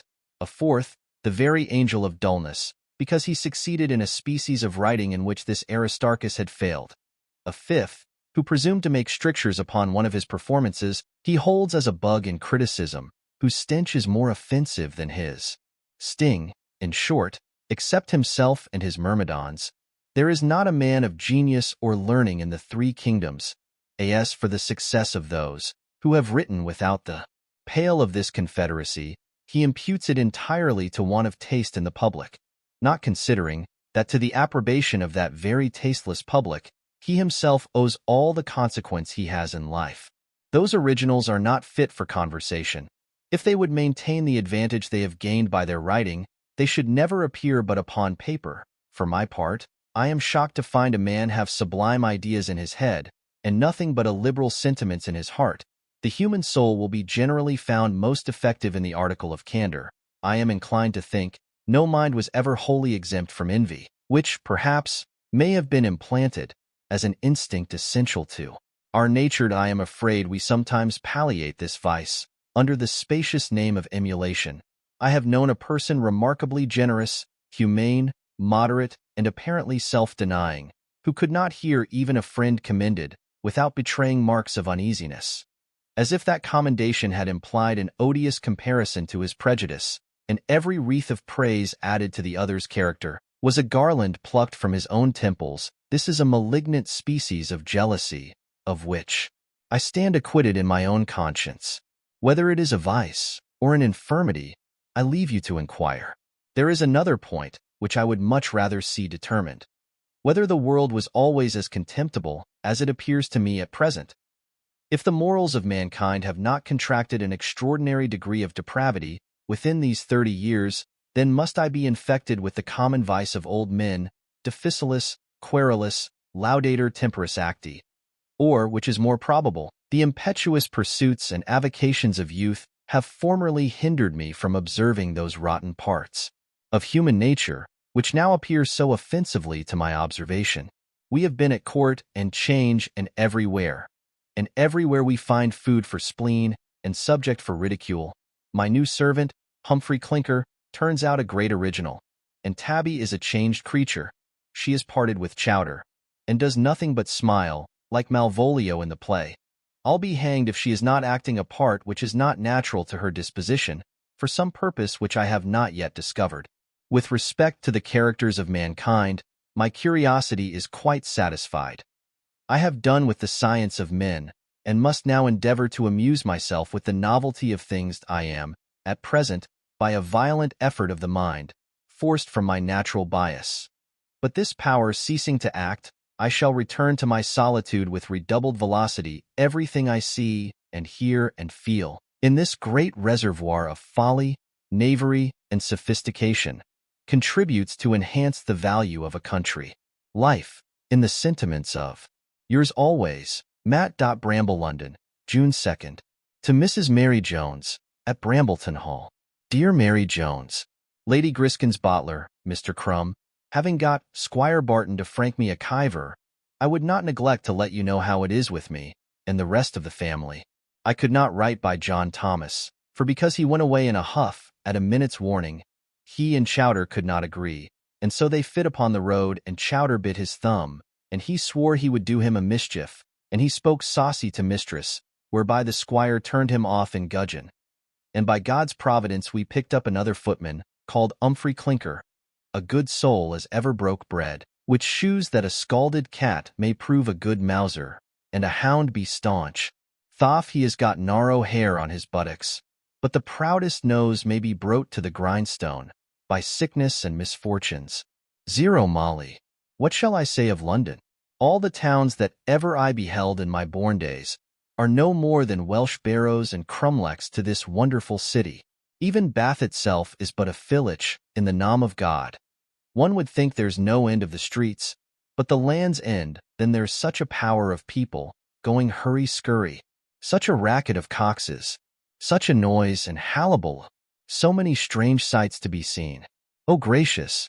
My poor Welsh brain has been spinning like a top ever since I came hither, and I have seen the park, and the Palace of St. Gimses, and the king's and the queen's magisterial pursing, and the sweet young princes, and the hilly-fence, and piebald ass, and all the rest of the royal family. Last week I went with mistress to the tower, to see the crowns and wild beastis, and there was a monstrous lion, with teeth half a quarter long, and a gentleman bid me not go near him if I wasn't a maid, being as how he would roar and tear and play the dickens. Now I had no mind to go near him, for I cannot abide such dangerous honeymills, not I, but mistress would go, and the beast kept such a roaring and bouncing that I thought he would have broke his cage and devoured us all, and the gentleman tittered forsooth. But I'll go to death upon it, I will, that my lady is as good a furchin as the child unborn. And therefore, either the gentleman told a fib, or the lion off to be set in the stocks for bearing false witness again his neighbor. For the commandment saith, Thou shalt not bear false witness against thy neighbor. I was afterwards of a party at Sadler's Wells, where I saw such tumbling and dancing upon ropes and wires, that I was frightened and ready to go into a fit. I thought it was all enchantment, and, believing myself bewitched, began for to cry. You knows as how the witches in Wales fly upon broomsticks, but here was flying without any broomstick or thing in the Varsel world, and firing of pistols in the air, and blowing of trumpets, and swinging and rolling of wheelbarrows upon a wire.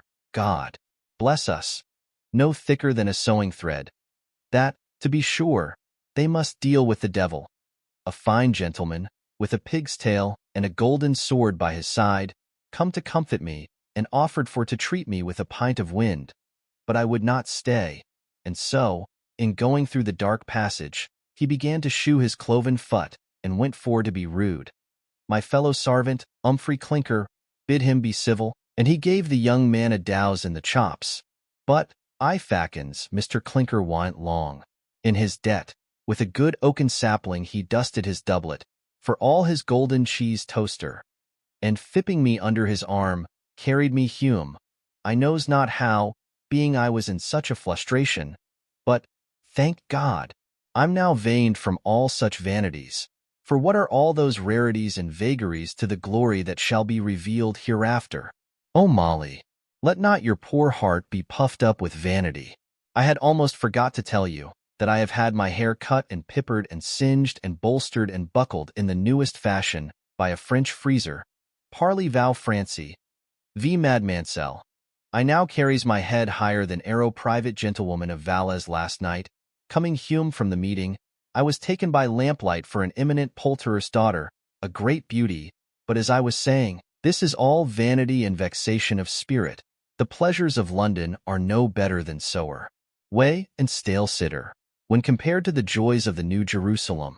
Dear Mary Jones, and please God when I return, I'll bring you a new cap, with a turkey shell coombe and a pie-house sermon that was preached in the tabernacle. And I pray of all love, you will mind your writing and your spilling. For, craving your pardon, Molly, it made me sue it to Dissy for your last scrabble, which was delivered by the hind at Bath. 0 Voman.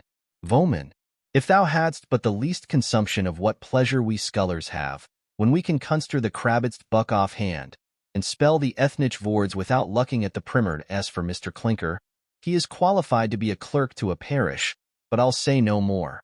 Remember me to Saul, poor soul. It goes to my heart to think she don't yet know her letters, but all in God's good time. It shall go hard, but I will bring her the ABC and gingerbread, and that, you knows, will be learning to her taste. Mistress says, we are going a long journey to the north, but go where we will, I shall ever be, dear Mary Jones, yours with true infection Win. Jenkins, London, June 3rd. To Sir Watkin Phillips, of Jesus College, Oxon. Dear what?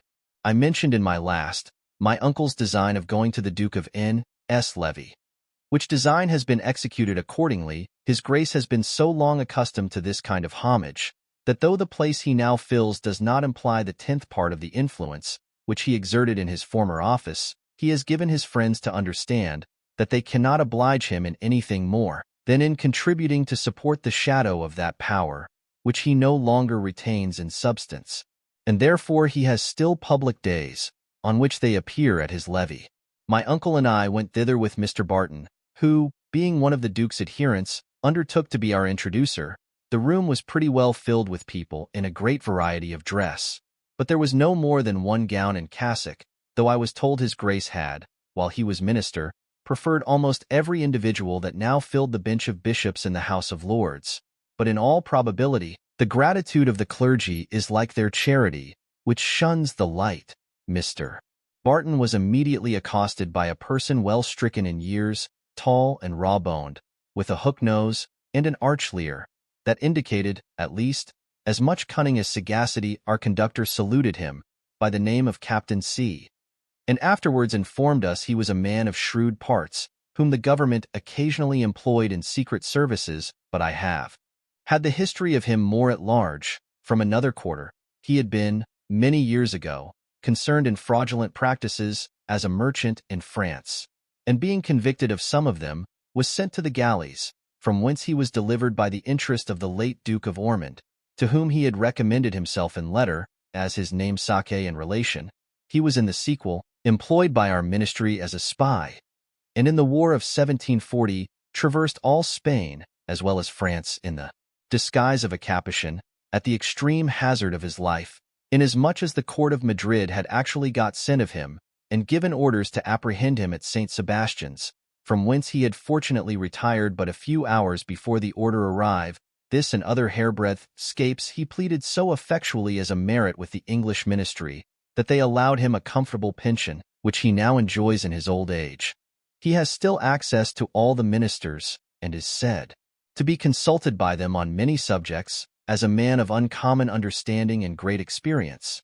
He is, in fact, a fellow of some parts and invincible assurance, and in his discourse he assumes such an air of self-sufficiency as may very well impose upon some of the shallow politicians who now labor at the helm of administration. But if he is not belied, this is not the only imposture of which he is guilty.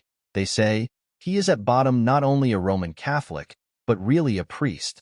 And while he pretends to disclose to our state pilots all the springs that move the cabinet of Versailles, he is actually picking up intelligence for the service of the French minister. Be that as it may, Captain C entered into conversation with us in the most familiar manner, and treated the Duke's character without any ceremony. This wiseacre, said he, is still abed, and, I think, the best thing he can do is to sleep on till Christmas, for when he gets up, he does nothing but expose his own folly. Since Grenville was turned out, there has been no minister in this nation worth the meal that whitened his periwig. They are so ignorant, they scarce know a crab from a cauliflower, and then they are such dunces that there's no making them comprehend the plainest proposition. In the beginning of the war, this poor half-witted creature told me, in a great fright, that 30,000 French had marched from Acadie to Cape Breton. Where did they find transports? Said I. Transports, cried he. I tell you they marched by land. By land to the island of Cape Breton? What? Is Cape Breton an island? Certainly. Huh. Are you sure of that? When I pointed it out in the map, he examined it earnestly with his spectacles. Then, taking me in his arms, my dear C, cried he, you always bring us good news, egad. I'll go directly, and tell the king that Cape Breton is an island. He seemed disposed to entertain us with more anecdotes of this nature, at the expense of his grace, when he was interrupted by the arrival of the Algerine ambassador, a venerable Turk with a long white beard, attended by his dragoman, or interpreter, and another officer of his household, who had got no stockings to his legs. Captain C immediately spoke with an air of authority to a servant in waiting, bidding him go and tell the Duke to rise, as there was a great deal of company come, and, among others, the ambassador from Algiers. Then, turning to us, this poor Turk, said he, notwithstanding his grey beard, is a greenhorn. He has been several years resident in London, and still is ignorant of our political revolutions. This visit is intended for the Prime Minister of England. But you'll see how this wise Duke will receive it as a mark of attachment to his own person. Certain it is, the Duke seemed eager to acknowledge the compliment. A door opened. He suddenly bolted out, with a shaving-cloth under his chin, his face frothed up to the eyes with soap lather, and running up to the ambassador, grinned hideous in his face. My dear Mahomet, said he, God love your long beard. I hope the day will make you a horsetail at the next promotion. Ha, ha, ha. Have but a moment's patience, and I'll send to you in a twinkling." So saying, he retired into his den, leaving the Turk in some confusion. After a short pause, however, he said something to his interpreter, the meaning of which I had great curiosity to know, as he turned up his eyes while he spoke, expressing astonishment, mixed with devotion. We were gratified by means of the communicative Captain C, who conversed with the dragoman as an old acquaintance. Ibrahim, the ambassador, who had mistaken his grace for the minister's fool, was no sooner undeceived by the interpreter than he exclaimed to this effect, "Holy Prophet, I don't wonder that this nation prospers, seeing it is governed by the council of idiots, a series of men, whom all good Mussulmen revere as the organs of immediate inspiration." Ibrahim was favored with a particular audience of short duration, after which the Duke conducted him to the door, and then returned to diffuse his gracious looks among the crowd of his worshippers. As Mr. Barton advanced to present me to his grace, it was my fortune to attract his notice before I was announced. He forthwith met me more than halfway, and, seizing me by the hand, "My dear Sir Francis," cried he, "this is so kind. I vow to God, I am so obliged. Such attention to a poor broken minister. Well, pray, when does your Excellency set sail? For God's sake, have a care of your health, and cat-stewed prunes in the passage, next to your own precious health. Pray, my dear Excellency, take care of the Five Nations. Our good friends the Five Nations, the Tararies, the Macalmacs, the Out-o'-the-Ways, the Crickets, and the Kickshaws.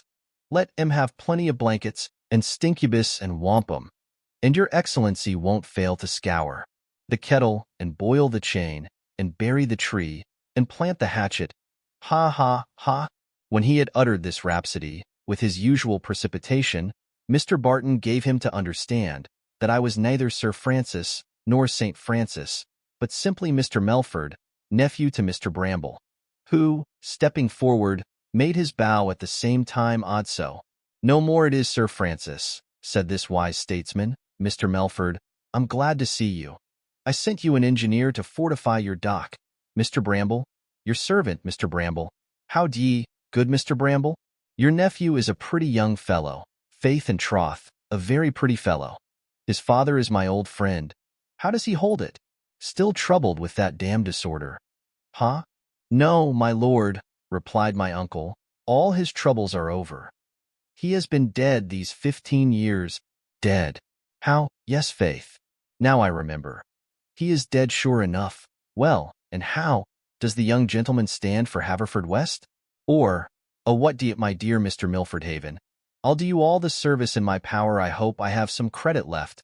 My uncle then gave him to understand that I was still a minor, and that we had no intention to trouble him at present for any favor whatsoever. "I came hither with my nephew," added he, "to pay our respects to your grace, and I may venture to say that his views and mine are at least as disinterested as those of any individual in this assembly." "My dear Mr. Brambleberry, you do me infinite honor. I shall always rejoice to see you and your hopeful nephew, Mr. Milfordhaven. My credit, such as it is, you may command. I wish we had more friends of your kidney." Then, turning to Captain C, "Ha, C," said he, "what news, C? How does the world wag?" "Huh, the world wags much after the old fashion, my lord," answered the captain. "The politicians of London and Westminster have begun again to wag their tongues against your grace, and your short-lived popularity wags like a feather, which the next puff of anti-ministerial calumny will blow away." "A pack of rascals," cried the Duke. "Tories, Jacobites, rebels. One half of them would wag their heels at Tyburn if they had their deserts." So saying, he wheeled about, and going round the levee, spoke to every individual with the most courteous familiarity. But he scarce ever opened his mouth without making some blunder in relation to the person or business of the party with whom he conversed, so that he really looked like a comedian hired to burlesque the character of a minister. At length, a person of a very prepossessing appearance coming in, his grace ran up, and, hugging him in his arms, with the appellation of "my dear," led him forthwith into the inner apartment, or sanctum sanctorum of this political temple. "That," said Captain C, "is my friend C.T., almost the only man of parts who has any concern in the present administration. Indeed, He would have no concern at all in the matter, if the ministry did not find it absolutely necessary to make use of his talents upon some particular occasions. As for the common business of the nation, it is carried on in a constant routine by the clerks of the different offices. Otherwise, the wheels of government would be wholly stopped amidst the abrupt succession of ministers, every one more ignorant than his predecessor. I am thinking what a fine hovel we should be in, if all the clerks of the Treasury, the secretaries of the War Office, and the Admiralty should take it in their heads to throw up their places in imitation of the great pensioner. But, to return to C.T., he certainly knows more than all the ministry and all the opposition. If their heads were laid together, and talks like an angel on a vast variety of subjects, he would really be a great man. If he had any consistency or stability of character, then, it must be owned, he wants courage. Otherwise he would never allow himself to be cowed by the great political bully, for whose understanding he has justly a very great contempt. I have seen him as much afraid of that overbearing Hector as ever schoolboy was of his pedagogue. And yet this Hector, I shrewdly suspect, is no more than a craven at bottom. Besides this defect, C has another, which he is at too little pains to hide. There's no faith to be given to his assertions, and no trust to be put in his promises. However, to give the devil his due, he's very good-natured, and even friendly when close urged in the way of solicitation. As for principle, that's out of the question. In a word, he is a wit and an orator, extremely entertaining, and he shines very often at the expense even of those ministers to whom he is a retainer. This is a mark of great imprudence, by which he has made them all his enemies, whatever face they may put upon the matter, and sooner or later he'll have cause to wish he had been able to keep his own counsel. I have several times cautioned him on this subject, but 'tis all preaching to the desert. His vanity runs away with his discretion. I could not help thinking the captain himself might have been the better for some hints of the same nature. His panegyric, excluding principle and veracity, puts me in mind of a contest I once overheard, in the way of altercation, betwixt two apple-women in Spring Garden, one of those viragos having hinted something to the prejudice of the other's moral character, her antagonist, setting her hands in her sides, replied, "Speak out, hussy. I scorn your malice. I own I'm both a whore and a thief. And what more have you to say? Damn you, what more have you to say? Bating that, which all the world knows, I challenge you to say black is the white of my eye." We did not wait for Mr. T.'s coming forth, but after Captain C. had characterized all the originals in waiting, we adjourned to a coffee-house, where we had buttered muffins and tea to breakfast, the said captain still favoring us with his company. Nay, my uncle was so diverted with his anecdotes that he asked him to dinner and treated him with a fine turbot, to which he did ample justice. That same evening I spent at the tavern with some friends, one of whom let me into C.'s character, which Mr. Bramble no sooner understood than he expressed some concern for the connection he had made, and resolved to disengage himself from it without ceremony. We are become members of the Society for the Encouragement of the Arts, and have assisted at some of their deliberations, which were conducted with equal spirit and sagacity. My uncle is extremely fond of the institution, which will certainly be productive of great advantages to the public, if, from its democratical form, it does not degenerate into cabal and corruption. You are already acquainted with his aversion to the influence of the multitude, which, he affirms, is incompatible with excellence and subversive of order. Indeed, his detestation of the mob has been heightened by fear, ever since he fainted in the room at Bath, and this apprehension has prevented him from going to the little theatre in the Haymarket and other places of entertainment, to which, however, I have had the honor to attend the ladies. It grates old Square-Toes to reflect that it is not in his power to enjoy even the most elegant diversions of the capital, without the participation of the vulgar, for they now thrust themselves into all assemblies, from a ridotto at St. James's to a hop at Rotherhithe. I have lately seen our old acquaintance Dick Ivy, who we imagined had died of dram-drinking, but he has lately emerged from the Fleet, by means of a pamphlet which he wrote and published against the government with some success. The sale of this performance enabled him to appear in clean linen, and he is now going about soliciting subscriptions for his poems. But his breeches are not yet in the most decent order. Dick certainly deserves some countenance for his intrepidity and perseverance. It is not in the power of disappointment, nor even of damnation, to drive him to despair. After some unsuccessful essays in the way of poetry, he commenced brandy merchant, and I believe his whole stock ran out through his own bowels. Then he consorted with a milkwoman who kept a cellar in petty France. But he could not make his quarters good. He was dislodged and driven upstairs into the kennel by a corporal. In the 2nd Regiment of Foot Guards, he was afterwards the Laureate of Blackfriars, from whence there was a natural transition to the Fleet. As he had formerly miscarried in panegyric, he now turned his thoughts to satire, and really seems to have some talent for abuse. If he can hold out till the meeting of the Parliament, and be prepared for another charge, in all probability Dick will mount the pillory, or obtain a pension, in either of which events his fortune will be made. Meanwhile he has acquired some degree of consideration with the respectable writers of the age, and as I have subscribed for his works, he did me the favor t'other night to introduce me to a society of those geniuses. But I found them exceedingly formal and reserved. They seemed afraid and jealous of one another, and sat in a state of mutual repulsion, like so many particles of vapor, each surrounded by its own electrified atmosphere. Dick, who has more vivacity than judgment, tried more than once to enliven the conversation, sometimes making an effort at wit, sometimes letting off a pun, and sometimes discharging a conundrum. Nay, at length he started a dispute upon the hackneyed comparison betwixt blank verse and rhyme, and the professors opened with great clamor. But, instead of keeping to the subject, they launched out into tedious dissertations on the poetry of the ancients, and one of them, who had been a school master, displayed his whole knowledge of prosody, gleaned from disputer and rudiment at last. I ventured to say, I did not see how the subject in question could be at all elucidated by the practice of the ancients, who certainly had neither blank verse nor rhyme in their poems, which were measured by feet, whereas ours are reckoned by the number of syllables. This remark seemed to give umbrage to the pedant, who forthwith involved himself in a cloud of Greek and Latin quotations, which nobody attempted to dispel. A confused hum of insipid observations and comments ensued, and upon the whole, I never passed a duller evening in my life. Yet, without all doubt, some of them were men of learning, wit, and ingenuity. As they are afraid of making free with one another, they should bring each his butt or whetstone along with him, for the entertainment of the company. My uncle says he never desires to meet with more than one wit at a time.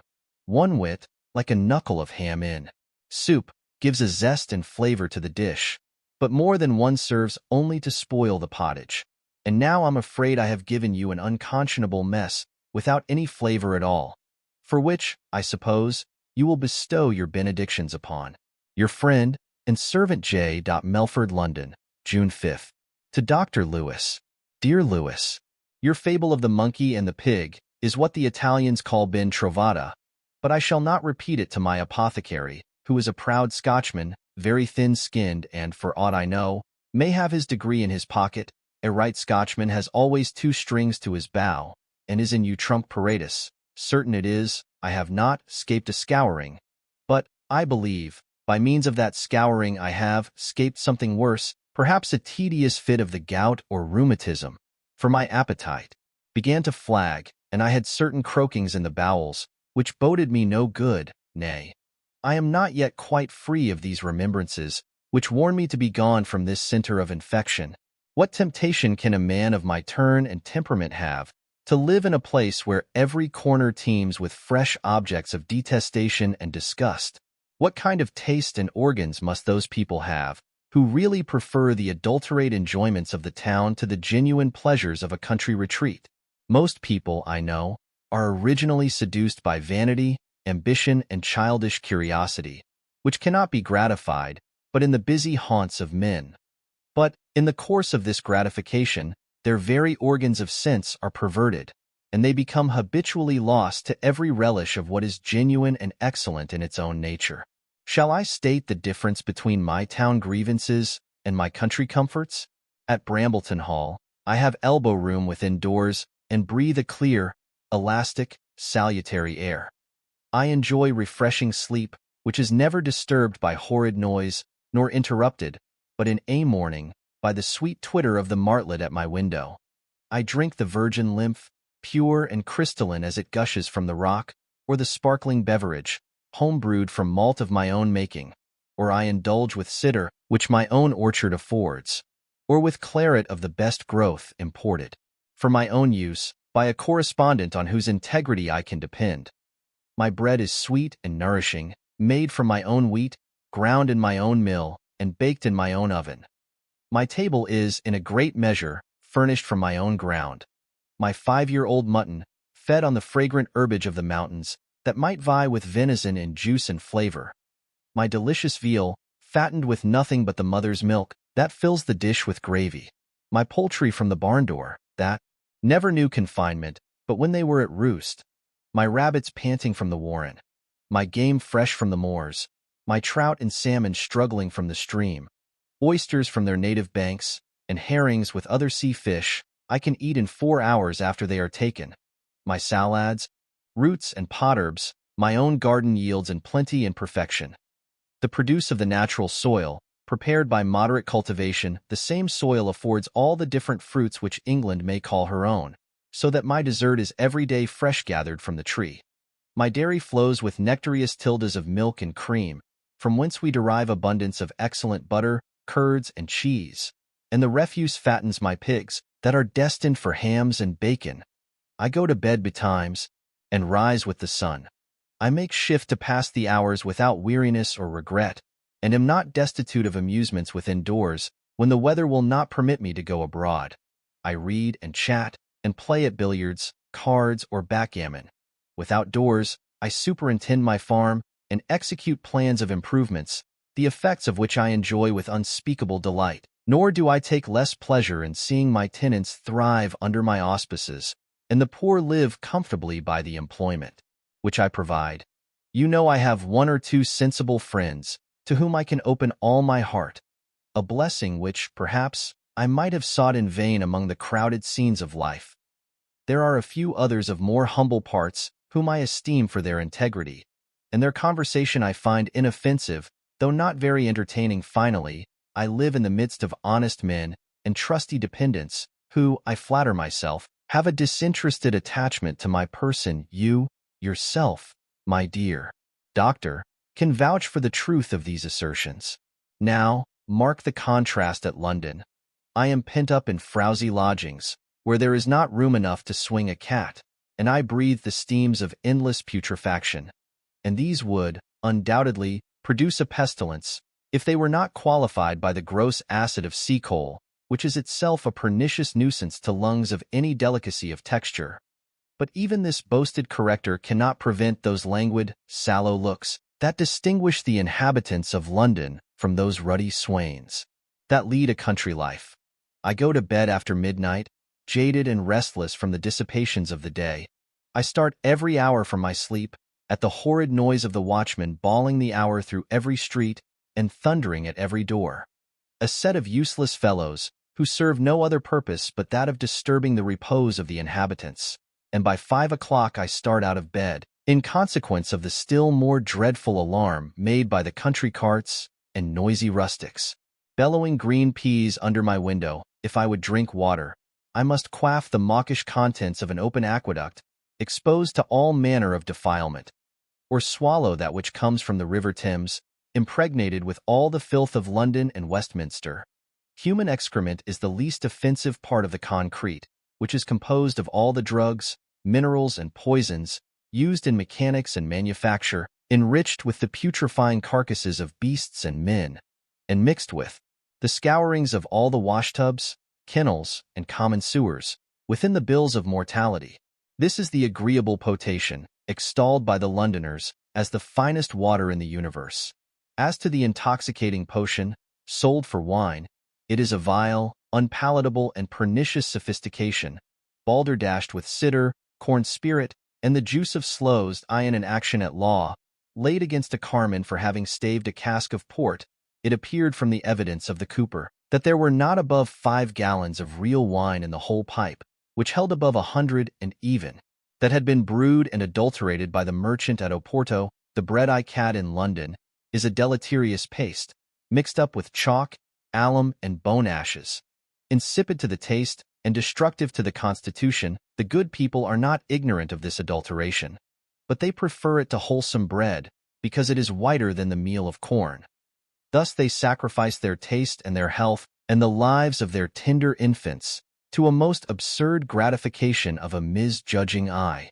And the miller, or the baker, is obliged to poison them and their families in order to live by his profession. The same monstrous depravity appears in their veal, which is bleached by repeated bleedings and other villainous arts, till there is not a drop of juice left in the body, and the poor animal is paralytic before it dies.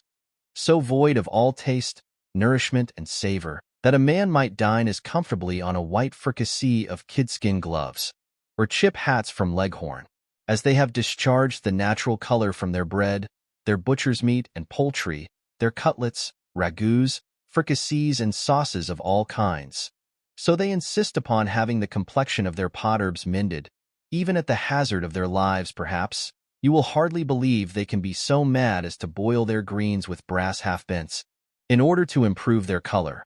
And yet nothing is more true. Indeed, without this improvement in the color, they have no personal merit. They are produced in an artificial soil, and taste of nothing but the dunghills, from whence they spring. Why cabbage, cauliflower, and asparagus in the country are as much superior in flavor to those that are sold in Covent Garden, as my heath mutton is to that of St. James's Market, which in fact is neither lamb nor mutton, but something betwixt the two, gorged in the rank fins of Lincoln and Essex, pale, coarse, and frowsy. As for the pork, it is an abominable carnivorous animal, fed with horse flesh and distiller's grains. And the poultry is all rotten, in consequence of a fever, occasioned by the infamous practice of sewing up the gut, that they may be the sooner fattened in coops, in consequence of this cruel retention. Of the fish, I need say nothing in this hot weather, but that it comes 60, 70, fourscore and 100 miles by land carriage, a circumstance sufficient without any comment to turn a Dutchman's stomach, even if his nose was not saluted in every alley with the sweet flavor of fresh mackerel. Selling by retail, this is not the season for oysters. Nevertheless, it may not be amiss to mention that the right Colchester are kept in slime pits, occasionally overflowed by the sea, and that the green color, so much admired by the voluptuaries of this metropolis, is occasioned by the vitriolic scum, which rises on the surface of the stagnant and stinking water. Our rabbits are bred and fed in the poulterer's cellar, where they have neither air nor exercise. Consequently, they must be firm in flesh and delicious in flavor. And there is no game to be had for love or money. It must be owned, the Covent Garden affords some good fruit, which, however, is always engrossed by a few individuals of overgrown fortune at an exorbitant price, so that little else than the refuse of the market falls to the share of the community, and that is distributed by such filthy hands as I cannot look at without loathing. It was but yesterday that I saw a dirty barrow bunter in the street, cleaning her dusty fruit with her own spittle, and, who knows but some fine lady of St. James's Parish might admit into her delicate mouth those very cherries which had been rolled and moistened between the filthy and, perhaps, ulcerated chops of a St. Giles's huckster. I need not dwell upon the pallid, contaminated mash, which they call strawberries, soiled and tossed by greasy paws through 20 baskets crusted with dirt, and then presented with the worst milk, thickened with the worst flour, into a bad likeness of cream. But the milk itself should not pass unanalyzed. The produce of faded cabbage leaves and sour draff, lowered with hot water, frothed with bruised snails, carried through the streets in open pails, exposed to foul rinsings, discharged from doors and windows, spittle, snot, and tobacco quids from foot passengers, overflowings from mud carts, spatterings from coach wheels, dirt and trash chucked into it by roguish boys for the joke's sake, the spewings of infants, who have slabbered in the tin measure, which is thrown back in that condition among the milk, for the benefit of the next customer. And, finally, the vermin that drops from the rags of the nasty drab that vends this precious mixture under the respectable denomination of milkmaid. I shall conclude this catalogue of London dainties with that table beer, guiltless of hops and malt, vapid and nauseous, much fitter to facilitate the operation of a vomit than to quench thirst and promote digestion. The tallowy rancid mass, called butter, manufactured with candle grease and kitchen stuff, and their fresh eggs, imported from France and Scotland. Now, All these enormities might be remedied with a very little attention to the article of police or civil regulation. But the wise patriots of London have taken it into their heads that all regulation is inconsistent with liberty, and that every man ought to live in his own way, without restraint, nay, as there is not sense enough left among them to be discomposed by the nuisance I have mentioned, they may, for aught I care, wallow in the mire of their own pollution. A companionable man will, undoubtedly, put up with many inconveniences for the sake of enjoying agreeable society. A facetious friend of mine used to say, the wine could not be bad where the company was agreeable, a maxim which, however, ought to be taken cum grano salis. But what is the society of London that I should be tempted, for its sake, to mortify my senses, and compound with such uncleanness as my soul abhors? All the people I see are too much engrossed by schemes of interest or ambition to have any room left for sentiment or friendship, even in some of my old acquaintance. Those schemes and pursuits have obliterated all traces of our former connection. Conversation is reduced to party disputes and a liberal altercation. Social commerce to formal visits and card-playing. If you pick up a diverting original by accident, it may be dangerous to amuse yourself with his oddities. He is generally a Tartar at bottom, a sharper, a spy, or a lunatic. Every person you deal with endeavors to overreach you in the way of business. You are preyed upon by idle mendicants, who beg in the phrase of borrowing, and live upon the spoils of the stranger. Your tradesmen are without conscience, your friends without affection, and your dependents without fidelity. My letter would swell into a treatise, were I to particularize every cause of offense that fills up the measure of my aversion to this, and every other crowded city. Thank heaven, I am not so far sucked into the vortex, but that I can disengage myself without any great effort of philosophy. From this wild uproar of knavery, folly, and impertinence, I shall fly with double relish to the serenity of retirement, the cordial effusions of unreserved friendship, the hospitality and protection of the rural gods. In a word, the jucunda oblivia vitae, which Horace himself had not taste enough to enjoy. I have agreed for a good traveling coach and four, at a guinea a day, for 3 months certain. And next week we intend to begin our journey to the north, hoping still to be with you by the latter end of October. I shall continue to write from every stage where we make any considerable halt, as often as anything occurs, which I think can afford you the least amusement. In the meantime, I must beg you will superintend the economy of barns, with respect to my hay and corn harvests, assured that my ground produces nothing but what you may freely call your own. On any other terms I should be ashamed to subscribe myself. Your unvariable friend, Matt. Bramble, London, June 8th. To Sir Joaquin Phillips, Bart. Of Jesus College, Oxon. Dear Phillips, in my last, I mentioned my having spent an evening with a society of authors, who seemed to be jealous and afraid of one another. My uncle was not at all surprised to hear me say I was disappointed in their conversation. A man may be very entertaining and instructive upon paper, said he, and exceedingly dull in common discourse. I have observed that those who shine most in private company are but secondary stars in the constellation of genius. A small stock of ideas is more easily managed and sooner displayed than a great quantity crowded together. There is very seldom anything extraordinary in the appearance and address of a good writer, whereas a dull author generally distinguishes himself by some oddity or extravagance. For this reason, I fancy that an assembly of grubs must be very diverting. My curiosity being excited by this hint, I consulted my friend Dick Ivy, who undertook to gratify it the very next day, which was Sunday last. He carried me to dine with S., whom you and I have long known by his writings. He lives in the skirts of the town, and every Sunday his house is open to all unfortunate brothers of the quill, whom he treats with beef, pudding, and potatoes, port, punch, and Calvert's entire but beer. He is fixed upon the first day of the week for the exercise of his hospitality, because some of his guests could not enjoy it on any other. For reasons that I need not explain, I was civilly received in a plain, yet decent habitation, which opened backwards into a very pleasant garden, kept in excellent order. And, indeed, I saw none of the outward signs of authorship, either in the house or the landlord, who is one of those few writers of the age that stand upon their own foundation, without patronage, and above dependence. If there was nothing Characteristic in the entertainer, the company made ample amends for his want of singularity. At 2 in the afternoon, I found myself one of 10 messmates seated at table, and I question, if the whole kingdom could produce such another assemblage of originals among their peculiarities.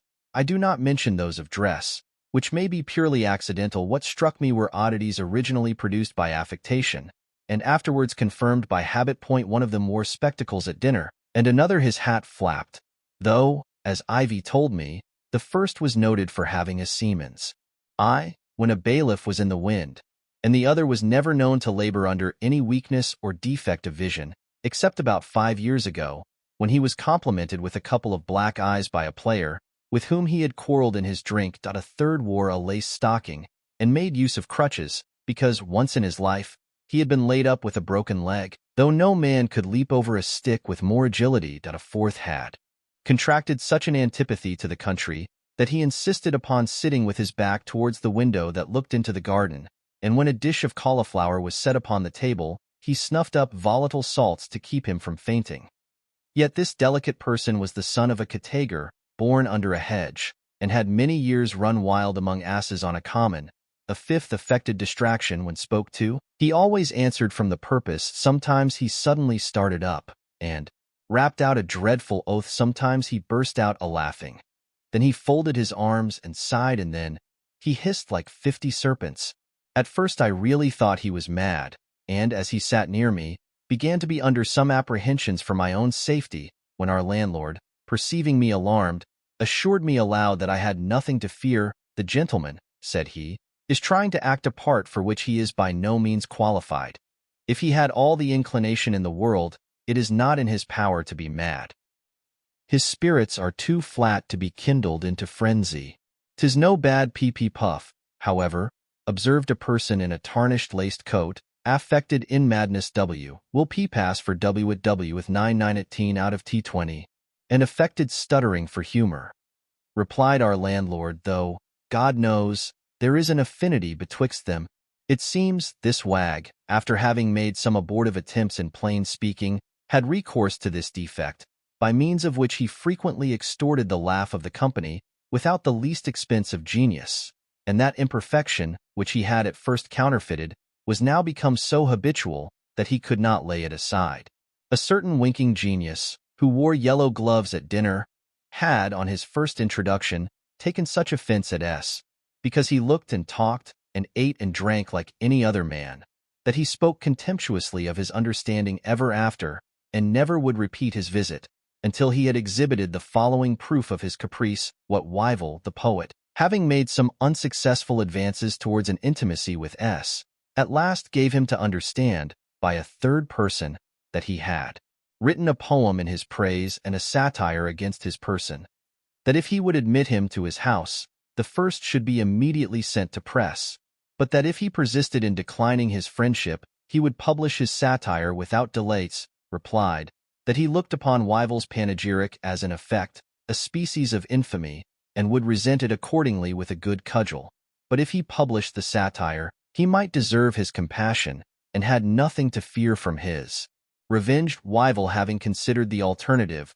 resolved to mortify S by printing the panegyric, for which he received a sound drubbing. Then he swore the peace against the aggressor, who, in order to avoid a prosecution at law, admitted him to his good graces. It was the singularity in S.'s conduct, on this occasion, that reconciled him to the yellow-gloved philosopher, who owned he had some genius, and from that period cultivated his acquaintance.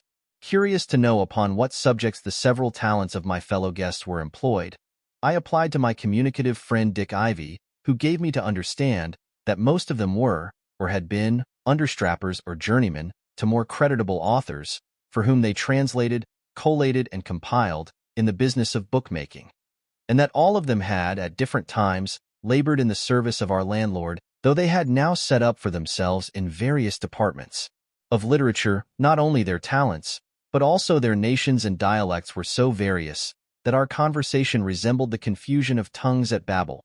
We had the Irish brogue, the Scotch accent, and foreign idiom, twanged off by the most discordant vociferation. For, as they all spoke together, no man had any chance to be heard, unless he could bawl louder than his fellows. it must be owned, however, there was nothing pedantic in their discourse. They carefully avoided all learned disquisitions and endeavored to be facetious. Nor did their endeavors always miscarry. Some droll repartee passed, and much laughter was excited. And if any individual lost his temper so far as to transgress the bounds of decorum, he was effectually checked by the master of the feast, who exerted a sort of paternal authority over this irritable tribe. The most learned philosopher of the whole collection, who had been expelled the university for atheism, has made great progress in a refutation of Lord Bolingbroke's metaphysical works, which is said to be equally ingenious and orthodox. But, in the meantime, he has been presented to the grand jury as a public nuisance, for having blasphemed in an alehouse on the Lord's Day. The Scotchman gives lectures on the pronunciation of the English language, which he is now publishing by subscription. The Irishman is a political writer, and goes by the name of My Lord Potato. He wrote a pamphlet in vindication of a minister, hoping his zeal would be rewarded with some place or pension. But, finding himself neglected in that quarter, he whispered about that the pamphlet was written by the minister himself, and he published an answer to his own production. In this, he addressed the author under the title of Your Lordship with such solemnity that the public swallowed the deceit and bought up the whole impression. The wise politicians of the metropolis declared they were both masterly performances, and chuckled over the flimsy reveries of an ignorant garretter, as the profound speculations of a veteran statesman. Acquainted with all the secrets of the cabinet, the imposture was detected in the sequel, and our Hibernian pamphleteer retains no part of his assumed importance, but the bare title of My Lord. In the upper part of the table, at the Potato Ordinary in Shoe Lane, opposite to me sat a Piedmontese, who had obliged the public with a humorous satire intituled The Balance of the English Poets, a performance which evinced the great modesty and taste of the author, and, in particular, his intimacy with the elegancies of the English language.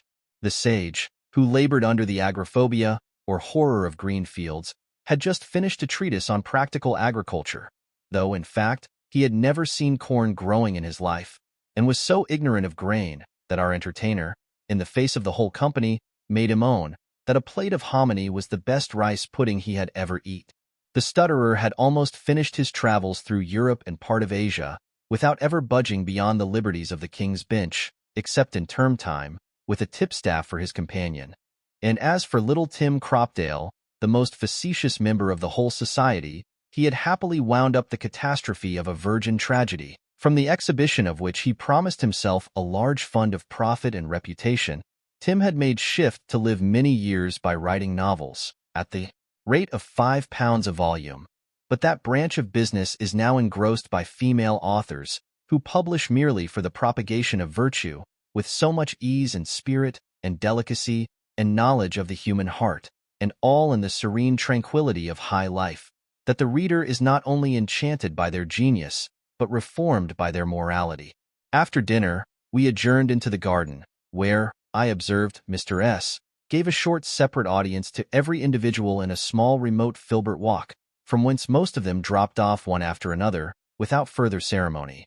But they were replaced by fresh recruits of the same clan, who came to make an afternoon's visit, and, among others, a spruce bookseller, called Birkin, who rode his own gelding, and made his appearance in a pair of new gemmy boots, with massy spurs of plate. It was not without reason that this midwife of the muses used exercise a horseback, for he was too fat to walk afoot, and he underwent some sarcasms from Tim Cropdale on his unwieldy size and inaptitude for motion. Birkin, who took umbrage at this poor author's petulance in presuming to joke upon a man so much richer than himself, told him he was not so unwieldy but that he could move the Marshalsea court for a writ, and even overtake him with it, if he did not very speedily come and settle accounts with him, respecting the expense of publishing his last ode to the King of Prussia, of which he had sold but 3, and one of them was to Whitfield the Methodist. Tim affected to receive this intimation with good humor, saying he expected in a post or two,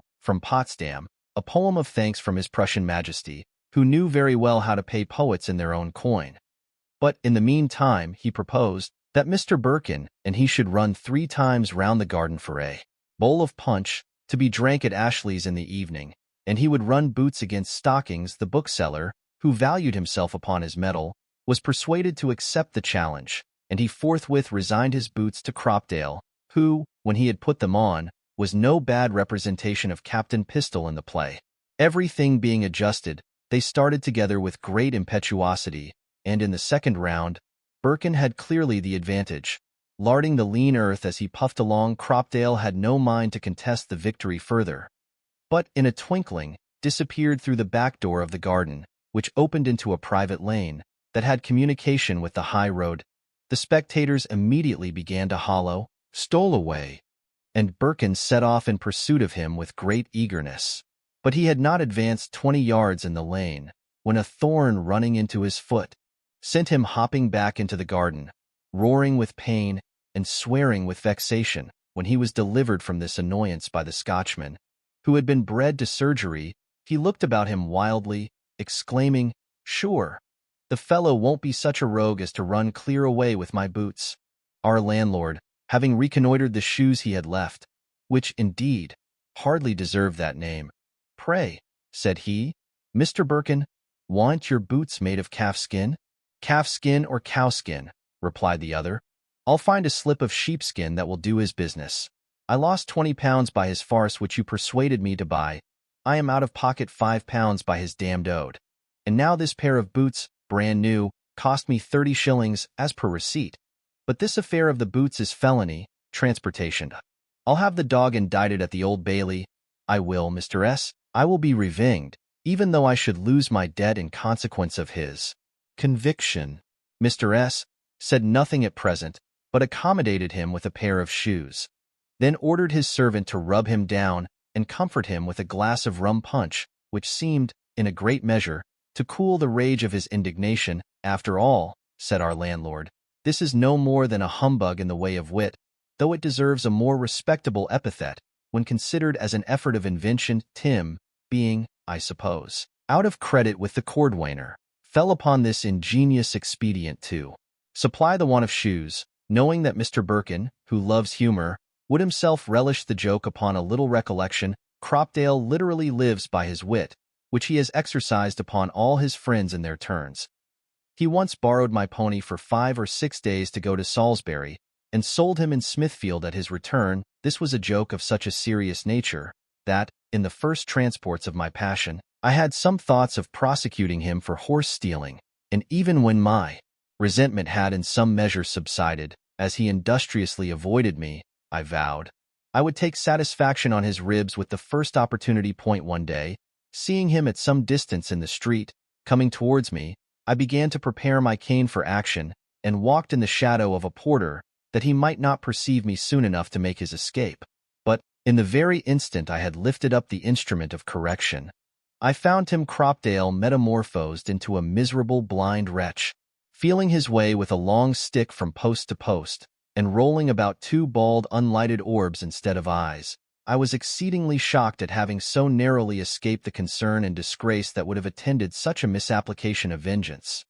But, next day, Tim prevailed upon a friend of mine to come and solicit my forgiveness, and offer his note, payable in 6 weeks, for the price of the pony. This gentleman gave me to understand that the blind man was no other than Cropdale, who, having seen me advancing, and guessing my intent, had immediately converted himself into the object aforesaid. I was so diverted at the ingenuity of the evasion, that I agreed to pardon his offense, refusing his note, however, that I might keep a prosecution for felony hanging over his head, as a security for his future good behavior. But Timothy would by no means trust himself in my hands till the note was accepted.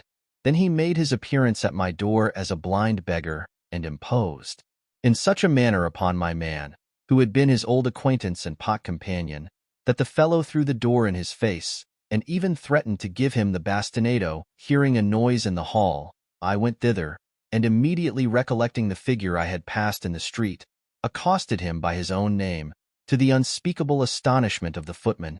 Birkin declared he loved a joke as well as another, but asked if any of the company could tell where Mr. Cropdale lodged, that he might send him a proposal about restitution.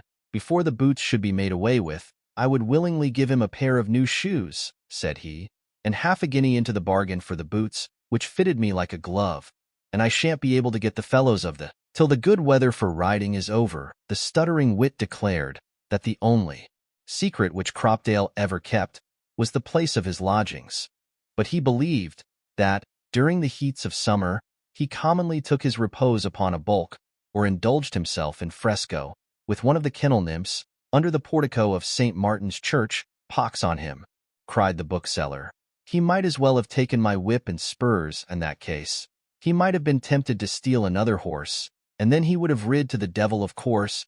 After coffee, I took my leave of Mr. S., with proper acknowledgments of his civility, and was extremely well pleased with the entertainment of the day, though not yet satisfied with respect to the nature of this connection betwixt a man of character in the literary world and a parcel of authorlings, who, in all probability, would never be able to acquire any degree of reputation by their labors.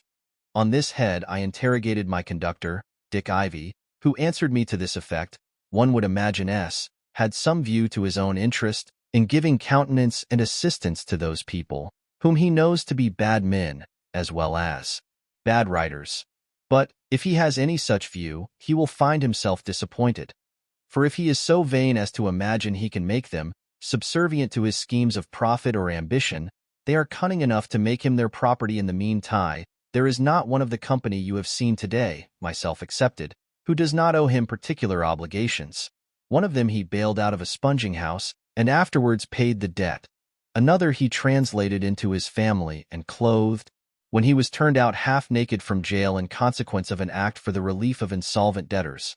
A third, who was reduced to a woolen night-cap, and lived upon sheep's trotters, up 3 pair of stairs backward in Butcher Row, he took into present pay and free quarters, and enabled him to appear as a gentleman, without having the fear of sheriff's officers before his eye. Those who are in distress he supplies with money when he has it, and with his credit when he is out of cash. When they want business, he either finds employment for them in his own service, or recommends them to booksellers to execute some project he has formed for their subsistence. They are always welcome to his table, which, though plain, is plentiful, and to his good offices as far as they will go, and when they see occasion, they make use of his name with the most petulant familiarity. Nay, they do not even scruple to arrogate to themselves the merit of some of his performances, and have been known to sell their own lucubrations as the produce of his brain. The Scotchman you saw at dinner once personated him at an alehouse in West Smithfield, and, in the character of S., had his head broke by a cowkeeper, for having spoke disrespectfully of the Christian religion. But he took the law of him in his own person, and the assailant was fain to give him £10 to withdraw his action. I observed that all this appearance of liberality on the side of Mr. S. was easily accounted for, on the supposition that they flattered him in private and engaged his adversaries in public. And yet I was astonished when I recollected that I often had seen this writer virulently abused in papers, poems, and pamphlets, and not a pen was drawn in his defense. But you will be more astonished, said he, when I assure you, those very guests whom you saw at his table today were the authors of great part of that abuse, and he himself is well aware of their particular favors, for they are all eager to detect and betray one another. But this is doing the devil's work for nothing, cried I. What should induce them to revile their benefactor without provocation? Envy, answered Dick, is the general incitement.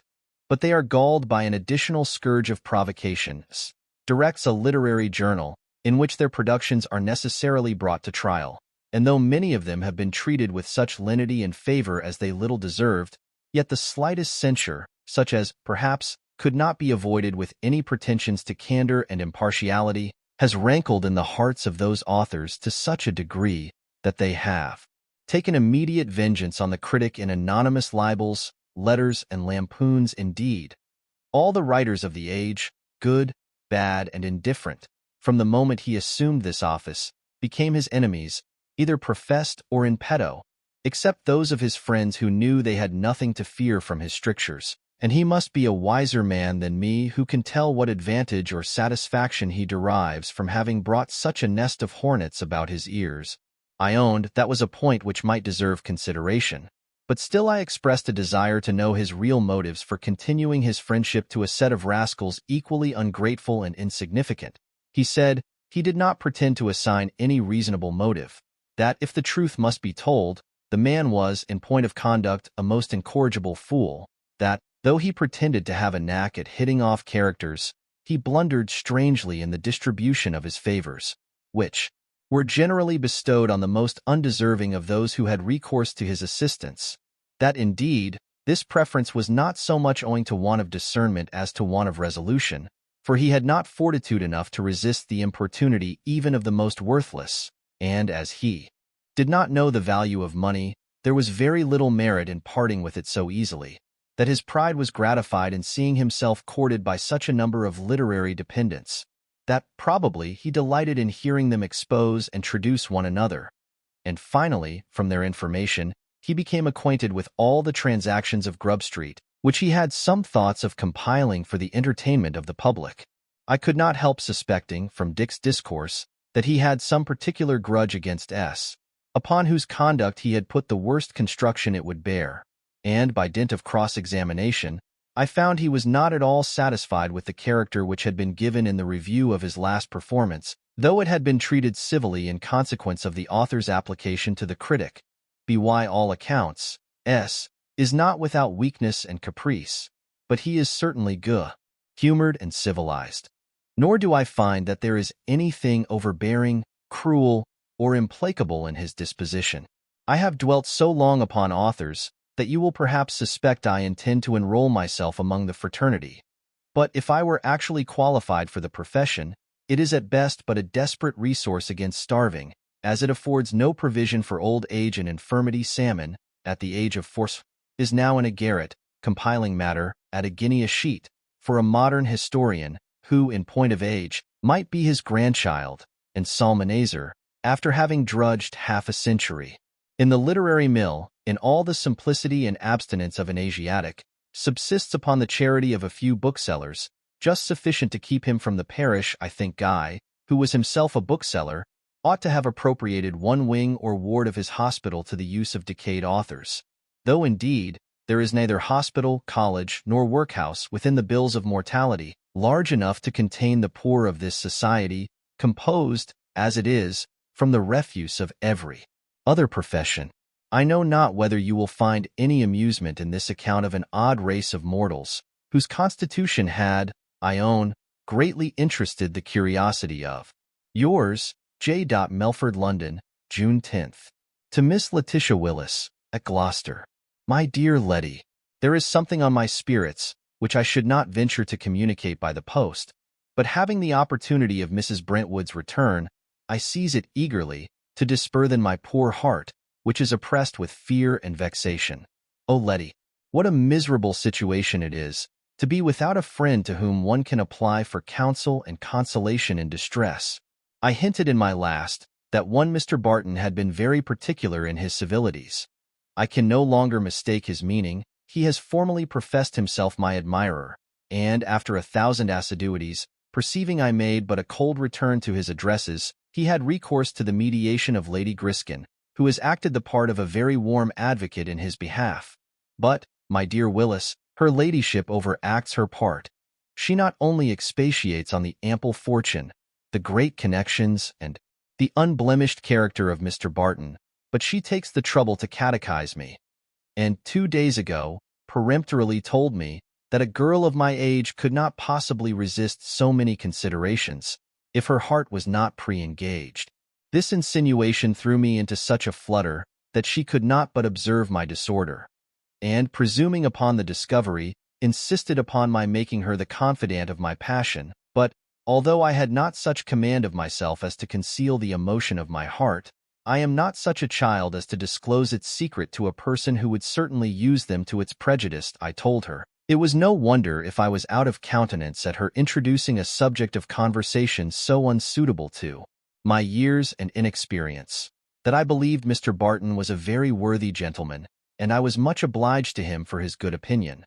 But the affections were involuntary, and mine, in particular, had as yet made no concessions in his favor. She shook her head with an air of distrust that made me tremble, and observed that if my affections were free, they would submit to the decision of prudence, especially when enforced by the authority of those who had a right to direct my conduct. This remark implied a design to interest my uncle or my aunt, perhaps my brother, in behalf of Mr. Barton's passion. And I am sadly afraid that my aunt is already gained over. Yesterday in the forenoon, he had been walking with us in the park, and stopping in our return at a toy shop, he presented her with a very fine snuff box, and me with a gold étui, which I resolutely refused, till she commanded me to accept it on pain of her displeasure. Nevertheless, being still unsatisfied with respect to the propriety of receiving this toy, I signified my doubts to my brother, who said he would consult my uncle on the subject, and seemed to think Mr. Barton had been rather premature in his presence. What will be the result of this consultation, heaven knows. But I am afraid it will produce an explanation with Mr. Barton, who will, no doubt, avow his passion and solicit their consent to a connection which my soul abhors. For, my dearest Letty, it is not in my power to love Mr. Barton, even if my heart was untouched by any other tenderness. Not that there is anything disagreeable about his person, but there is a total want of that nameless charm which captivates and controls the enchanted spirit. At least, he appears to me to have this defect. But if he had all the engaging qualifications which a man can possess, they would be excited in vain against that constancy, which, I flatter myself, is the characteristic of my nature. No, my dear Willis, I may be involved in fresh troubles, and I believe I shall, from the importunities of this gentleman and the violence of my relations, but my heart is incapable of change. You know I put no faith in dreams, and yet I have been much disturbed by one that visited me last night. I thought I was in a church, where a certain person whom you know, was on the point of being married to my aunt, that the clergyman was Mr. Barton, and that poor forlorn I stood weeping in a corner, half naked, and without shoes or stockings. Now, I know there is nothing so childish as to be moved by those vain illusions. But, nevertheless, in spite of all my reason, this hath made a strong impression upon my mind, which begins to be very gloomy indeed. I have another more substantial cause of affliction. I have some religious scruples, my dear friend, which lie heavy on my conscience. I was persuaded to go to the tabernacle, where I heard a discourse that affected me deeply. I have prayed fervently to be enlightened, but as yet I am not sensible of these inward motions, those operations of grace, which are the signs of a regenerated spirit, and therefore I begin to be in terrible apprehensions about the state of my poor soul. Some of our family have had very uncommon accessions, particularly my aunt and Mrs. Jenkins, who sometimes speak as if they were really inspired, so that I am not like to want for either exhortation or example, to purify my thoughts, and recall them from the vanities of this world, which, indeed, I would willingly resign, if it was in my power. But to make this sacrifice, I must be enabled by such assistance from above as hath not yet been indulged to. Your unfortunate friend, Lydia Melford, June 10th. To Sir Joachim Phillips, of Jesus College, Oxon. Dear Phillips, the moment I received your letter, I began to execute your commission.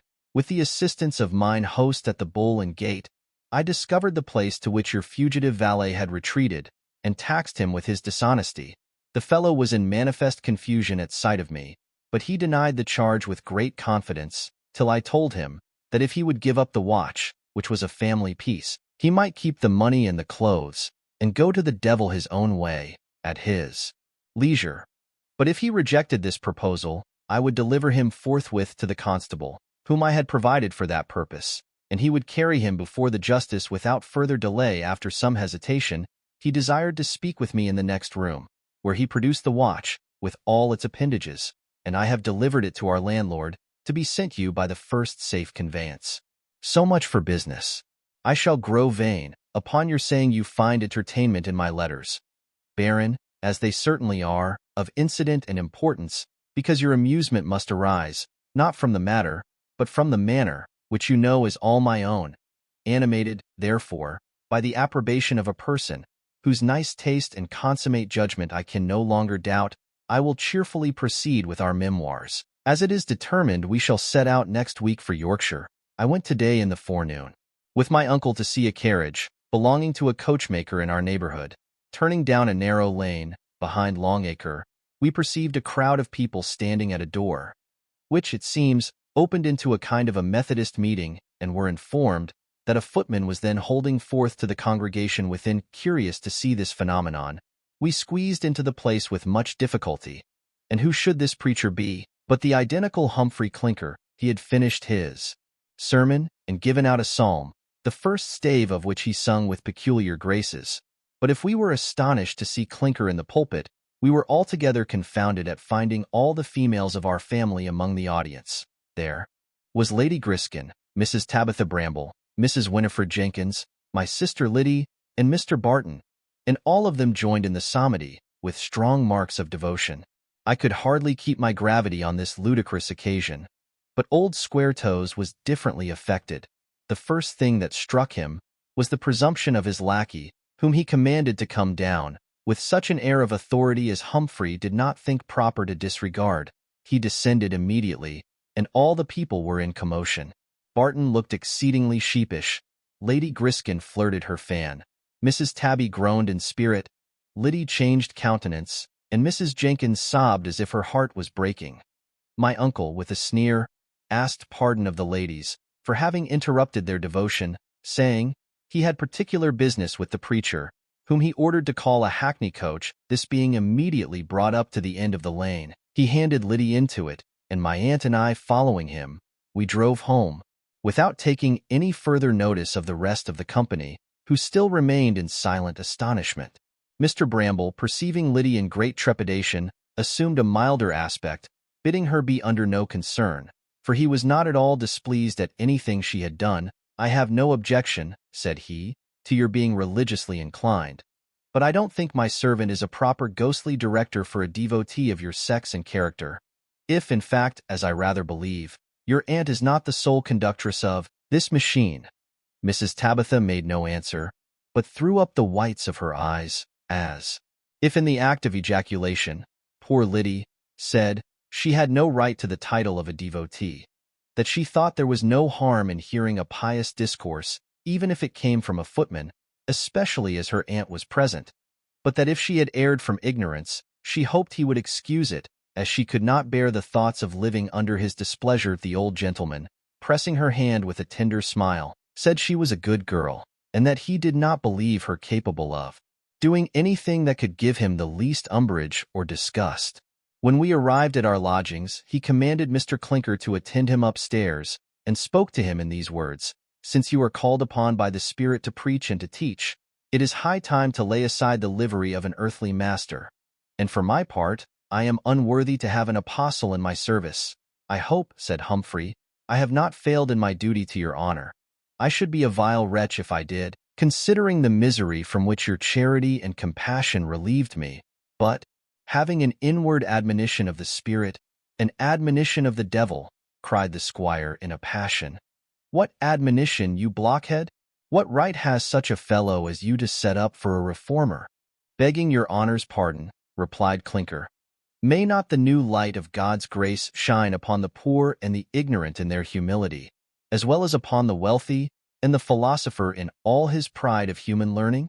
"What you imagine to be the new light of grace," said his master, "I take to be a deceitful vapor, glimmering through a crack in your upper story. In a word, Mr. Clinker, I will have no light in my family but what pays the king's taxes, unless it be the light of reason, which you don't pretend to follow." "Ah, sir," cried Humphry, "the light of reason is no more in comparison to the light I mean, than a farthing candle to the sun at noon." "Very true," said uncle. "The one will serve to shew you your way, and the other to dazzle and confound your weak brain. Hark ye, Clinker, you are either an hypocritical knave or a wrong-headed enthusiast, and in either case unfit for my service. If you are a quack in sanctity and devotion, you will find it an easy matter to impose upon silly women and others of crazed understanding, who will contribute lavishly for your support. If you are really seduced by the reveries of a disturbed imagination, the sooner you lose your senses entirely, the better for yourself and the community. In that case, some charitable person might provide you with a dark room and clean straw in Bedlam, where it would not be in your power to infect others with your fanaticism. Whereas, if you have just reflection enough left to maintain the character of a chosen vessel in the meetings of the godly, you and your hearers will be misled by a will-o'-the-wisp from one error into another, till you are plunged into religious frenzy, and then, perhaps, you will hang yourself in despair, which the Lord of his infinite mercy forbid." Exclaimed the affrighted Clinker, "It is very possible I may be under the temptation of the devil, who wants to wreck me on the rocks of spiritual pride. Your honor says I am either a knave or a madman. Now, as I'll assure your honor, I am no knave. It follows that I must be mad. Therefore, I beseech your honor, upon my knees, to take my case into consideration. That means may be used for my recovery." The squire could not help smiling at the poor fellow's simplicity, and promised to take care of him, provided he would mind the business of his place, without running after the new light of Methodism. But Mrs. Tabitha took offense at his humility, which she interpreted into poorness of spirit and worldly mindedness. She upbraided him with the want of courage to suffer for conscience' sake. She observed that if he should lose his place for bearing testimony to the truth, Providence would not fail to find him another, perhaps more advantageous, and, declaring that it could not be very agreeable to live in a family where an inquisition was established, retired to another room in great agitation. My uncle followed her with a significant look. Then, turning to the preacher, "You hear what my sister says. If you cannot live with me upon such terms as I have prescribed, the vineyard of Methodism lies before you, and she seems very well disposed to reward your labor." "I would not willingly give offense to any soul upon earth," answered Humphry. "Her ladyship has been very good to me, ever since we came to London, and surely she has a heart turned for religious exercises, and both she and Lady Griskin sing psalms and hymns like two cherubims. But, at the same time, I'm bound to love and obey your honor. It becometh not such a poor ignorant fellow as me to hold dispute with gentlemen of rank and learning. As for the matter of knowledge, I am no more than a beast in comparison of your honor. Therefore I submit, and with God's grace, I will follow you to the world's end, if you don't think me too far gone to be out of confinement." His master promised to keep him for some time longer on trial, then desired to know in what manner Lady Griskin and Mr. Barton came to join their religious society. He told him that her ladyship was the person who first carried my aunt and sister to the tabernacle, whither he attended them, and had his devotion kindled by Mr. W.'s preaching, that he was confirmed in this new way by the preacher's sermons, which he had bought and studied with great attention, that his discourse and prayers had brought over Mrs. Jenkins and the housemaid to the same way of thinking. But as for Mr. Barton, he had never seen him at service before this day, when he came in company with Lady Griskin. Humphry, moreover, owned that he had been encouraged to mount the rostrum by the example and success of a weaver who was much followed as a powerful minister. That on his first trial he found himself under such strong impulsions as made him believe he was certainly moved by the Spirit, and that he had assisted in Lady Griskin's and several private houses at exercises of devotion. Mr. Bramble was no sooner informed that her ladyship had acted as the prima mobile of this confederacy than he concluded she had only made use of Clinker as a tool, subservient to the execution of some design, to the true secret of which he was an utter stranger. He observed that her ladyship's brain was a perfect mill for projects, and that she and Tabby had certainly engaged in some secret treaty, the nature of which he could not comprehend. I told him I thought it was no difficult matter to perceive the drift of Mrs. Tabitha, which was to ensnare the heart of Barton, and that in all likelihood my Lady Griskin acted as her auxiliary, that this supposition would account for their endeavors to convert him to Methodism, an event which would occasion a connection of souls that might be easily improved into a matrimonial union. My uncle seemed to be much diverted by the thoughts of this scheme's succeeding, but I gave him to understand that Barton was pre-engaged, that he had the day before made a present of an étui to Liddy, which her aunt had obliged her to receive, with a view, no doubt, to countenance her own accepting of a snuff-box at the same time. That my sister having made me acquainted with this incident, I had desired an explanation of Mr. Barton, who declared his intentions were honorable, and expressed his hope that I would have no objections to his alliance, that I had thanked him for the honor he intended our family, but told him it would be necessary to consult her uncle and aunt, who were her guardians, and their approbation being obtained, I could have no objection to his proposal, though I was persuaded that no violence would be offered to my sister's inclinations in a transaction that so nearly interested the happiness of her future life, that he had assured me he should never think of availing himself of a guardian's authority unless he could render his addresses agreeable to the young lady herself, and that he would immediately demand permission of Mr. and Mrs. Bramble to make Lydia tender of his hand and fortune. The squire was not insensible to the advantages of such a match, and declared he would promote it with all his influence. But when I took notice that there seemed to be an aversion on the side of Liddy, he said he would sound her on the subject, and if her reluctance was such as would not be easily overcome, he would civilly decline the proposal of Mr. Barton, for he thought that, in the choice of a husband, a young woman ought not to sacrifice the feelings of her heart for any consideration upon earth.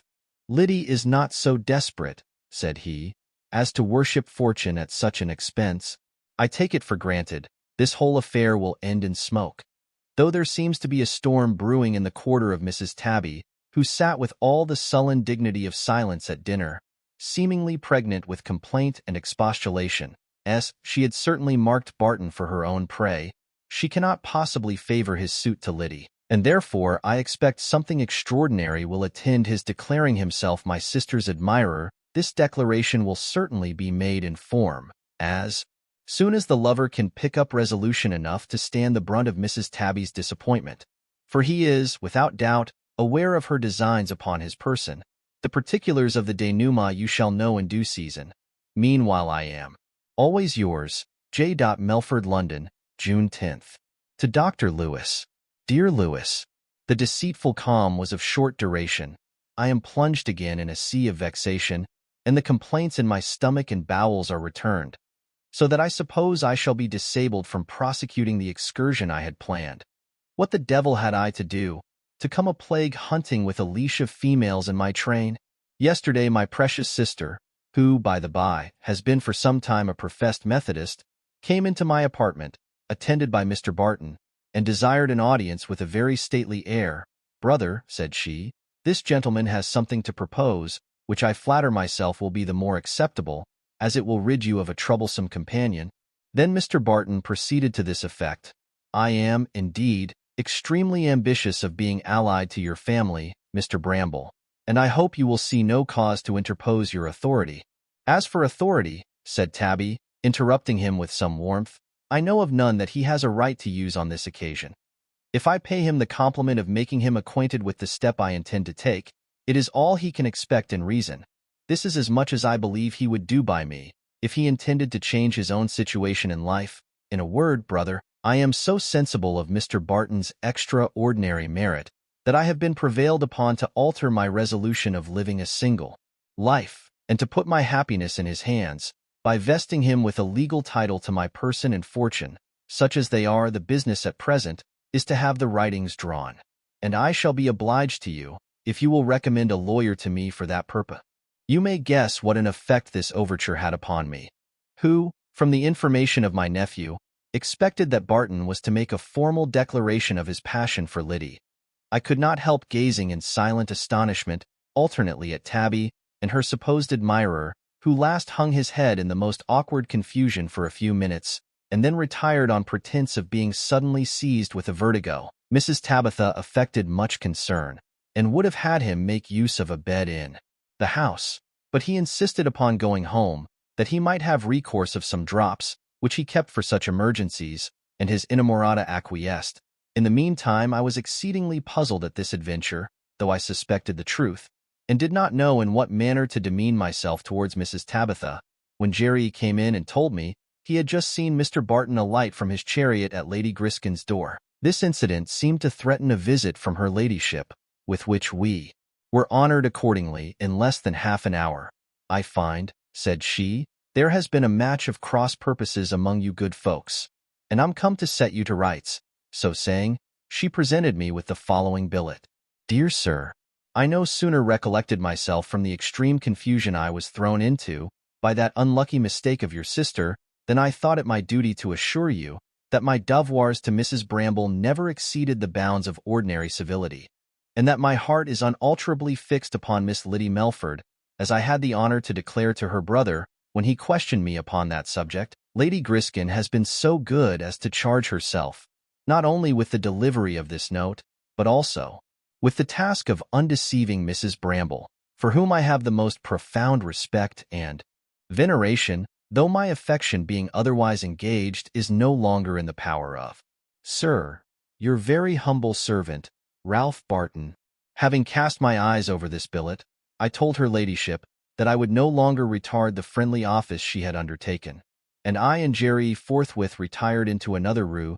There we soon perceived the conversation grow very warm betwixt the two ladies, and, at length, could distinctly hear certain terms of altercation, which we could no longer delay interrupting, with any regard to decorum. When we entered the scene of contention, we found Liddy had joined the disputants, and stood, trembling betwixt them, as if she had been afraid they would have proceeded to something more practical than words. Lady Griskin's face was like the full moon in a storm of wind, glaring, fiery, and portentous, while Tabby looked grim and ghastly, with an aspect breathing discord and dismay. Our appearance put a stop to their mutual revilings, but her ladyship, turning to me, "Cousin," said she, "I can't help saying I have met with a very ungrateful return from this lady, for the pains I have taken to serve her family. My family is much obliged to your ladyship," cried Tabby, with a kind of hysterical giggle, "but we have no right to the good offices of such an honorable go-between." "But, for all that, good Mrs. Tabitha Bramble," resumed the other, "I shall be content with the reflection that virtue is its own reward, and it shall not be my fault if you continue to make yourself ridiculous. Mr. Bramble, who has no little interest of his own to serve, will, no doubt, contribute all in his power to promote a match betwixt Mr. Barton and his niece, which will be equally honorable and advantageous. And, I dare say, Miss Liddy herself will have no objection to a measure so well calculated to make her happy in life." "I beg your ladyship's pardon," exclaimed Liddy with great vivacity. "I have nothing but misery to expect from such a measure, and I hope my guardians will have too much compassion to barter my peace of mind for any consideration of interest or fortune. Upon my word, Miss Liddy," said she, "you have profited by the example of your good aunt. I comprehend your meaning, and will explain it when I have a proper opportunity. In the meantime, I shall take my leave. Madam, your most obedient and devoted humble servant," said she, advancing close up to my sister, and curtsying so low that I thought she intended to squat herself down on the floor. This salutation Tabby returned with equal solemnity, and the expression of the two faces, while they continued in this attitude, would be no bad subject for a pencil like that of the incomparable Hogarth, if any such should ever appear again, in these times of dullness and degeneracy. Jerry accompanied her ladyship to her house, that he might have an opportunity to restore the étuis to Barton, and advise him to give up his suit, which was so disagreeable to his sister, against whom, however, he returned much irritated. Lady Griskin had assured him that Liddy's heart was preoccupied, and immediately the idea of Wilson recurring to his imagination, his family pride took the alarm. He denounced vengeance against the adventurer, and was disposed to be very peremptory with his sister, but I desired he would suppress his resentment until I should have talked with her in private. The poor girl, when I earnestly pressed her on this head, owned with a flood of tears that Wilson had actually come to the hot well at Bristol, and even introduced himself into our lodgings as a Jew peddler, but that nothing had passed betwixt them, further than her begging him to withdraw immediately if he had any regard for her peace of mind. That he had disappeared accordingly, after having attempted to prevail upon my sister's maid to deliver a letter, which, however, she refused to receive, though she had consented to carry a message, importing that he was a gentleman of a good family, and that in a very little time he would avow his passion in that character. She confessed that although he had not kept his word in this particular, he was not yet altogether indifferent to her affection, but solemnly promised she would never carry on any correspondence with him, or any other admirer, for the future, without the privity and approbation of her brother and me. By this declaration, she made her own peace with Jerry, but the hot-headed boy is more than ever incensed against Wilson, whom he now considers as an impostor that harbors some infamous design upon the honor of his family. As for Barton, he was not a little mortified to find his present returned, and his addresses so unfavorably received. But he is not a man to be deeply affected by such disappointments, and I know not whether he is not as well pleased with being discarded by Liddy as he would have been with it. Permission to prosecute his pretensions, at the risk of being every day exposed to the revenge or machinations of Tabby, who was not to be slighted with impunity. I had not much time to moralize on these occurrences, for the house was visited by a constable and his gang, with a warrant from Justice Buzzard to search the box of Humphry Clinker, my footman, who was just apprehended as a highwayman. This incident threw the whole family into confusion. Why, sister scolded the constable for presuming to enter the lodgings of a gentleman on such an errand, without having first asked and obtained permission. Her maid was frightened into fits, and Liddy shed tears of compassion for the unfortunate Clinker, in whose box, however, nothing was found to confirm the suspicion of robbery. For my own part, I made no doubt of the fellow's being mistaken for some other person, and I went directly to the justice, in order to procure his discharge.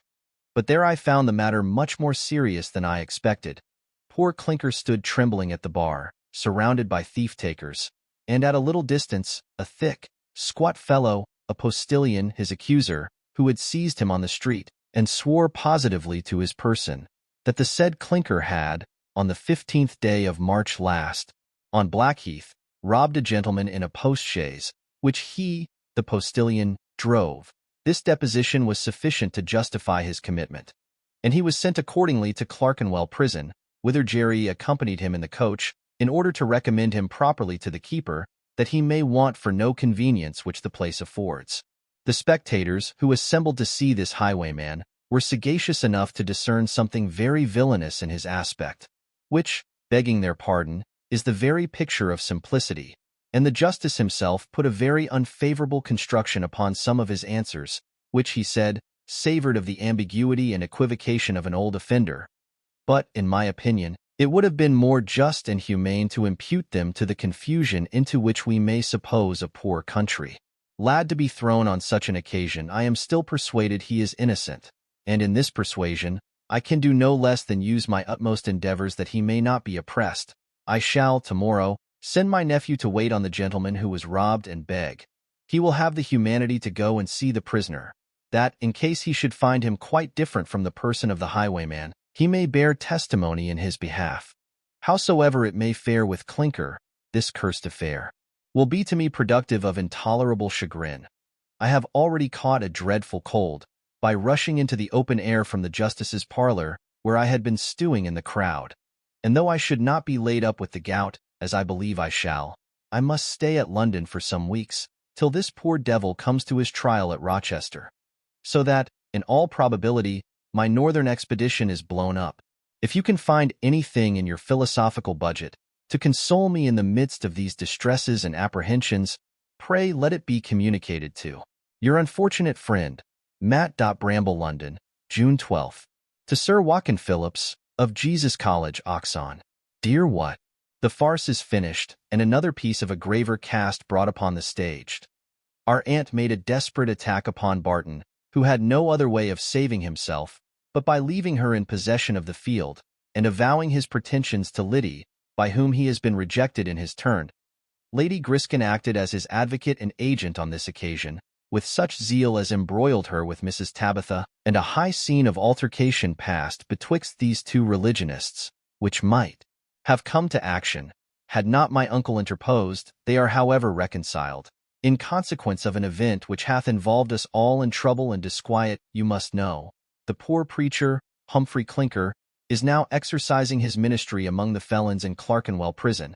A postilion having sworn a robbery against him, no bail could be taken, and he was committed to jail, notwithstanding all the remonstrances and interest my uncle could make in his behalf.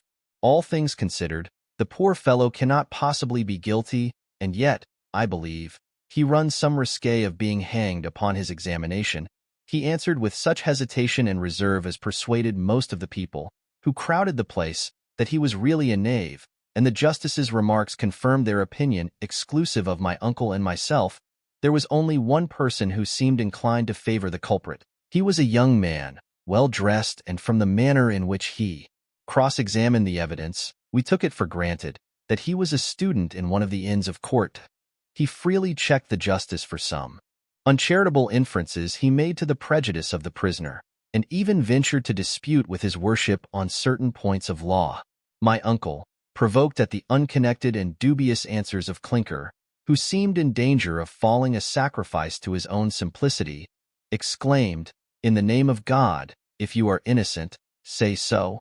"No," cried he, "God forbid that I should call myself innocent.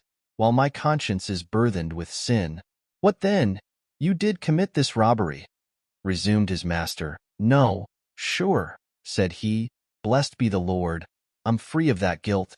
Here the justice interposed, observing that the man seemed inclined to make a discovery by turning King's evidence, and desired the clerk to take his confession. Upon which Humphry declared that he looked upon confession to be a popish fraud, invented by the whore of Babylon. The Templar affirmed that the poor fellow was non-compos, and exhorted the justice to discharge him as a lunatic. "You know very well," added he, "that the robbery in question was not committed by the prisoner." The thief-takers grinned at one another, and Mr. Justice Buzzard replied with great emotion, "Mr. Martin, I desire you will mind your own business. I shall convince you one of these days that I understand mine." In short, there was no remedy. The mittimus was made out, and poor Clinker sent to prison in a hackney coach, guarded by the constable, and accompanied by your humble servant. By the way, I was not a little surprised to hear this retainer to justice bid the prisoner to keep up his spirits, for that he did not at all doubt but that he would get off for a few weeks' confinement. He said his worship knew very well that Clinker was innocent of the fact, and that the real highwayman who robbed the chaise was no other than that very individual, Mr. Martin, who had pleaded so strenuously for honest Humphry. Confounded at this information, I asked, "Why then is he suffered to go about at his liberty, and this poor innocent fellow treated as a malefactor?" "We have exact intelligence of all Mr. Martin's transactions," said he, "but as yet there is not evidence sufficient for his conviction. And as for this young man, the justice could do no less than commit him, as the postilion swore point-blank to his identity. So if this rascally postilion should persist in the falsity to which he is sworn," said I, "this innocent lad may be brought to the gallows." The constable observed that he would have time enough to prepare for his trial, and might prove an alibi. Or, perhaps, Martin might be apprehended and convicted for another fact, in which case he might be prevailed upon to take this affair upon himself. Or, finally, if these chances should fail, and the evidence stand good against Clinker, the jury might recommend him to mercy in consideration of his youth, especially if this should appear to be the first fact of which he had been guilty. Humphry owned he could not pretend to recollect where he had been on the day when the robbery was committed, much less prove a circumstance of that kind so far back as 6 months, though he knew he had been sick of the fever and ague, which, however, did not prevent him from going about. Then, turning up his eyes, he ejaculated, "The Lord's will be done. If it be my fate to suffer, I hope I shall not disgrace the faith of which, though unworthy, I make profession." When I expressed my surprise that the accuser should persist in charging Clinker, without taking the least notice of the real robber who stood before him, and to whom, indeed, Humphry bore not the smallest resemblance, the constable, who was himself a thief-taker, gave me to understand that Mr. Martin was the best qualified for business of all the gentlemen on the road he had ever known, that he had always acted on his own bottom, without partner or correspondent, and never went to work. But when he was cool and sober, that his courage and presence of mind never failed him, that his address was genteel, and his behavior void of all cruelty and insolence, that he never encumbered himself with watches or trinkets, nor even with banknotes, but always dealt for ready money, and that in the current coin of the kingdom, and that he could disguise himself and his horse in such a manner that, after the action, it was impossible to recognize either the one or the other. "This great man," said he, "has reigned paramount in all the roads within 50 miles of London above 15 months, and has done more business in that time than all the rest of the profession put together. For those who pass through his hands are so delicately dealt with that they have no desire to give him the least disturbance. But for all that, his race is almost run. He is now fluttering about justice, like a moth about a candle. There are so many lime twigs laid in his way, that I'll bet a cool 100 he swings before Christmas. Shall I own to you that this portrait, drawn by a ruffian, heightened by what I myself had observed in his deportment, has interested me warmly in the fate of poor Martin, whom nature seems to have intended for a useful and honorable member of that community upon which he now preys for subsistence. It seems he lived some time as a clerk to a timber merchant, whose daughter Martin, having privately married, was discarded, and his wife turned out of doors. She did not long survive her marriage, and Martin, turning fortune hunter, could not supply his occasions any other way than by taking to the road, in which he has traveled hitherto with uncommon success. He pays his respects regularly to Mr. Justice Buzzard, the thief-catcher general of this metropolis, and sometimes they smoke a pipe together very lovingly, when the conversation generally turns upon the nature of evidence. The justice has given him fair warning to take care of himself, and he has received his caution in good part. Hitherto he has baffled all the vigilance, art, and activity of Buzzard and his emissaries, with such conduct as would have done honor to the genius of a Caesar or a Turin. But he has one weakness, which has proved fatal to all the heroes of his tribe, namely, an indiscreet devotion to the fair sex, and in all probability, he will be attacked on this defenseless quarter. Be that as it may, I saw the body of poor Clinker consigned to the jailer of Clerkenwell, to whose indulgence I recommended him so effectually that he received him in the most hospitable manner, though there was a necessity for equipping him with a suit of irons, in which he made a very rueful appearance. The poor creature seemed as much affected by my uncle's kindness as by his own misfortune when I assured him that nothing should be left undone for procuring his enlargement, and, making his confinement easy in the meantime, he fell down on his knees, and kissing my hand, which he bathed with his tears, "Zero, squire," cried he, sobbing, "what shall I say? I can't. No, I can't speak. My poor heart is bursting with gratitude to you and my dear, generous, noble benefactor. I protest, the scene became so pathetic that I was fain to force myself away, and return to my uncle, who sent me in the afternoon with a compliment to one Mr. Meade, the person who had been robbed on Blackheath. As I did not find him at home, I left a message, in consequence of which he called at our lodgings this morning, and very humanely agreed to visit the prisoner. By this time, Lady Griskin had come to make her formal compliments of condolence to Mrs. Tabitha on this domestic calamity, and that prudent maiden, whose passion was now cooled, thought proper to receive her ladyship so civilly that a reconciliation immediately ensued. These two ladies resolved to comfort the poor prisoner in their own persons, and Mr. Meade and I squired them to Clerkenwell, my uncle being detained at home by some slight complaints in his stomach and bowels. The turnkey, who received us at Clerkenwell, looked remarkably sullen, and when we inquired for Clinker, "I don't care if the devil had him," said he. "Here has been nothing but canting and praying since the fellow entered the place. Rabbit him, the tap will be ruined. We ha'n't sold a cask of beer, nor a dozen of wine, since he paid his garnish. The gentlemen get drunk with nothing but your damned religion. For my part, I believe as how your man deals with the devil. 2 or 3 as bold hearts as ever took the air upon Hounslow have been blubbering all night, and if the fellow ain't speedily removed by habeas corpus or otherwise, I'll be damned if there's a grain of true spirit left within these walls. We shan't have a soul to do credit to the place, or make his exit like a true-born Englishman. Damn my eyes, there will be nothing but sniveling in the cart. We shall all die like so many psalm-singing weavers." In short, we found that Humphry was, at that very instant, haranguing the felons in the chapel, and that the jailer's wife and daughter, together with my aunt's woman, Win Jenkins, and our housemaid, were among the audience, which we immediately joined.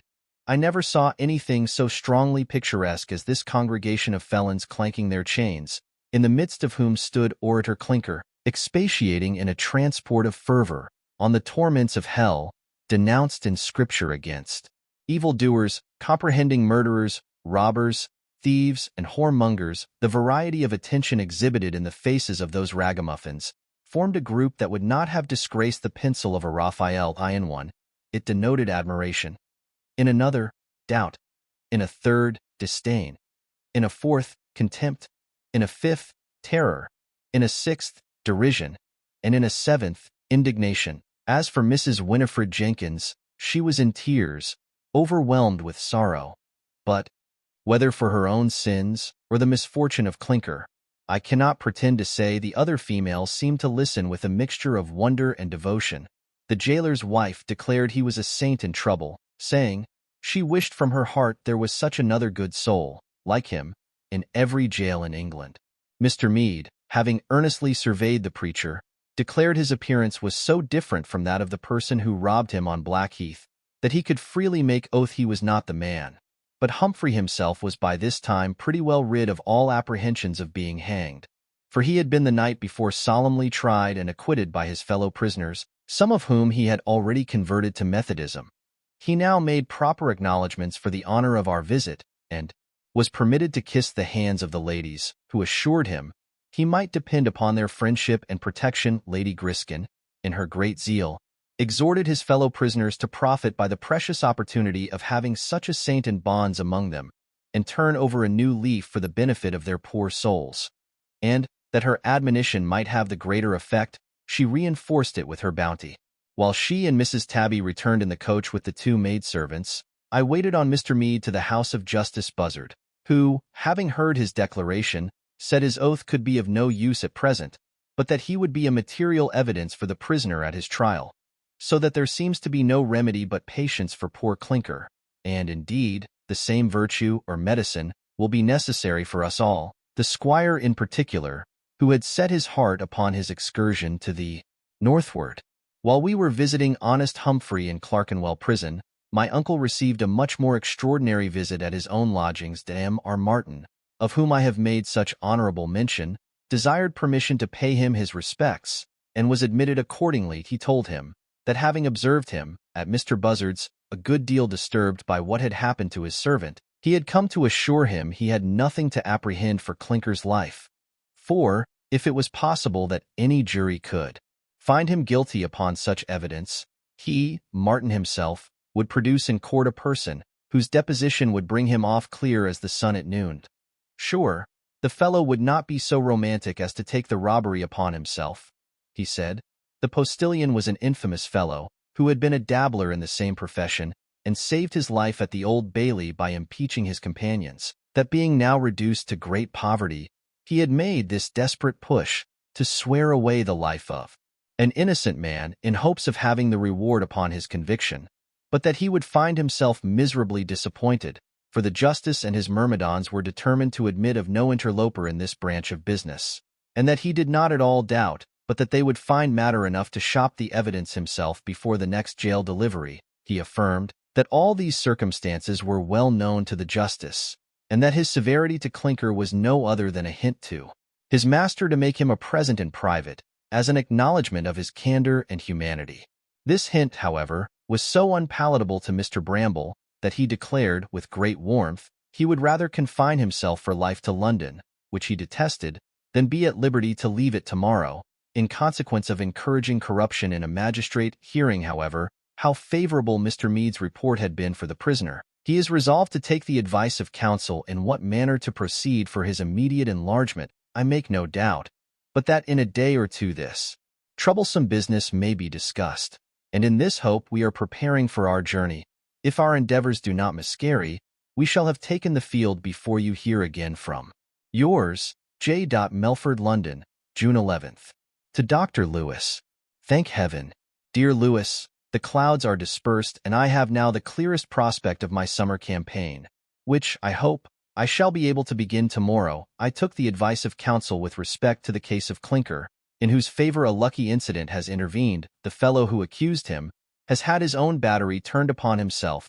2 days ago he was apprehended for a robbery on the highway and committed, on the evidence of an accomplice. Clinker, having moved for a writ of habeas corpus, was brought before the Lord Chief Justice, who, in consequence of an affidavit of the gentleman who had been robbed, importing that the said Clinker was not the person who stopped him on the highway, as well as in consideration of the postilion's character and present circumstances, was pleased to order that my servant should be admitted to bail, and he has been discharged accordingly, to the unspeakable satisfaction of our whole family, to which he has recommended himself in an extraordinary manner, not only by his obliging deportment, but by his talents of preaching, praying, and singing psalms, which he has exercised with such effect, that even Tabby respects him as a chosen vessel.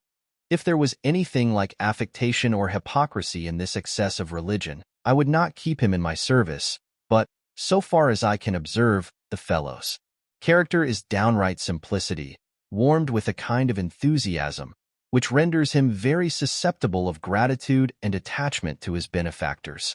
As he is an excellent horseman and understands farriery, I have bought a stout gelding for his use, that he may attend us on the road, and have an eye to our cattle, in case the coachman should not mind his business. My nephew, who is to ride his own saddle horse, has taken, upon trial, a servant just come from abroad with his former master, Sir William Strollope, who vouches for his honesty. The fellow, whose name is Dutton, seems to be a petit maitre d'. He has got a smattering of French, bows and grins and shrugs, and takes snuff a la mode de France, but values himself chiefly upon his skill and dexterity in hairdressing.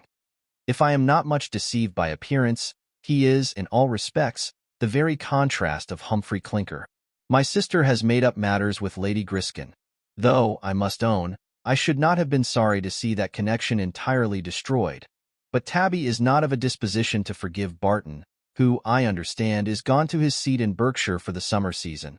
I cannot help suspecting that in the treaty of peace, which has been lately ratified betwixt those two females, it is stipulated that her ladyship shall use her best endeavors to provide an agreeable helpmate for our sister Tabitha, who seems to be quite desperate in her matrimonial designs. Perhaps the matchmaker is to have a valuable consideration in the way of brokerage, which she will most certainly deserve, if she can find any man in his senses who will yoke with Mrs. Bramble from motives of affection or interest.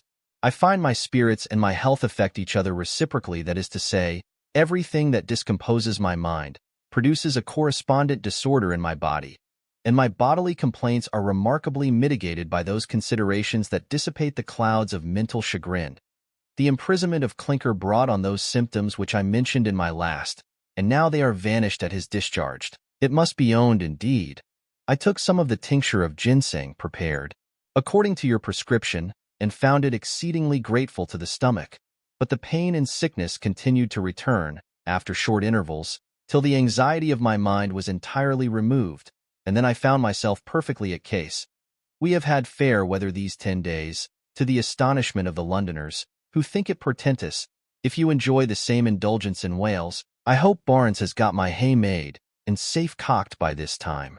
As we shall be in motion for some weeks, I cannot expect to hear from you as usual, but I shall continue to write from every place at which we make any halt, that you may know our track, in case it should be necessary to communicate anything to your assured friend, Matt. Bramble, London, June 14th. To Mrs. Mary Jones, at Brambleton Hall, N.C. Dear Mary, having the occasion of my cousin Jenkins of Abergany, York, I send you, as a token, a turkey shell comb, a kipple of yards of green ribbon, and a sarment upon the nothingness of good works, which was preached in the tabernacle. And you will also receive a hornbuck for Saul, whereby she may learn her letters. For Finn much concerned about the state of her poor soul, and what are all the pursuits of this life to the concerns of that immortal part? What is life but a veil of affliction? O Mary, the whole family have been in such a constipation. Mr. Clinker has been in trouble, but the gates of hell have not been able to prevail against him. His virtue is like poor Gould, 7 times tried in the fire. He was tuck up for a rubbery, and had before Gustace Bushard, who made his Mittamouse. And the poor youth was sent to prison upon the false oath of a Willian, that wanted to swear his life away for the lucre of Cain. The squire did all in his power, but could not prevent his being put in chains and confined among common manufactors, where he stood like an innocent sheep in the midst of wolves and tigers. Lord knows what might have happened to this pie-house young man, if master had not applied to Appius Corcus, who lives with the old bailiff and is, they say, 500 years old, God bless us, and a conqueror. But, if he be, sure I am he don't deal with the devil, otherwise he couldn't have fought out Mr. Clinker as he did, in spite of stone walls, iron bolts, and double locks that flew open at his command. For Old Scratch has not a greater enemy upon hearth than Mr. Clinker, who is, indeed, a very powerful laborer in the Lord's vineyard. I do no more than use the words of my good lady, who has got the effectual calling, and, I trust, that even myself, though unworthy, shall find grace to be accepted. Miss Liddy has been touched to the quick, but is a little timorsome. Howsomever, I make no doubt, but she, and all of us, will be brought, by the endeavors of Mr. Clinker, to produce blessed fruit of generation and repentance. As for master and the young squire, they have as yet had narrow glimpse of the new light. I doubt as how their hearts are hardened by worldly wisdom, which, as the Bible saith, is foolishness in the sight of God. O Mary Jones, pray without ceasing for grace to prepare you for the operations of this wonderful instrument, which, I hope, will be exorcised this winter upon you and others at Brambleton Hall. Tomorrow, we are to set out in a cox and four for Yorkshire, and, I believe, we shall travel that way far and farther than I can tell. But I shan't go so far as to forget my friends, and Mary Jones will always be remembered as one of them by her. Humble Servant, Win. Jenkins, London, June 14th. To Mrs. Gwillim, housekeeper at Brambleton Hall, Mrs. Gwillim. I can't help thinking it very strange that I never had an answer to the letter I wrote you some weeks ago from Bath, concerning the sour bear, the gander, and the maid's eating butter, which I won't allow to be wasted. We are now going upon a long journey to the north, whereby I desire you will redouble your care and circumflection, that the family may be well managed in our absence. For, you must render account, not only to your earthly master, but also to him that is above. And, if you are found a good and faithful servant, great will be your reward in haven. I hope there will be 20 stun of cheese ready for market by the time I get home, and as much I'll spun, as will make 6 pair of blankets, and that the savings of the buttermilk will fetch me a good penny before Martinmas, as the 2 pigs are to be fed for baking with bitchmast and acrons. I wrote to Dr. Lewes for the same purpose, but he never had the good manners to take the least notice of my letter, for which reason I shall never favor him with another, though he beshits me on his bended knees. You will do well to keep a watchful eye over the hind Williams, who is one of his emissaries, and, I believe, no better than he should be at bottom. God forbid that I should lack Christian charity, but charity begins at home, and sure nothing can be a more charitable work than to rid the family of such vermine. I do suppose that the bindled cow has been had to the parson's bull, that old Moll has had another litter of pigs, and that Dick has become a mighty mouser. Pray order everything for the best, and be frugal, and keep the maids to their labor. If I had a private opportunity, I would send them some hymns to sing instead of profane ballads. But, as I can't, they and you must be contented with the prayers of your assured friend, T. Bramble, London, June 14th. To Sir Joaquin Phillips, Bart. Of Jesus College, Oxon. Dear Phillips, the very day after I wrote my last, Clinker was set at liberty, as Martin had foretold. The accuser was himself committed for a robbery, upon unquestionable evidence. He had been for some time in the snares of the thief-taking society, who, resenting his presumption in attempting to encroach upon their monopoly of impeachment, had him taken up and committed to Newgate on the deposition of an accomplice, who has been admitted as evidence for the king, the postilion being upon record as an old offender. The Chief Justice made no scruple of admitting Clinker to bail, when he perused the affidavit of Mr. Meade, importing that the said Clinker was not the person that robbed him on Blackheath, and honest Humphry was discharged when he came home. He expressed great eagerness to pay his respects to his master, and here his elocution failed him, but his silence was pathetic. He fell down at his feet and embraced his knees, shedding a flood of tears, which my uncle did not see. Without emotion, he took snuff in some confusion, and, putting his hand in his pocket, gave him his blessing in something more substantial than words. Clinker, said he, I am so well convinced, both of your honesty and courage, that I am resolved to make you my life-guardman on the highway. He was accordingly provided with a case of pistols, and a carbine to be flung across his shoulders, and every other preparation being made, we set out last Thursday, at 7 in the morning. My uncle, with the 3 women in the coach, Humphry, well mounted on a black gelding bought for his use, myself a horseback, attended by my new valet, Mr. Dutton, an exceeding coxcomb, fresh from his travels, whom I have taken upon trial.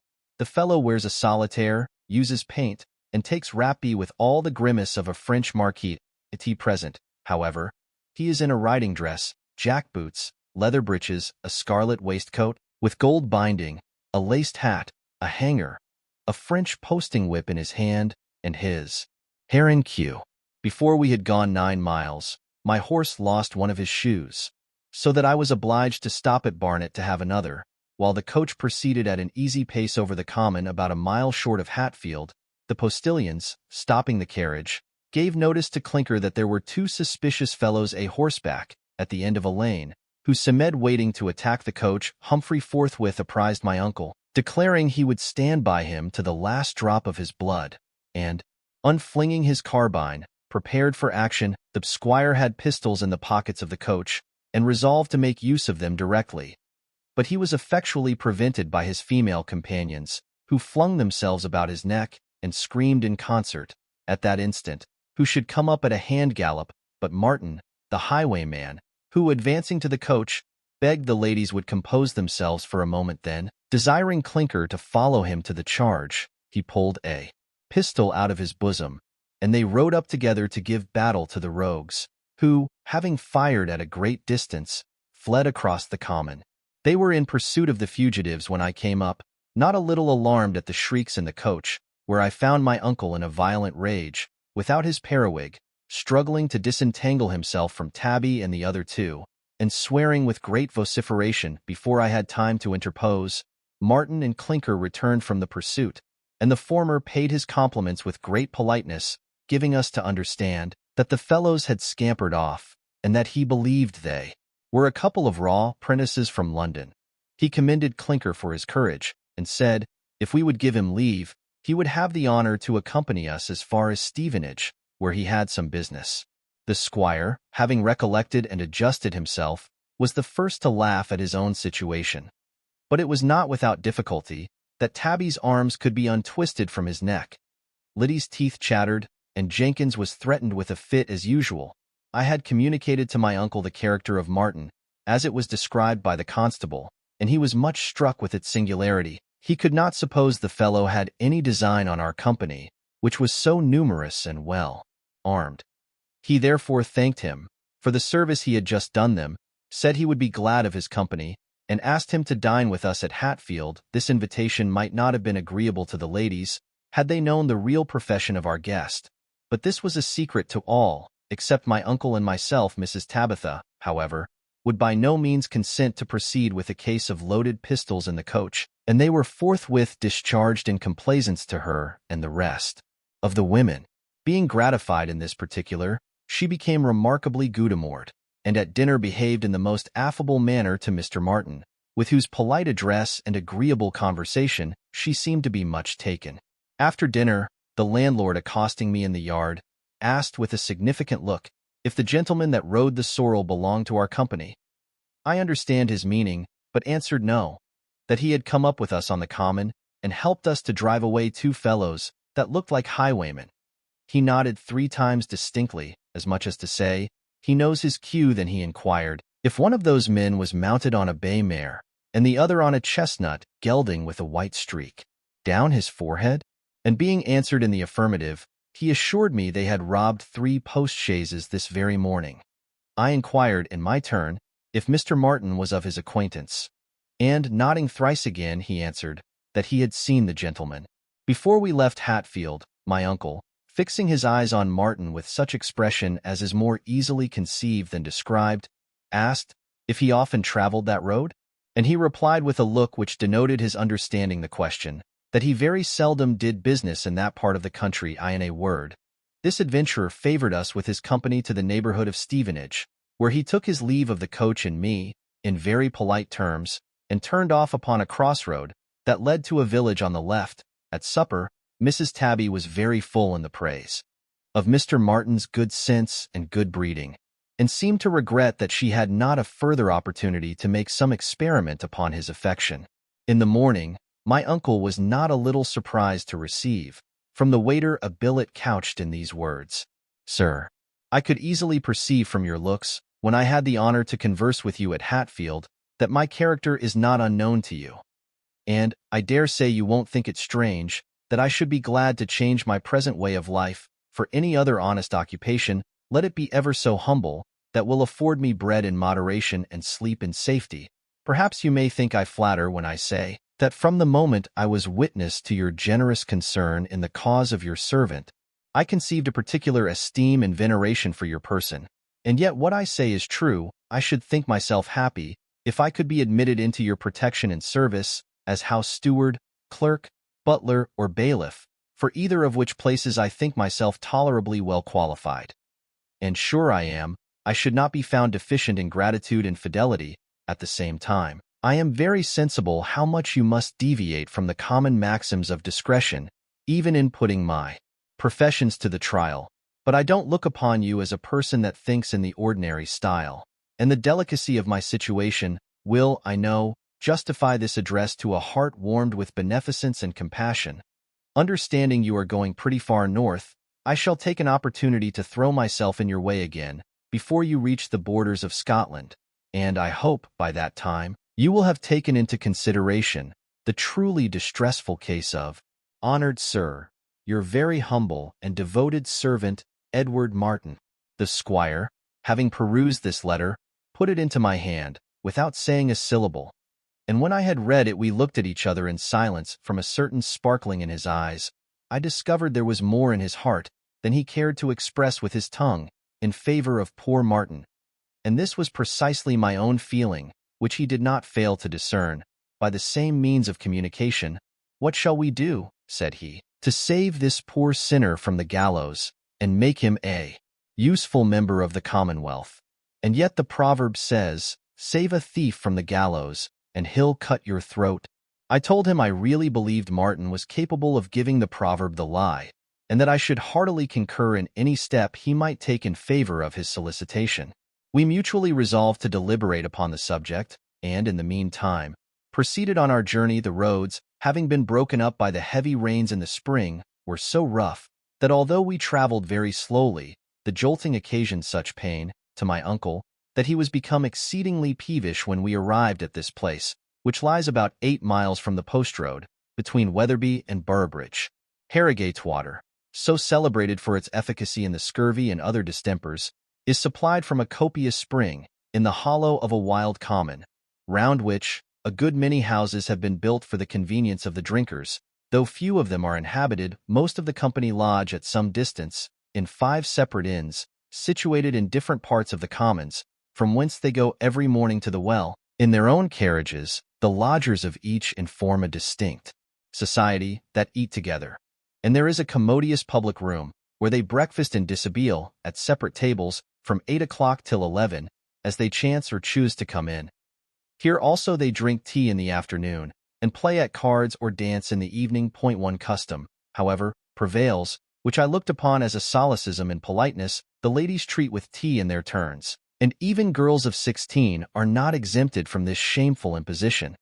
There is a public ball by subscription every night at one of the houses, to which all the company from the others are admitted by tickets, and indeed, Harrogate treads upon the heels of Bath in the articles of gaiety and dissipation, with this difference, however, that here we are more sociable and familiar. One of the inns is already full up to the very garrets, having no less than 50 lodgers, and as many servants. Our family does not exceed 36, and I should be sorry to see the number augmented, as our accommodations won't admit of much increase. At present, the company is more agreeable than one could expect from an accidental assemblage of persons who are utter strangers to one another. There seems to be a general disposition among us to maintain good fellowship and promote the purposes of humanity in favor of those who come hither on the score of health. I see several faces which we left at Bath. Although the majority are of the northern counties, and many come from Scotland for the benefit of these waters, in such a variety, there must be some originals, among whom Mrs. Tabitha Bramble is not the most inconsiderable. No place where there is such an intercourse between the sexes can be disagreeable to a lady of her views and temperament. She has had some warm disputes at table with a lame parson from Northumberland on the new birth and the insignificance of moral virtue, and her arguments have been reinforced by an old Scotch lawyer in a wry periwig, who, though he has lost his teeth and the use of his limbs, can still wag his tongue with great volubility. He has paid her such fulsome compliments upon her piety and learning as seem to have won her heart, and she, in her turn, treats him with such attention as indicates a design upon his person. But, by all accounts, he is too much of a fox to be inveigled into any snare that she can lay for his affection. We do not propose to stay long at Harrogate, though, at present, it is our headquarters, from whence we shall make some excursions, to visit 2 or 3 of our rich relations, who are settled in this country. Pray, remember me to all our friends of Jesus, and allow me to be still. Yours affectionately, J. Melford Harrogate, June 23rd. To Dr. Lewis. Dear Doctor, considering the tax we pay for turnpikes, the roads of this county constitute a most intolerable grievance between Newark and Weatherby. I have suffered more from jolting and swinging than ever I felt in the whole course of my life, although the carriage is remarkably commodious and well hung, and the postilions were very careful in driving. I am now safely housed at the New Inn, at Harrogate, whither I came to satisfy my curiosity, rather than with any view of advantage to my health, and, truly, after having considered all the parts and particulars of the place, I cannot account for the concourse of people one finds here, upon any other principle but that of caprice, which seems to be the character of our nation. Harrogate is a wild common, bare and bleak, without tree or shrub, or the least signs of cultivation. And the people who come to drink the water are crowded together in paltry inns, where the few tolerable rooms are monopolized by the friends and favorites of the house, and all the rest of the lodgers are obliged to put up with dirty holes, where there is neither space, air, nor convenience. My apartment is about 10 feet square, and when the folding bed is down, there is just room sufficient to pass between it and the fire point. One might expect, indeed, that there would be no occasion for a fire at midsummer. But here the climate is so backward that an ash tree, which our landlord has planted before my window, is just beginning to put forth its leaves, and I am fain to have my bed warmed every night. As for the water, which is said to have effected so many surprising cures, I have drank it once, and the first draught has cured me of all desire to repeat the medicine. Some people say it smells of rotten eggs, and others compare it to the scourings of a foul gun. It is generally supposed to be strongly impregnated with sulfur, and Dr. Shaw, in his book upon mineral water, says he has seen flakes of sulfur floating in the well. Pace tanni viri. I, for my part, have never observed any thing like sulfur, either in or about the well, neither do I find that any brimstone has ever been extracted from the water. As for the smell, if I may be allowed to judge from my own organs, it is exactly that of bilge water, and the saline taste of it seems to declare that it is nothing else than salt water putrefied in the bowels of the earth.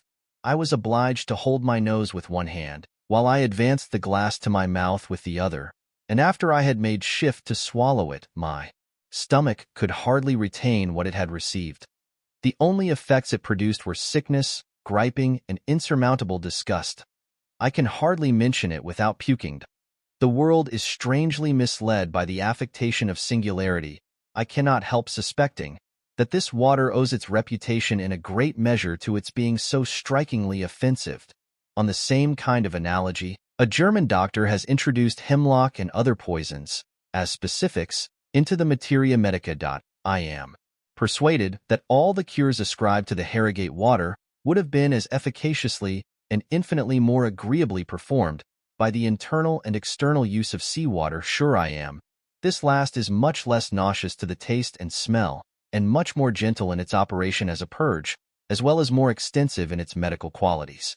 2 days ago we went across the country to visit Squire Burdock, who married a first cousin of my father, an heiress, who brought him an estate of 1,000 a year. This gentleman is a declared opponent of the ministry in Parliament, and having an opulent fortune, piques himself upon living in the country and maintaining old English hospitality.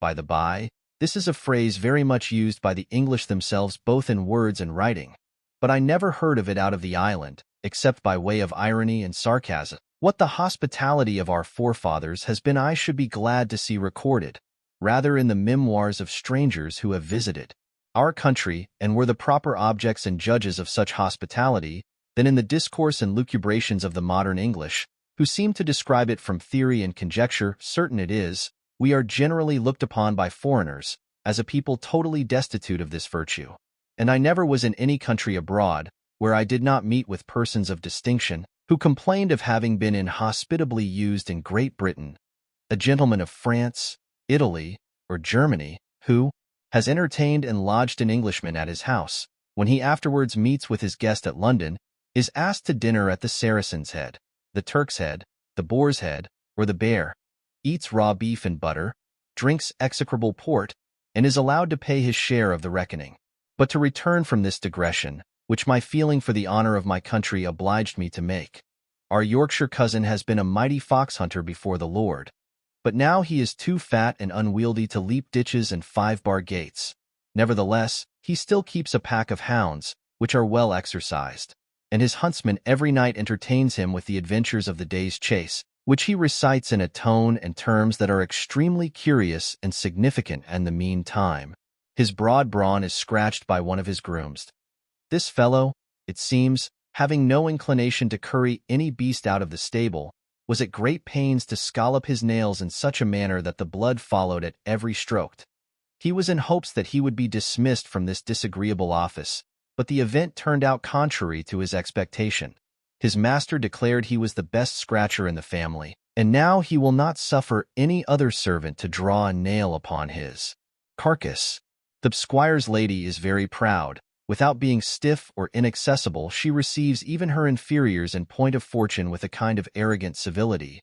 But then she thinks she has a right to treat them with the most ungracious freedoms of speech, and never fails to let them know she is sensible of her own superior affluence. In a word, she speaks well of no living soul, and has not one single friend in the world. Her husband hates her mortally. But, although the brute is sometimes so very powerful in him that he will have his own way, he generally truckles to her dominion and dreads, like a schoolboy, the lash of her tongue. On the other hand, she is afraid of provoking him too far, lest he should make some desperate effort to shake off her yoke. She, therefore, acquiesces in the proofs he daily gives of his attachment to the liberty of an English freeholder, by saying and doing at his own table whatever gratifies the brutality of his disposition or contributes to the case of his person. The house, though large, is neither elegant nor comfortable. It looks like a great inn, crowded with travelers, who dine at the landlord's ordinary, where there is a great profusion of victuals and drink. But mine host seems to be misplaced, and I would rather dine upon filberts with a hermit than feed upon venison with a hog. The footmen might be aptly compared to the waiters of a tavern, if they were more serviceable and less rapacious, but they are generally insolent and inattentive, and so greedy, that, I think, I can dine better, and for less expense, at the Star and Garter in Pall Mall, than at our cousin's castle in Yorkshire. The squire is not only accommodated with a wife, but he is also blessed with an only son, about 22, just returned from Italy, a complete fiddler and dilettante. And he slips no opportunity of manifesting the most perfect contempt for his own father. When we arrived, there was a family of foreigners at the house, on a visit to this virtuoso, with whom they had been acquainted at the spa. It was the Count de Melville with his lady. On their way to Scotland, our Burdock had met with an accident, in consequence of which both the Count and I would have retired, but the young gentleman and his mother insisted upon our staying dinner, and their serenity seemed to be so little ruffled by what had happened, that we complied with their invitation. The squire had been brought home overnight in his post-chaise, so terribly belabored about the pâté, that he seemed to be in a state of stupefaction, and had ever since remained speechless. The country apothecary, called Grieve, who lived in a neighboring village, having been called to his assistance, had let him blood, and applied a poultice to his head, declaring that he had no fever, nor any other bad symptom but the loss of speech, if he really had lost that faculty. But the young squire said this practitioner was an ignorantacho, that there was a fracture in the cranium, and that there was a necessity for having him trepanned without loss of time. His mother, espousing this opinion, had sent an express to York for a surgeon to perform the operation, and he was already come with his prentice and instruments. Having examined the patient's head, he began to prepare his dressings, though Grieve still retained his first opinion that there was no fracture, and was the more confirmed in it as the squire had passed the night in profound sleep, uninterrupted by any catching or convulsion. The York surgeon said he could not tell whether there was a fracture until he should take off the scalp, but, at any rate, the operation might be of service in giving vent to any blood that might be extravasated, either above or below the dura mater. The lady and her son were clear for trying the experiment, and Grieve was dismissed with some marks of contempt, which, perhaps, he owed to the plainness of his appearance. He seemed to be about the middle age, wore his own black hair without any sort of dressing. By his garb, one would have taken him for a Quaker, but he had none of the stiffness of that sect. On the contrary, he was very submissive, respectful, and remarkably taciturn. Leaving the ladies in an apartment by themselves, we adjourned to the patient's chamber, where the dressings and instruments were displayed in order upon a pewter dish. The operator, laying aside his coat and periwig, equipped himself with a nightcap, apron, and sleeves, while his prentice and footman, seizing the squire's head, began to place it in a proper posture. But mark what followed. The patient, bolting upright in the bed, collared each of these assistants with the grasp of Hercules, exclaiming in a bellowing tone, "I hain't lived so long in Yorkshire to be trepanned by such vermin as you," and leaping on the floor, put on his breeches quietly. To the astonishment of us all, the surgeon still insisted upon the operation, alleging it was now plain that the brain was injured, and desiring the servants put him into bed again. But nobody would venture to execute his orders, or even to interpose. When the squire turned him and his assistants out of doors and threw his apparatus out at the window, having thus asserted his prerogative, and put on his clothes with the help of a valet, the Count, with my nephew and me, were introduced by his son, and received with his usual style of rustic civility. Then turning to Senior Macaroni, with a sarcastic grin, "I tell thee what, Dick," said he, "a man's skull is not to be bored every time his head is broken, and I'll convince thee and thy mother that I know as many tricks as e'er an old fox in the West." Riding. We afterwards understood he had quarreled at a public house with an exciseman, whom he challenged to a bout at single stick, in which he had been worsted, and that the shame of this defeat had tied up his tongue. That as for Madam, she had shown no concern for his disaster, and now heard of his recovery without emotion. She had taken some little notice of my sister and niece, though rather with a view to indulge her own petulance than out of any sentiment of regard to our family. She said, Liddy was a fright, and ordered her woman to adjust her head before dinner. But she would not meddle with Tabby, whose spirit, she soon perceived, was not to be irritated with impunity. At a tea-table, she acknowledged me so far as to say she had heard of my father, though she hinted that he had disobliged her family by making a poor match in Wales. She was disagreeably familiar in her inquiries about our circumstances, and asked if I intended to bring up my nephew to the law. I told her that, as he had an independent fortune, he should follow no profession but that of a country gentleman, and that I was not without hopes of procuring for him a seat in Parliament. "Pray, cousin," said she, "what may his fortune be?" When I answered that, with what I should be able to give him, he would have better than 2,000 a year, she replied, with a disdainful toss of her head, that it would be impossible for him to preserve his independence on such a paltry provision. Not a little nettled at this arrogant remark, I told her I had the honor to sit in Parliament with her father when he had little more than half that income, and I believed there was not a more independent and incorruptible member in the House. But times are changed," cried the squire. "Country gentlemen nowadays live after another fashion, and why? Table alone stands me in a cool 1,000 a quarter, though I raise my own stock, import my own liquors, and have everything at the first hand. True it is, I keep open house and receive all corners, for the honor of old England." "If that be the case," said I, "'tis a wonder you can maintain it at so small an expense. But every private gentleman is not expected to keep a caravanserai for the accommodation of travelers. Indeed, if every individual lived in the same style, you would not have such a number of guests at your table. Of consequence, your hospitality would not shine so bright for the glory of the West Riding." The young squire, tickled by this ironical observation, exclaimed, "Oh, che burla!" His mother eyed me in silence with a supercilious air, and the father of the feast, taking a bumper of October, "My service to you, Cousin Bramble," said he. "I have always heard there was something keen and biting in the air of the Welsh mountains."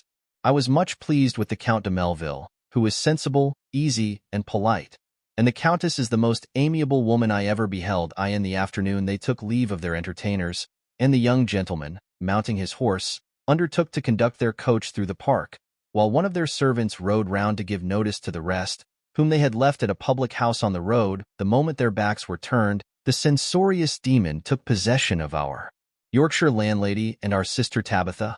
The former observed that the Countess was a good sort of a body, but totally ignorant of good breeding, consequently awkward in her address. The squire said he did not pretend to the breeding of anything but colts, but that the jade would be very handsome if she was a little more in flesh. "Handsome!" cried Tabby. She has indeed a pair of black eyes without any meaning. But then there is not a good feature in her face. I know not what you call good features in Wales, replied our landlord, but they'll pass in Yorkshire. Then turning to Liddy, he added, What say you, my pretty Redstrick? What is your opinion of the Countess? I think, cried Liddy with great emotion, she's an angel. Tabby chid her for talking with such freedom in company. And the lady of the house said, in a contemptuous tone, she supposed Miss had been brought up at some country boarding school. Our conversation was suddenly interrupted by the young gentleman, who galloped into the yard all aghast, exclaiming that the coach was attacked by a great number of highwaymen. My nephew and I rushed out, found his own and his servant's horse ready saddled in the stable, with pistols in the caps. We mounted instantly, ordering Clinker and Dutton to follow with all possible expedition, but notwithstanding all the speed we could make, the action was over before we arrived, and the Count with his lady, safe lodged at the house of Grieve, who had signalized himself in a very remarkable manner on this occasion, the turning of a lane that led to the village where the Count's servants remained. A couple of robbers a horseback suddenly appeared, with their pistols advanced.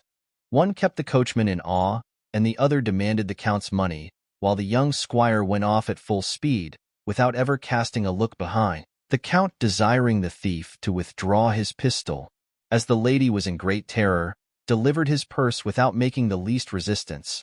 But not satisfied with this booty, which was pretty considerable, the rascal insisted upon rifling her of her car rings and necklace, and the Countess screamed with affright. Her husband, exasperated at the violence with which she was threatened, wrested the pistol out of the fellow's hand, and turning it upon him, snapped it in his face. But the robber, knowing there was no charge in it, drew another from his bosom, and in all probability would have killed him on the spot, had not his life been saved by a wonderful interposition. Grieve, the apothecary, chancing to pass that very instant, ran up to the coach, and with a crab stick, which was all the weapon he had, brought the fellow to the ground with the first blow.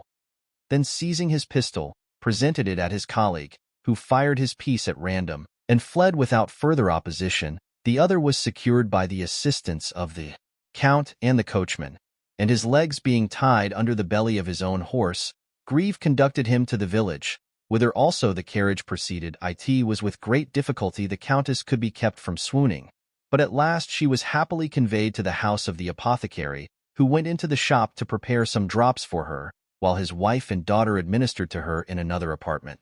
I found the Count standing in the kitchen with the parson of the parish, and expressing much impatience to see his protector, whom as yet he had scarce found time to thank for the essential service he had done him and the Countess. The daughter passing at the same time with a glass of water, Monsieur de Melville could not help taking notice of her figure, which was strikingly engaging. "I," said the parson, "she is the prettiest girl, and the best girl in all my parish, and if I could give my son an estate of 10,000 a year, he should have my consent to lay it at her feet." If Mr. Grieve had been as solicitous about getting money as he has been in performing all the duties of a primitive Christian, he would not have hung so long upon his hands. "What is her name?" said I. 16 years ago," answered the vicar, "I christened her by the names of Seraphina Melvilia." "Ha! What? How?" cried the Count eagerly. "Sure, you said Seraphina Melvilia?" "I did," said he. "Mr. Grieve told me those were the names of two noble persons abroad, to whom he had been obliged for more than life."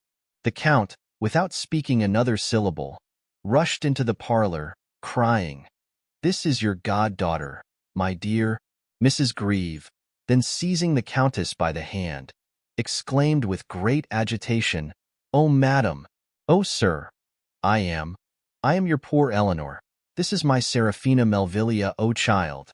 These are the Count and Countess of Melville, the generous, the glorious benefactors of thy once unhappy parents." The Countess, rising from her scat, threw her arms about the neck of the amiable Seraphina, and clasped her to her breast with great tenderness, while she herself was embraced by the weeping mother. This moving scene was completed by the entrance of Grieve himself, who, falling on his knees before the Count, "Behold," said he, "a penitent, who at length can look upon his patron without shrinking." "Ah, Ferdinand!" cried he, raising and folding him in his arms, the playfellow of my infancy, the companion of my youth.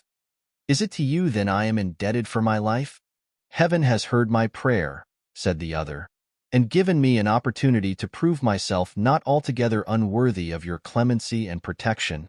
He then kissed the hand of the Countess, while Monsieur de Melville saluted his wife and lovely daughter, and all of us were greatly affected by this pathetic recognition. In a word, Grieve was no other than Ferdinand Count Fathom, whose adventures were printed many years ago. Being a sincere convert to virtue, he had changed his name, that he might elude the inquiries of the Count, whose generous allowance he determined to forego, that he might have no dependence but upon his own industry and moderation. He had accordingly settled in this village as a practitioner in surgery and physic, and for some years wrestled with all the miseries of indigence, which, however, he and his wife had borne with the most exemplary resignation to length, by dint of unwearied attention to the duties of his profession, which he exercised with equal humanity and success. He had acquired tolerable share of business among the farmers and common people, which enabled him to live in a decent manner. He had been scarce ever seen to smile, was unaffectedly pious, and all the time he could spare from the avocations of his employment, he spent in educating his daughter, and in studying for his own improvement. In short, the adventurer Fathom was, under the name of Grieve, universally respected among the commonalty of this district, as a prodigy of learning and virtue. These particulars I learned from the vicar, when we quitted the room, that they might be under no restraint in their mutual effusions. I make no doubt that Grieve will be pressed to leave off business, and reunite himself to the Count's family, and as the Countess seemed extremely fond of his daughter, she will, in all probability, insist upon Seraphina's accompanying her to Scotland. Having paid our compliments to these noble persons, we returned to the squire's, where we expected an invitation to pass the night, which was wet and raw. But it seems, Squire Burdock's hospitality reached not so far for the honor of Yorkshire. We therefore departed in the evening, and lay at an inn, where I caught cold. In hope of riding it down before it could take fast hold on my constitution, I resolved to visit another relation, one Mr. Pimpernel, who lived about a dozen miles from the place where we lodged. Pimpernel, being the youngest of 4 sons, was bred an attorney at Faunevil's Inn. But all his elder brothers dying, he got himself called to the bar for the honor of his family, and soon after this preferment, succeeded to his father's estate, which was very considerable. He carried home with him all the knavish chicanery of the lowest pettifogger, together with a wife whom he had purchased of a drayman for £20, and he soon found means to obtain a dedimus as an acting justice of peace. He is not only a sordid miser in his disposition, but his avarice is mingled with a spirit of despotism, which is truly diabolical. He is a brutal husband, an unnatural parent, a harsh master, an oppressive landlord, a litigious neighbor, and a partial magistrate. Friends he has none. And in point of hospitality and good breeding, our cousin Burdock is a prince in comparison of this ungracious miscreant, whose house is the lively representation of a jay. Our reception was suitable to the character I have sketched. Had it depended upon the wife, we should have been kindly treated. She is really a good sort of a woman, in spite of her low original, and well respected in the country. But she has not interest enough in her own house to command a draught of table beer, far less to bestow any kind of education on her children, who run about, like tagged colts, in a state of nature. Pox on him! He is such a dirty fellow, that I have not patience to prosecute the subject. By that time we reached Harrogate. I began to be visited by certain rheumatic symptoms. The Scotch lawyer, Mr. Micklewhimmen, recommended a hot bath of these waters so earnestly that I was over-persuaded to try the experiment. He had used it often with success and always stayed an hour in the bath, which was a tub filled with Harrogate water, heated for the purpose.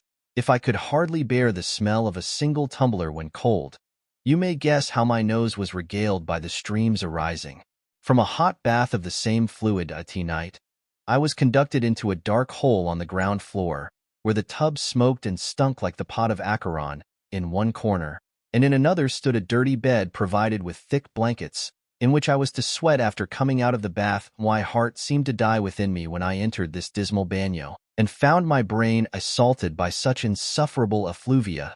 I cursed Micklewhimmen for not considering that my organs were formed on this side of the Tweed, but being ashamed to recoil upon the threshold, I submitted to the process.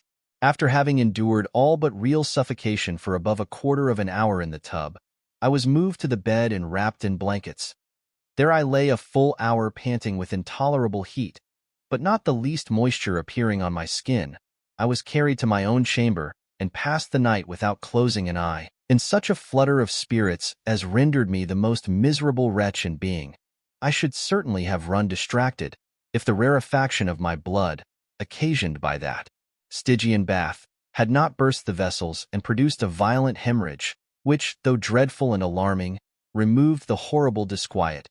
I lost 2 pounds of blood and more on this occasion, and find myself still weak and languid.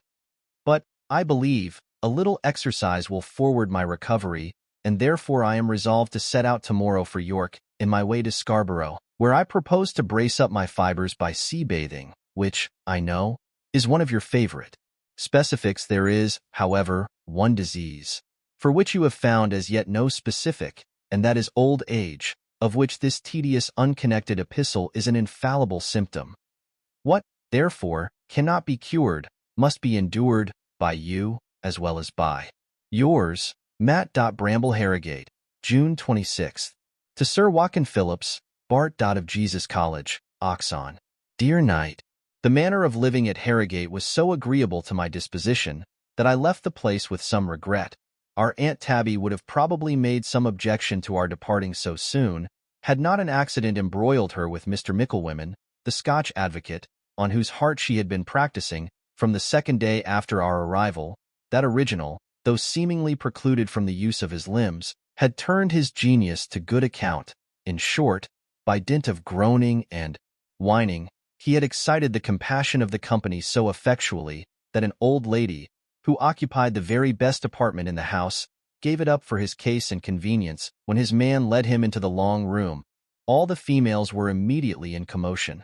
One set an elbow chair, another shook up the cushion, a third brought a stool, and a fourth a pillow, for the accommodation of his feet.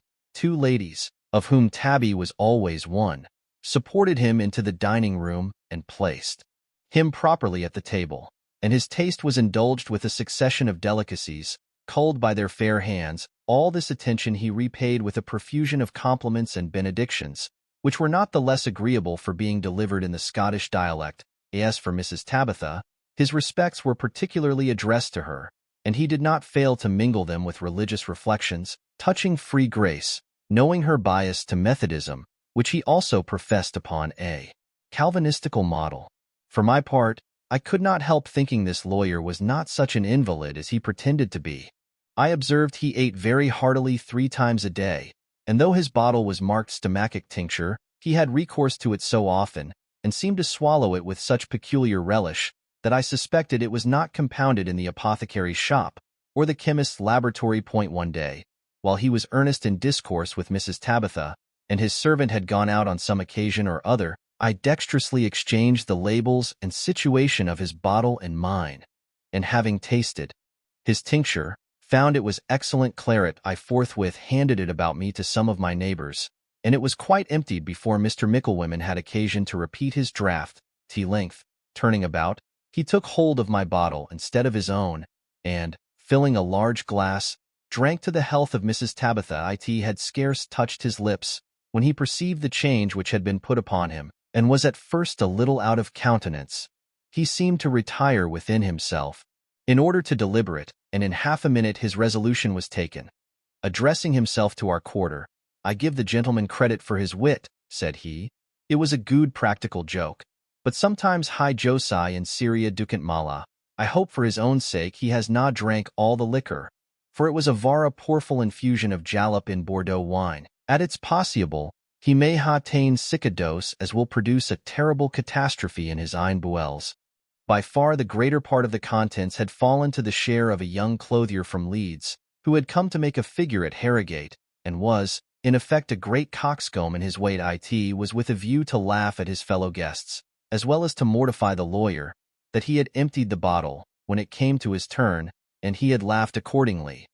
But now his mirth gave way to his apprehension. He began to spit, to make wry faces, and writhe himself into various contortions. "Damn the stuff!" cried he. I thought it had a villainous twang. Pa, he that would cousin a Scot, mun get up betimes, and take old Scratch for his counselor. In troth, Mester, what d'ye replied the lawyer. Your wit has run you into a filthy puddle. I'm truly concerned for your waeful case. The best advice I can give you, in sic a dilemma, is to send an express to Ripon for Dr. Waugh, without delay, and in the meantime, swallow all the oil and butter you can find in the hoose, to defend your poor stomach and intestines from the vilification of the particles of the jalap, which is vara violent, even when taken in moderation. The poor clothier's torments had already begun. He retired, roaring with pain, to his own chamber. The oil was swallowed, and the doctor sent for. But before he arrived, the miserable patient had made such discharges upwards and downwards that nothing remained to give him further offense, and this double evacuation was produced by imagination alone, for what he had drank was genuine wine of Bordeaux, which the lawyer had brought from Scotland for his own private use. The clothier, finding the joke turn out so expensive and disagreeable, quitted the house next morning, leaving the triumph to Micklewhimmen, who enjoyed it internally without any outward signs of exultation. On the contrary, he affected to pity the young man for what he had suffered, and acquired fresh credit from this shew of moderation. It was about the middle of the night, which succeeded this adventure, that the vent of the kitchen chimney being foul, the soot took fire, and the alarm was given in a dreadful manner. Everybody leaped naked out of bed, and in a minute the whole house was filled with cries and confusion. There was 2 stairs in the house, and to these we naturally ran. But they were both so blocked up, by the people pressing one upon another, that it seemed impossible to pass, without throwing down and trampling upon the women. I, in the midst of this anarchy, Mr. Micklewhimmen, with a leathern portmanteau on his back, came running as nimble as a buck along the passage, and Tabby in her under petticoat, endeavoring to hook him under the arm, that she might escape through his protection, he very fairly pushed her down, crying, "Na, na, good faith, charity begins at hame." Without paying the least respect to the shrieks and entreaties of his female friends, he charged through the midst of the crowd, overturning everything that opposed him, and actually fought his way to the bottom of the staircase. By this time Clinker had found a ladder by which he entered the window of my uncle's chamber, where our family was assembled, and proposed that we should make our exit successively by that conveyance. The squire exhorted his sister to begin the descent, but, before she could resolve, her woman, Mrs. Winifred Jenkins, in a transport of terror, threw herself out at the window upon the ladder, while Humphry dropped upon the ground, that he might receive her in her descent. This maiden was just as she had started out of bed. The moon shone very bright, and a fresh breeze of wind blowing. None of Mrs. Winifred's beauties could possibly escape the view of the fortunate Clinker, whose heart was not able to withstand the united force of so many charms. At least I am much mistaken, if he has not been her humble slave from that moment. He received her in his arms, and giving her his coat to protect her from the weather, ascended again with admirable dexterity. At that instant, the landlord of the house called out with an audible voice that the fire was extinguished, and the ladies had nothing further to fear. This was a welcome note to the audience, and produced an immediate effect. The shrieking ceased, and a confused sound of expostulation ensued. I conducted Mrs. Tabitha and my sister to their own chamber, where Liddy fainted away, but was soon brought to her cell. Then I went to offer my services to the other ladies, who might want assistance. They were all scudding through the passage to their several apartments, and as the thoroughfare was lighted by 2 lamps, I had a pretty good observation of them in their transit. But as most of them were naked to the smock, and all their heads shrouded in huge nightcaps, I could not distinguish one face from another, though I recognized some of their voices. These were generally plaintive. Some wept, some scolded, and some prayed. I lifted up one poor old gentlewoman, who had been overturned and sore bruised by a multitude of feet. And this was also the case with the lame person from Northumberland, whom Micklewhimmen had in his passage overthrown, though not with impunity, for the cripple in falling gave him such a good pelt on the head with his crutch that the blood followed. As for this lawyer, he waited below till the hurly-burly was over, and then stole softly to his own chamber, from whence he did not venture to make a second sally till 11 in the forenoon, when he was led into the public room by his own servant and another assistant, groaning most woefully, with a bloody napkin round his head, but things were greatly altered. The selfish brutality of his behavior on the stairs had steeled their hearts against all his arts and address. Not a soul offered to accommodate him with a chair, cushion, or footstool, so that he was obliged to sit down on a hard bench. In that position, he looked around with a rueful aspect, and, bowing very low, said in a whining tone, "Your most humble servant, ladies. Fire is a dreadful calamity. Fire purifies gold, and it ties friendship," cried Mrs. Tabitha, bridling. "Yea, madam," replied Micklewomen, "and it trieth discretion also. If discretion consists in forsaking a friend in adversity, you are eminently possessed of that virtue," resumed our aunt. "Na, madam," rejoined the advocate, "well I wot, I cannot claim any merit from the mode of my retreat.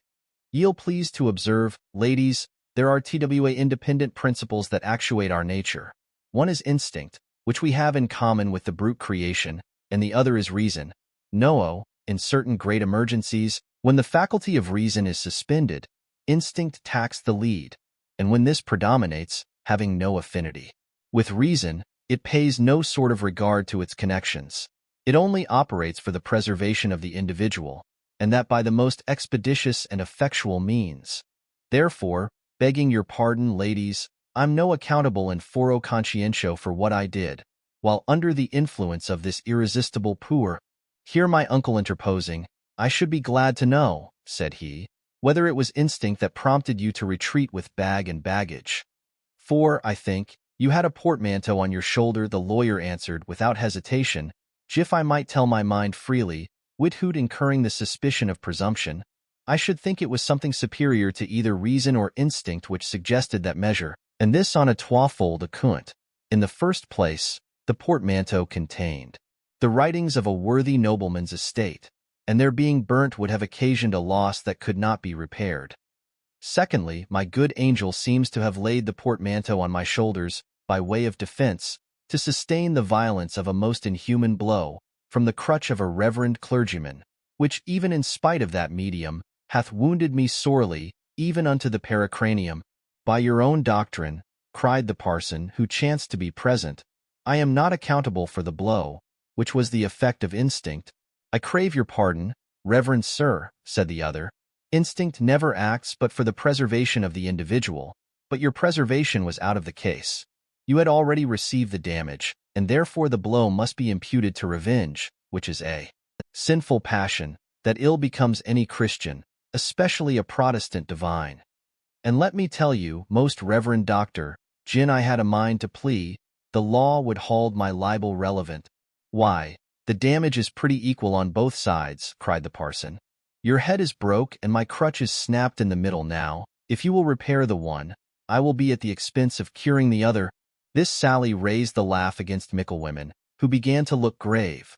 When my uncle, in order to change the discourse, observed that instinct had been very kind to him in another respect, for it had restored to him the use of his limbs, which, in his exit, he had moved with surprising agility, he replied that it was the nature of fear to brace up the nerves, and mentioned some surprising feats of strength and activity performed by persons under the impulse of terror.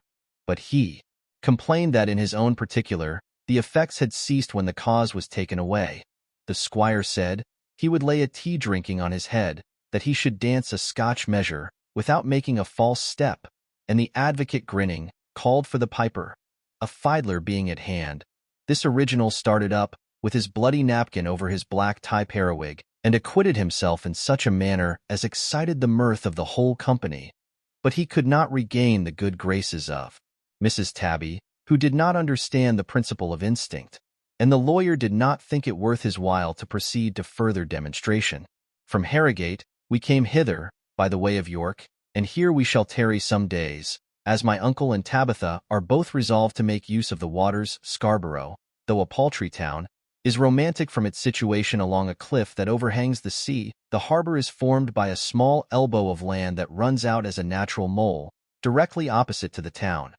And on that side is the castle, which stands very high, of considerable extent, and, before the invention of gunpowder, was counted impregnable. At the other end of Scarborough are two public rooms for the use of the company, who resort to this place in the summer to drink the waters and bathe in the sea. And the diversions are pretty much on the same footing here as at Bath. The spa is a little way beyond the town, on this side, under a cliff, within a few paces of the sea, and thither the drinkers go every morning in dishabille. But the descent is by a great number of steps, which invalids find very inconvenient. Betwixt the well and the harbor, the bathing machines are ranged along the beach, with all their proper utensils and attendants. You have never seen one of these machines. Image to yourself a small, snug, wooden chamber, fixed upon a wheel carriage, having a door at each end, and on each side a little window above, a bench below.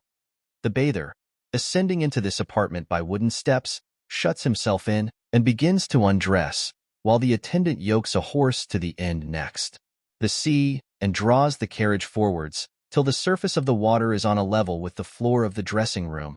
Then he moves and fixes the horse to the other end. The person within being stripped, opens the door to the seaward, where he finds the guide ready, and plunges headlong into the water. After having bathed, he reascends into the apartment, by the steps which had been shifted for that purpose, and puts on his clothes at his leisure, while the carriage is drawn back again upon the dry land, so that he has nothing further to do but to open the door and come down as he went up. Should he be so weak or ill as to require a servant to put off and on his clothes, there is room enough in the apartment for 6 people. The guides who attend the ladies in the water are of their own sex, and they and the female bathers have a dress of flannel for the sea. Nay, they are provided with other conveniences for the support of decorum, a certain number of.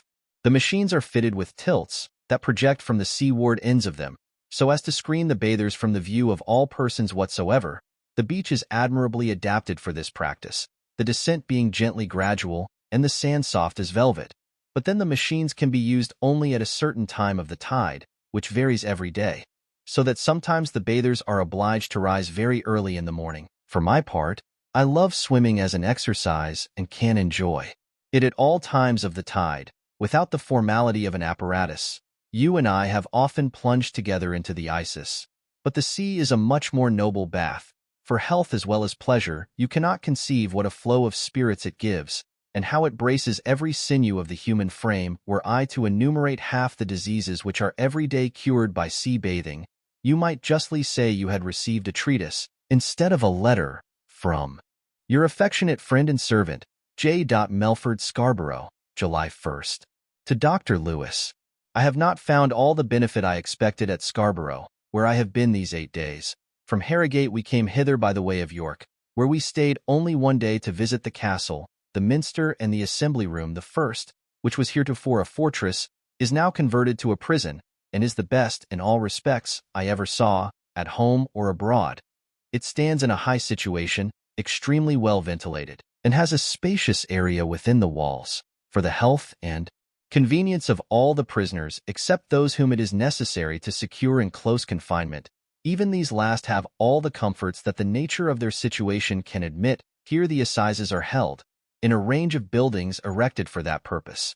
As for the minster, I know not how to distinguish it, except by its great size and the height of its spire, from those other ancient churches in different parts of the kingdom, which used to be called monuments of Gothic architecture. But it is now agreed that this style is Saracen rather than Gothic, and I suppose it was first imported into England from Spain, great part of which was under the dominion of the Moor. Those British architects who adopted this style don't seem to have considered the propriety of their adoption. The climate of the country, possessed by the Moors or Saracens, both in Africa and Spain, was so exceedingly hot and dry, that those who built places of worship for the multitude employed their talents in contriving edifices that should be cool. And, for this purpose, nothing could be better adopted than those buildings, vast, narrow, dark, and lofty, impervious to the sunbeams, and having little communication with the scorched external atmosphere, but ever affording a refreshing coolness, like subterranean cellars in the heats of summer, or natural caverns in the bowels of huge mountains. But nothing could be more preposterous than to imitate such a mode of architecture in a country like England, where the climate is cold and the air eternally loaded with vapors, and where, of consequence, the builder's intention should be to keep the people dry and warm. For my part, I never entered the Abbey Church at Bath but once, and the moment I stepped over the threshold, I found myself chilled to the very marrow of my bones when we consider that in our churches, in general, we breathe a gross stagnated air, surcharged with damps from vaults, tombs, and charnel houses. May we not term them so many magazines of rooms, created for the benefit of the medical faculty? And safely aver that more bodies are lost than souls saved by going to church in the winter especially, which may be said to engross 8 months in the year. I should be glad to know what offense it would give to tender consciences if the house of God was made more comfortable or less dangerous to the health of valetudinarians, and whether it would not be an encouragement to piety as well as the salvation of many lives if the place of worship was well floored, wainscot, warmed and ventilated, and its area kept sacred from the pollution of the dead. The practice of burying in churches was the effect of ignorant superstition, influenced by knavish priests, who pretended that the devil could have no power over the defunct if he was interred in holy ground. And this, indeed, is the only reason that can be given for consecrating all cemeteries, even at this day.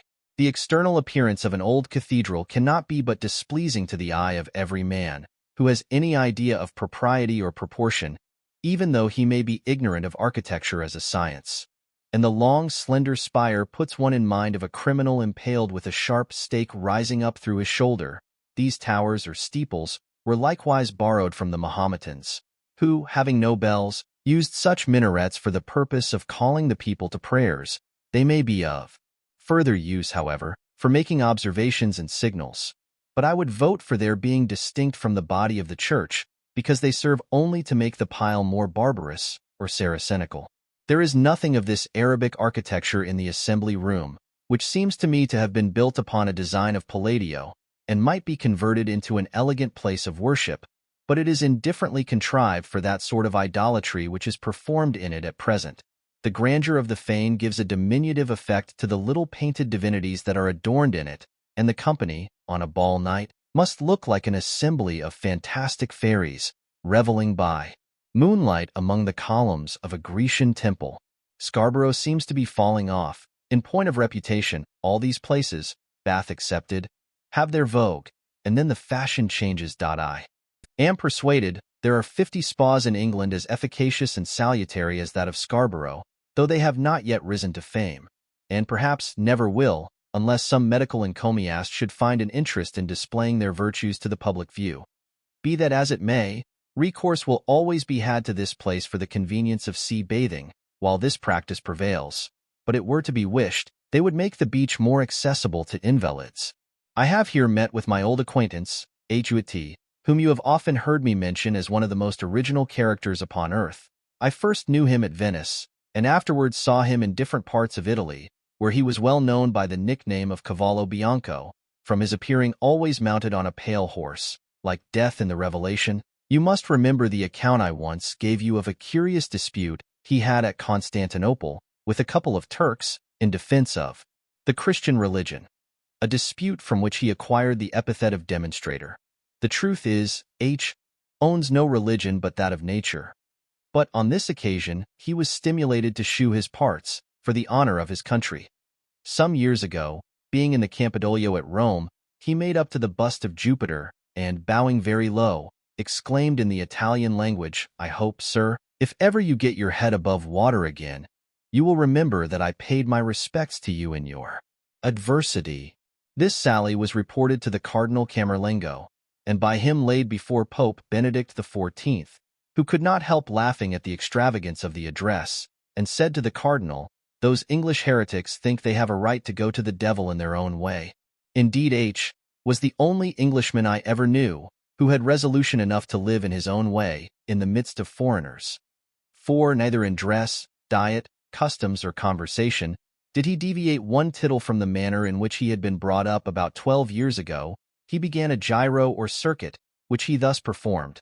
At Naples, where he fixed his headquarters, he embarked for Marseilles, from whence he traveled with a voiture into Antibes. There he took his passage to Genoa and Larissai, from which last place he proceeded, by the way of Cambertina, to Pisa and Florence. After having halted some time in this metropolis, he set out with a vetturino for Rome, where he reposed himself a few weeks, and then continued his route for Naples in order to wait for the next opportunity of embarkation. After having 12 times described this circle, he lately flew off at a tangent to visit some trees at his country house in England, which he had planted above 20 years ago.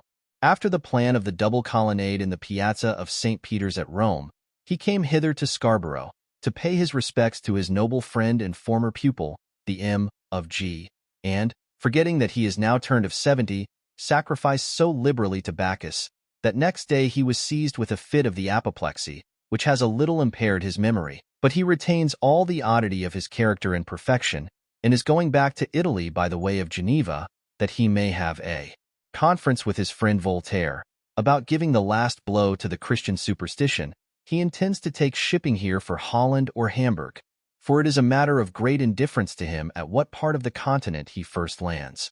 When he was going abroad the last time, he took his passage in a ship bound for Leghorn, and his baggage was actually embarked in going down the river by water. He was by mistake put on board of another vessel under sail, and upon inquiry understood she was bound to Petersburg.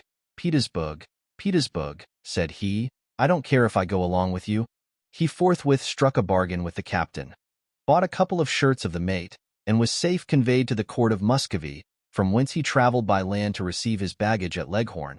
He is now more likely than ever to execute a whim of the same nature, and I will hold any wager that as he cannot be supposed to live much longer according to the course of nature, his exit will be as odd as his life has been extravagant. This gentleman crossed the sea to France, visited and conferred with Mr. de Voltaire at Ferney, resumed his old circuit at Genoa, and died in 1767, at the house of Vanini in Florence. Being taken with a suppression of urine, he resolved, in imitation of Pomponius Atticus, to take himself off by abstinence, and this resolution he executed like an ancient Roman. He saw company to the last, cracked his jokes, conversed freely, and entertained his guests with music. On the third day of his fast, he found himself entirely freed of his complaint, but refused taking sustenance. He said the most disagreeable part of the voyage was past, and he should be a cursed fool indeed, to put about ship when he was just entering the harbor. In these sentiments he persisted, without any marks of affectation, and thus finished his course with such case and serenity as would have done honor to the firmest Stoic of antiquity. But, to return from one humorist to another, you must know I have received benefit, both from the chalybeate and the sea, and would have used them longer, had not a most ridiculous adventure, by making me the town talk, obliged me to leave the place.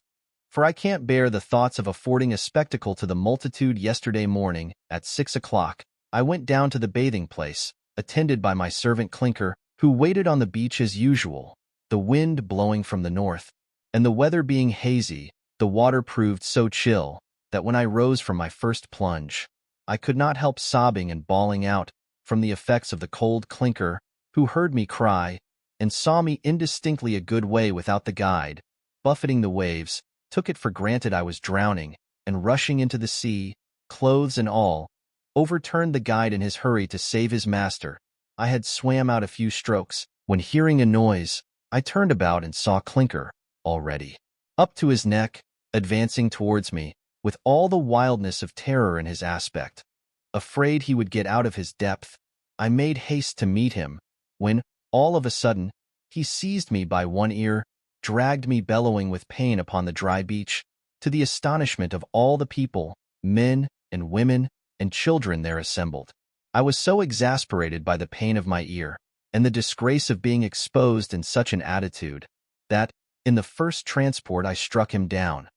Then, running back into the sea, took shelter in the machine where my clothes had been deposited.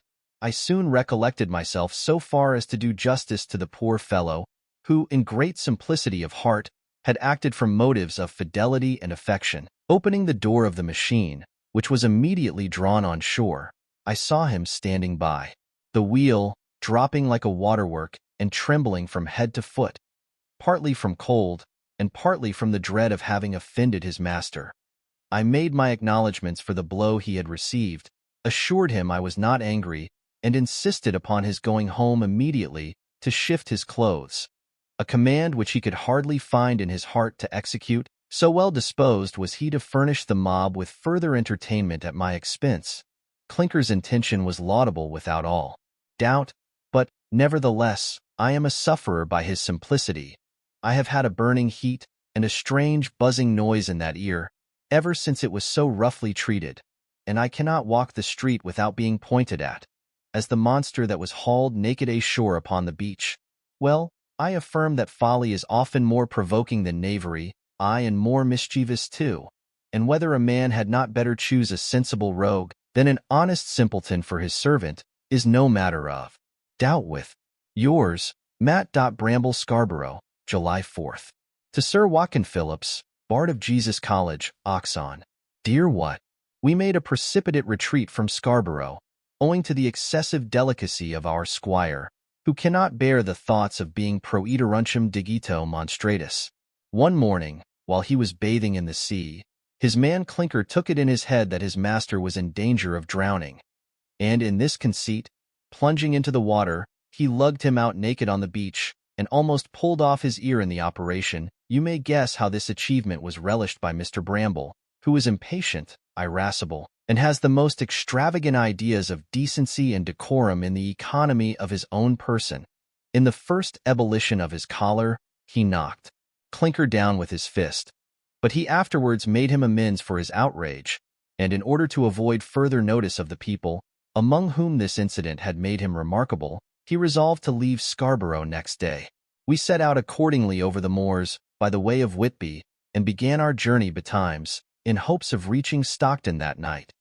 But in this hope we were disappointed. In the afternoon, crossing a deep gutter, made by a torrent, the coach was so hard strained, that one of the irons, which connect the frame, snapped, and the leather sling on the same side, cracked in the middle. The shock was so great, that my sister Liddy struck her head against Mrs. Tabitha's nose with such violence that the blood flowed, and Win Jenkins was darted through a small window in that part of the carriage next the horses, where she stuck like a bawd in the pillory, till she was released by the hand of Mr. Bramble.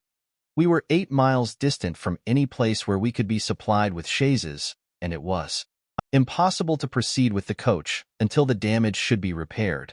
In this dilemma, we discovered a blacksmith's forge on the edge of a small common, about half a mile from the scene of our disaster, and thither the postilions made shift to draw the carriage, slowly, while the company walked afoot.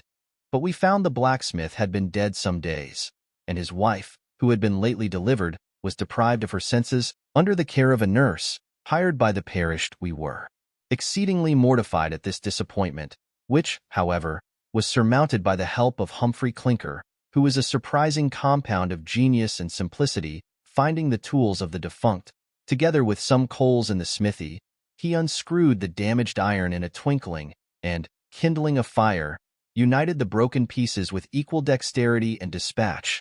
While he was at work upon this operation, the poor woman in the straw, struck with the well-known sound of the hammer and anvil, started up and, notwithstanding all the nurse's efforts, came running into the smithy, where, throwing her arms about Clinker's neck, "Ah, Jacob," cried she, "how could you leave me in such a condition?" This incident was too pathetic to occasion mirth. It brought tears into the eyes of all present. The poor widow was put to bed again, and we did not leave the village without doing something for her benefit. Even Tabitha's charity was awakened on this occasion.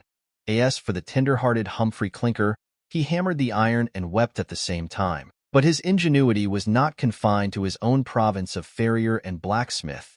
It was necessary to join the leather sling, which had been broke, and this service he likewise performed, by means of a broken awl, which he new pointed and ground, a little hemp, which he spun into lingels, and a few tacks which he made for the purpose. Upon the whole, we were in a condition to proceed in little more than an hour. But even this delay obliged us to pass the night at Guisborough.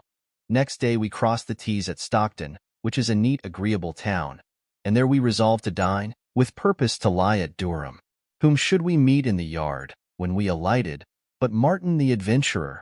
Having handed out the ladies, and conducted them into an apartment, where he paid his compliments to Mrs. Tabby, with his usual address, he begged leave to speak to my uncle in another room, and there, in some confusion, he made an apology for having taken the liberty to trouble him with a letter at Stevenage. He expressed his hope that Mr. Bramble had bestowed some consideration on his unhappy case, and repeated his desire of being taken into his service.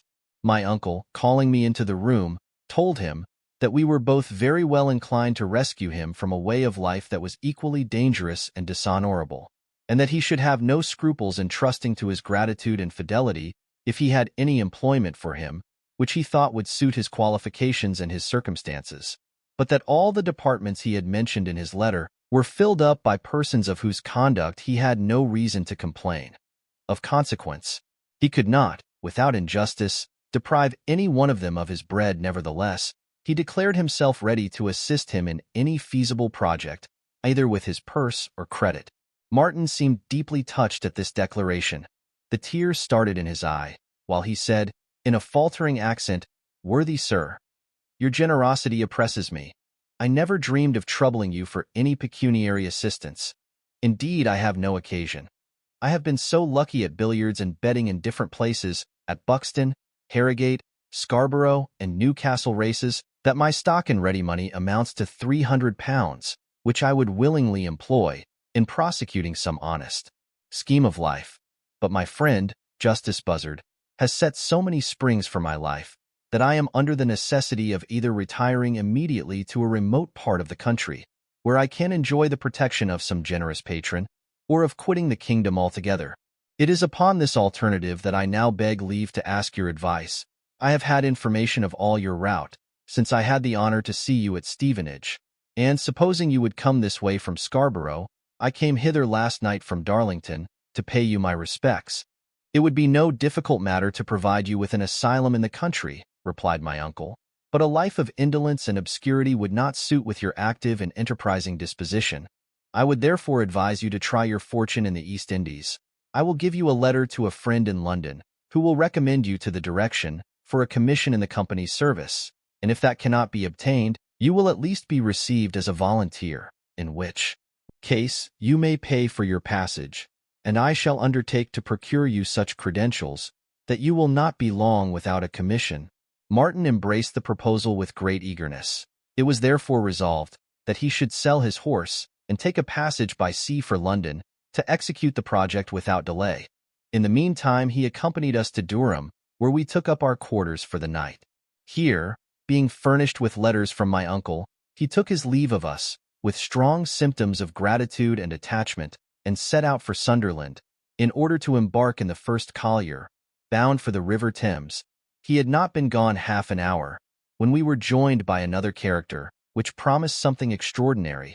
A tall, meager figure, answering, with his horse, the description of Don Quixote mounted on Rozinante, appeared in the twilight at the inn door, while my aunt and Liddy stood at a window in the dining-room. He wore a coat, the cloth of which had once been scarlet, trimmed with Brandenburgs, now totally deprived of their metal, and he had holster caps and housing of the same stuff and same antiquity. Perceiving ladies at the window above, he endeavored to dismount with the most graceful air he could assume, but the ostler neglecting to hold the stirrup when he wheeled off his right foot, and stood with his whole weight on the other, the girth unfortunately gave way, the saddle turned, down came the cavalier to the ground, and his hat and periwig falling off, displayed a headpiece of various colors, patched and plastered in a woeful condition. The ladies at the window above shrieked with affright on the supposition that the stranger had received some notable damages in his fall, but the greatest injury he had sustained arose from the dishonor of his descent, aggravated by the disgrace of exposing the condition of his cranium. For certain plebeians that were about the door laughed aloud, in the belief that the captain had got either a scald head or a broken head, both equally opprobrious. He forthwith leaped up in a fury, and snatching one of his pistols, threatened to put the ostler to death, when another squall from the women checked his resentment. He then bowed to the window, while he kissed the butt end of his pistol, which he replaced, adjusted his wig in great confusion, and led his horse into the stable. By this time I had come to the door, and could not help gazing at the strange figure that presented itself to my view. He would have measured above 6 feet in height had he stood upright, but he stooped very much, was very narrow in the shoulders, and very thick in the calves of his legs, which were cased in black spatterdashes. As for his thighs, They were long and slender, like those of a grasshopper. His face was, at least, half a yard in length, brown and shriveled, with projecting cheekbones, little gray eyes on the greenish hue, a large hook nose, a pointed chin, a mouth from ear to car, very ill furnished with teeth, and a high, narrow forehead, well furrowed with wrinkles. His horse was exactly in the style of its rider, a resurrection of dry bones, which, as we afterwards learned, he valued exceedingly, as the only present he had ever received in his life. Having seen this favorite steed properly accommodated in the stable, he sent up his compliments to the ladies, begging permission to thank them in person for the marks of concern they had shown at his disaster in the courtyard. As the squire said they could not decently decline his visit, he was shown upstairs and paid his respects in the Scotch dialect.